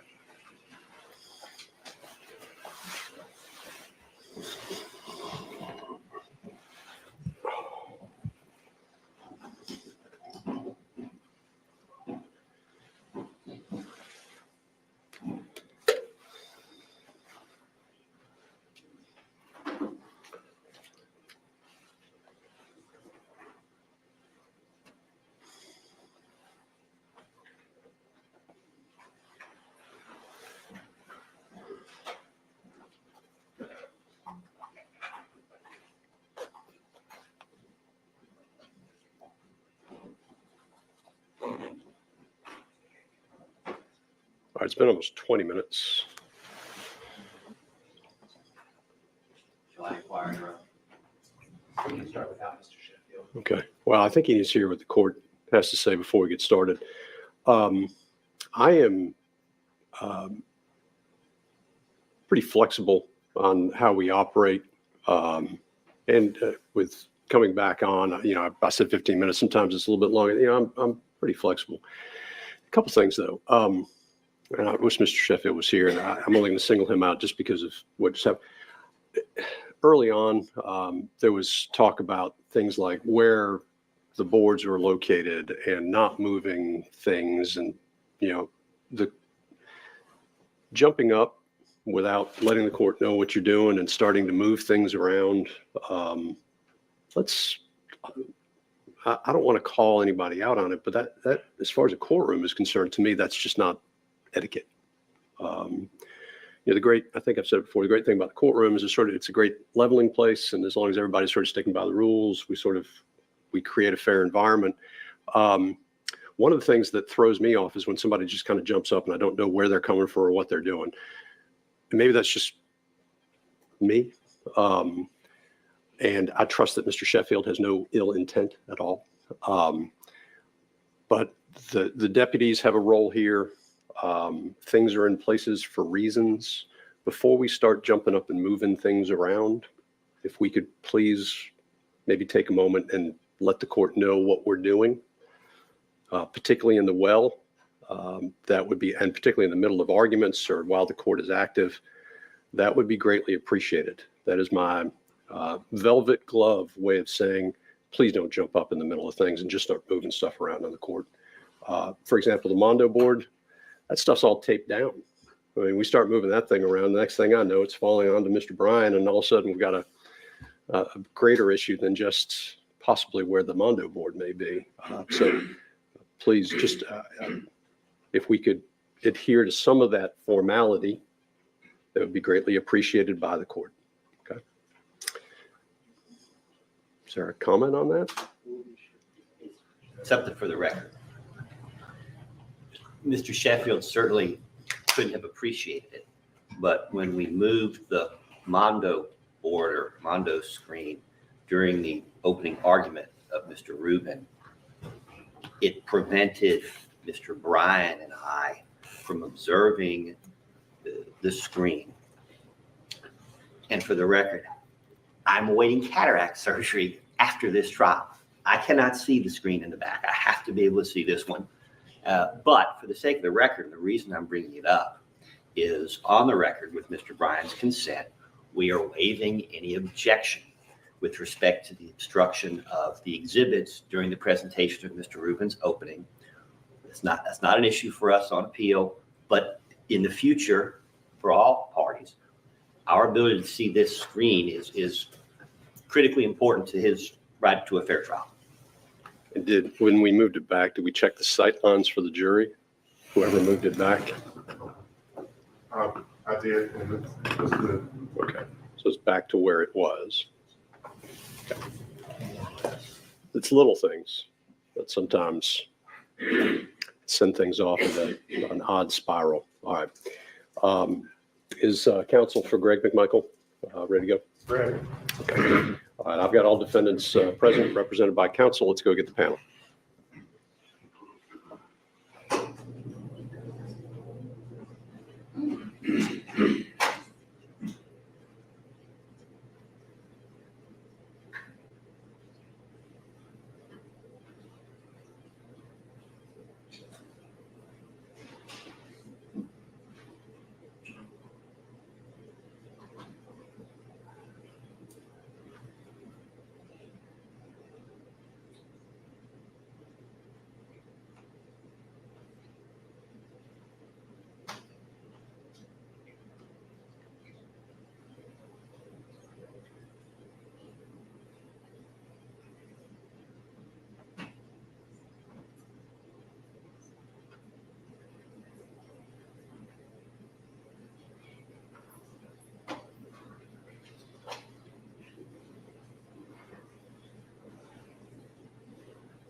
Rise for the jury.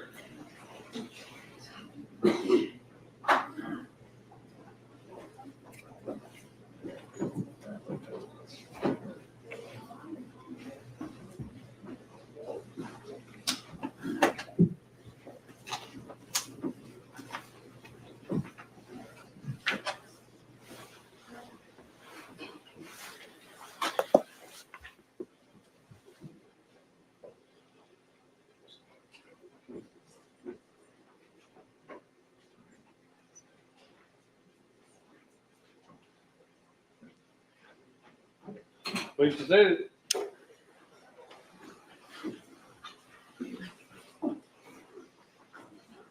All right, welcome back, ladies and gentlemen. As indicated, we're ready to proceed with the opening statements on behalf of Greg McMichael. Thank you.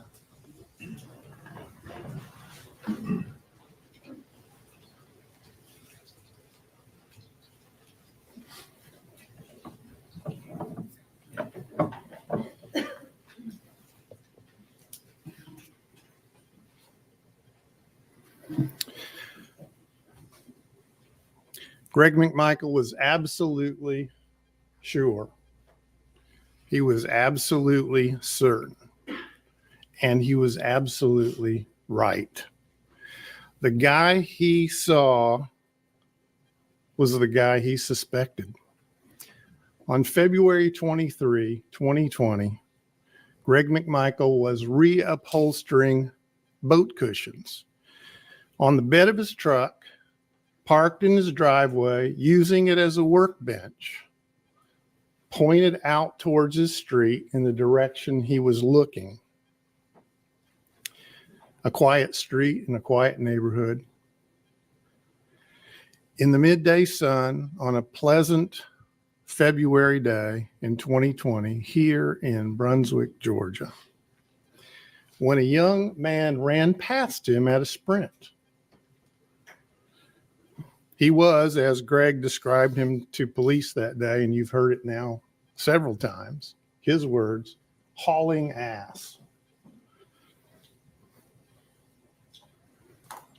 The young man had it hooked up, Greg said, running at a sprint.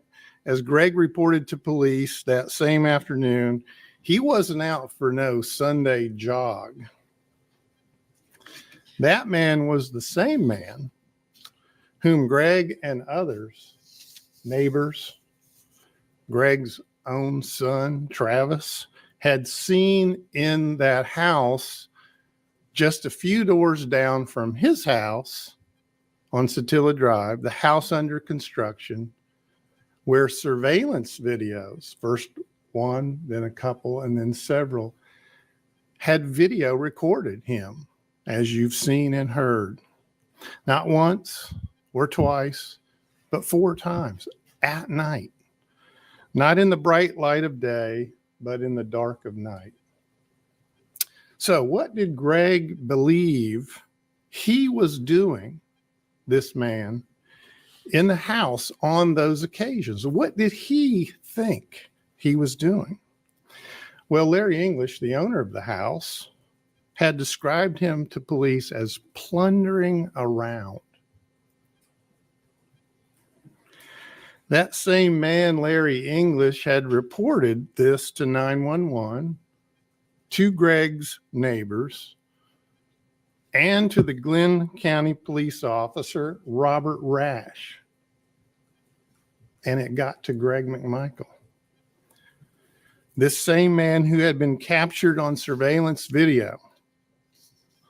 As Mr. Rubin told you, infrared lighting, it's lit up for us to see. But if you were the person in that house in the dark of night, you wouldn't see anything except possibly the little red infrared lights of a camera, if that.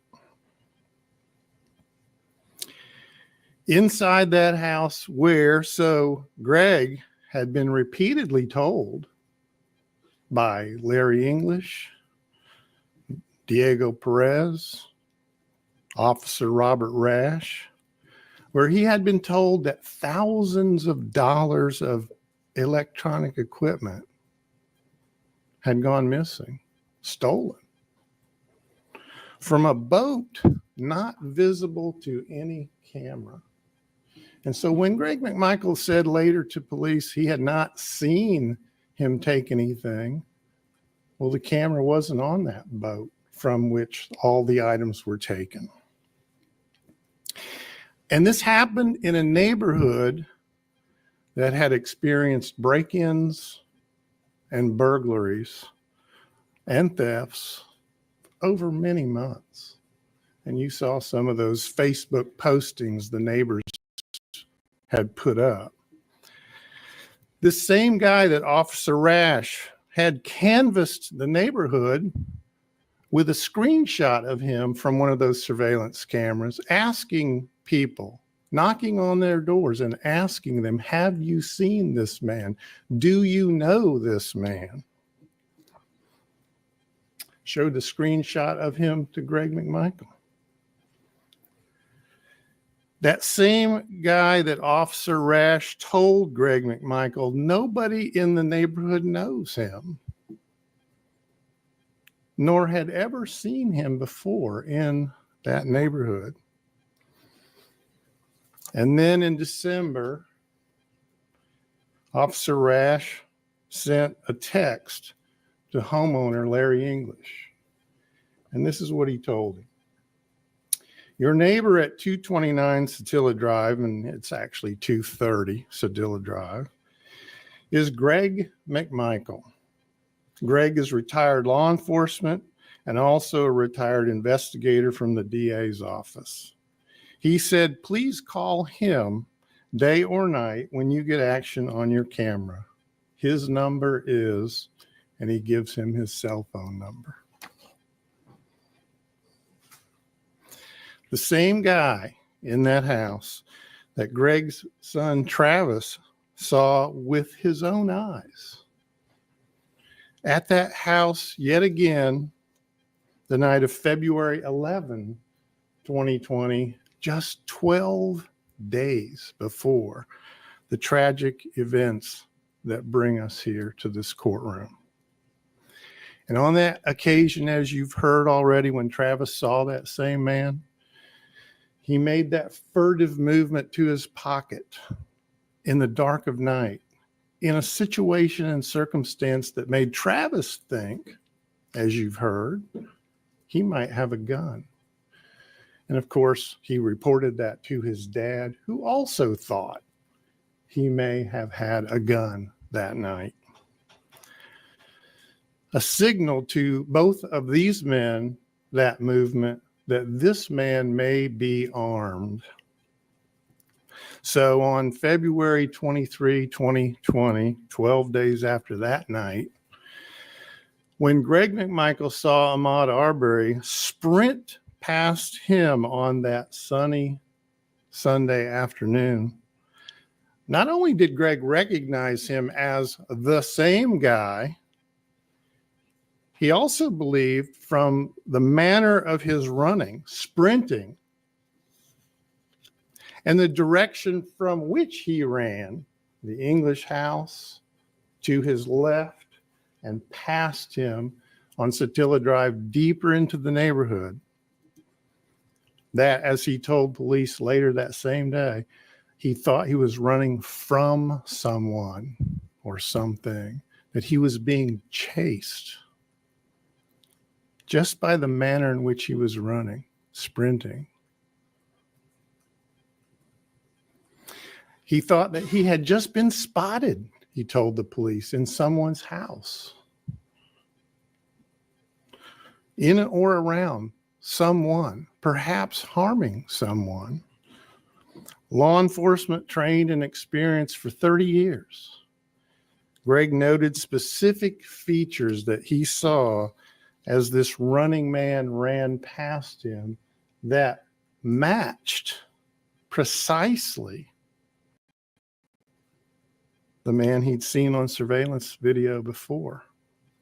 Young, black, male, 5 feet, 10 inches, slender, muscular, with short hair that Greg described as short dreads, twists, wearing a white t-shirt. There might be a chance, finally, Greg thought, as he told the police later that day, for the police to question this man, to find out, who are you? Why are you here? No one in the neighborhood knows you. And we've had all of these problems in our neighborhood, specifically at that house, but at many other houses. A man who had eluded police up till then, as Greg said to the police later that day, no one could ever catch him, he said to Officer Brandeberry on the street at the scene that day. If only he could be detained long enough, Greg thought, long enough for the police to arrive. So, there, using his truck as a workbench, Greg dropped his tools, left his project, ran into his house, called out to his son Travis, the same guy is back. The same guy is back. Let's go. Believing that he was the man who had burglarized Larry English's house, believing that Larry English's house had in fact been burglarized. He had never been told anything different, never been told there were other places Larry English had taken his boat where his stuff might have been taken. He had never been told anything different. Believing that he may be armed, wearing pants with pockets, Greg grabbed his gun, Travis too, and they piled into Travis's truck, parked there at the house near Greg's truck. And you can see it on video. You'll see it later. They piled into the truck, Travis in the driver's seat. And as you've already heard, Greg, all 230 pounds of him then, he's smaller now, stuffed into a child's car seat, and really not into it, but on top of it. His face almost in the windshield as he's sitting on top of this car seat, strapped into the passenger seat.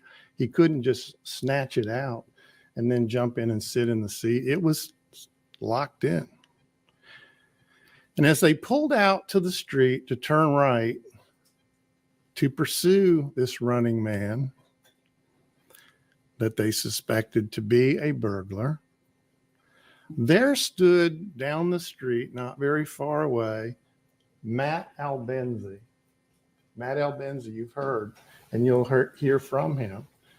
A man who had walked up his street, had seen Ahmaud Arbery in the house, had taken his cell phone, had called the police, and while standing near a tree, looking at the house, locked eyes with Ahmaud Arbery, who ducked down and then came out of the house, and you saw the still photo, was off, running.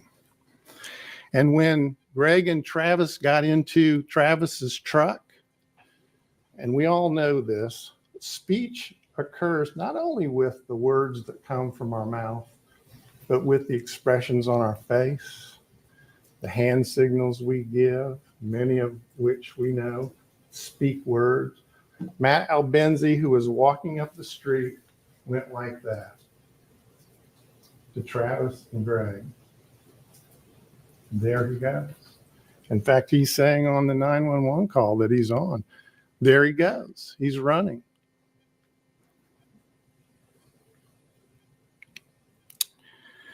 Waving his arm in a motion that conveyed a clear message to these men that he is the same guy.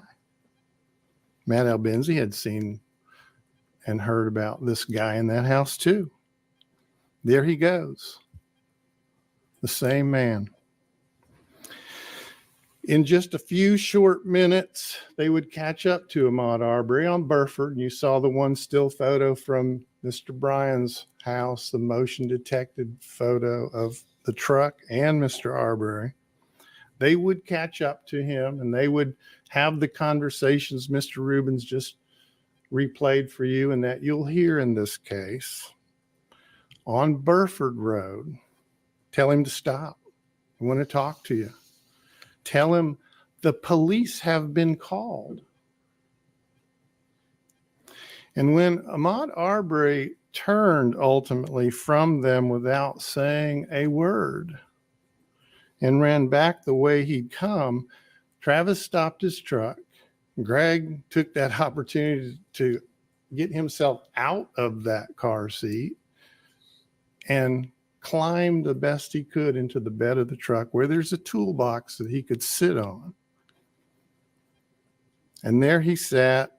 And as Travis drove the direction that has been described, the opposite direction from Ahmaud Arbery, who has by now run back to Satilla Drive while Travis and Greg drive the opposite direction to Zellwood Drive. They're going in opposite directions. And Mr. Arbery is turning back in the direction from which he had come. Mr. Bryan is behind him, watching him, apparently. And Travis drives his truck around Zellwood, not knowing which way Ahmaud Arbery would run, not knowing that he would turn off Satilla and run down Holmes and up on Holmes. Travis turns, and Ahmaud Arbery and Travis McMichael with Greg in the truck, now in the back of the truck, pass each other like this. And ultimately, and you'll hear more details throughout the case, Travis parks the truck, stops, and Ahmaud Arbery is out of sight around that dog leg you've seen. And there stood Greg in the back of the truck. And you've heard already from Mr. Rubin that Travis thought Greg had called 911. Greg didn't have a phone on him. Travis dialed it and handed it to his father. And that's where you see him standing in the bed of Travis's truck, looking back now towards Ahmaud Arbery, who's turned around. When you saw the video earlier when the state played it, when Mr. Arbery turns around, he turns back toward the McMichaels. They're already stopped up on Holmes. They're already there. They've passed him. And they're now waiting for the police to come, keeping an eye out for which direction he may go. They can't even see him. And then here he comes back. And there's Greg with his phone to his ear on the 911 call. And as Ahmaud runs towards the truck on the video we've all seen, that's been seen everywhere, that you're going to see many times, no doubt, in this trial, he's on the phone. He's describing to the person at 911 where they are best he can. He doesn't even know the name of the street. He just tells them Satilla Shores near his house. And then you hear him, as Ahmaud gets close to the back of the truck, you hear him yell, "Stop right there. Damn it. Stop." And then the next thing you hear, and the last word you hear him say on that phone is, "Travis." Because by then, Greg has turned as Ahmaud Arbery is running past the truck, and he sees him turn towards his only son. Continuing coverage of the drops Ahmaud that Arbery phone to the- trial will continue tomorrow. We hope all you guys had a great day today. We'll pick this back up tomorrow with the Ahmaud Arbery trial. Right here. The Outcast Podcast. Y'all have a great Saturday. We got some YSL Young Thug trial stuff coming out here later this afternoon. Just keep an eye on the channel. Y'all have a great day.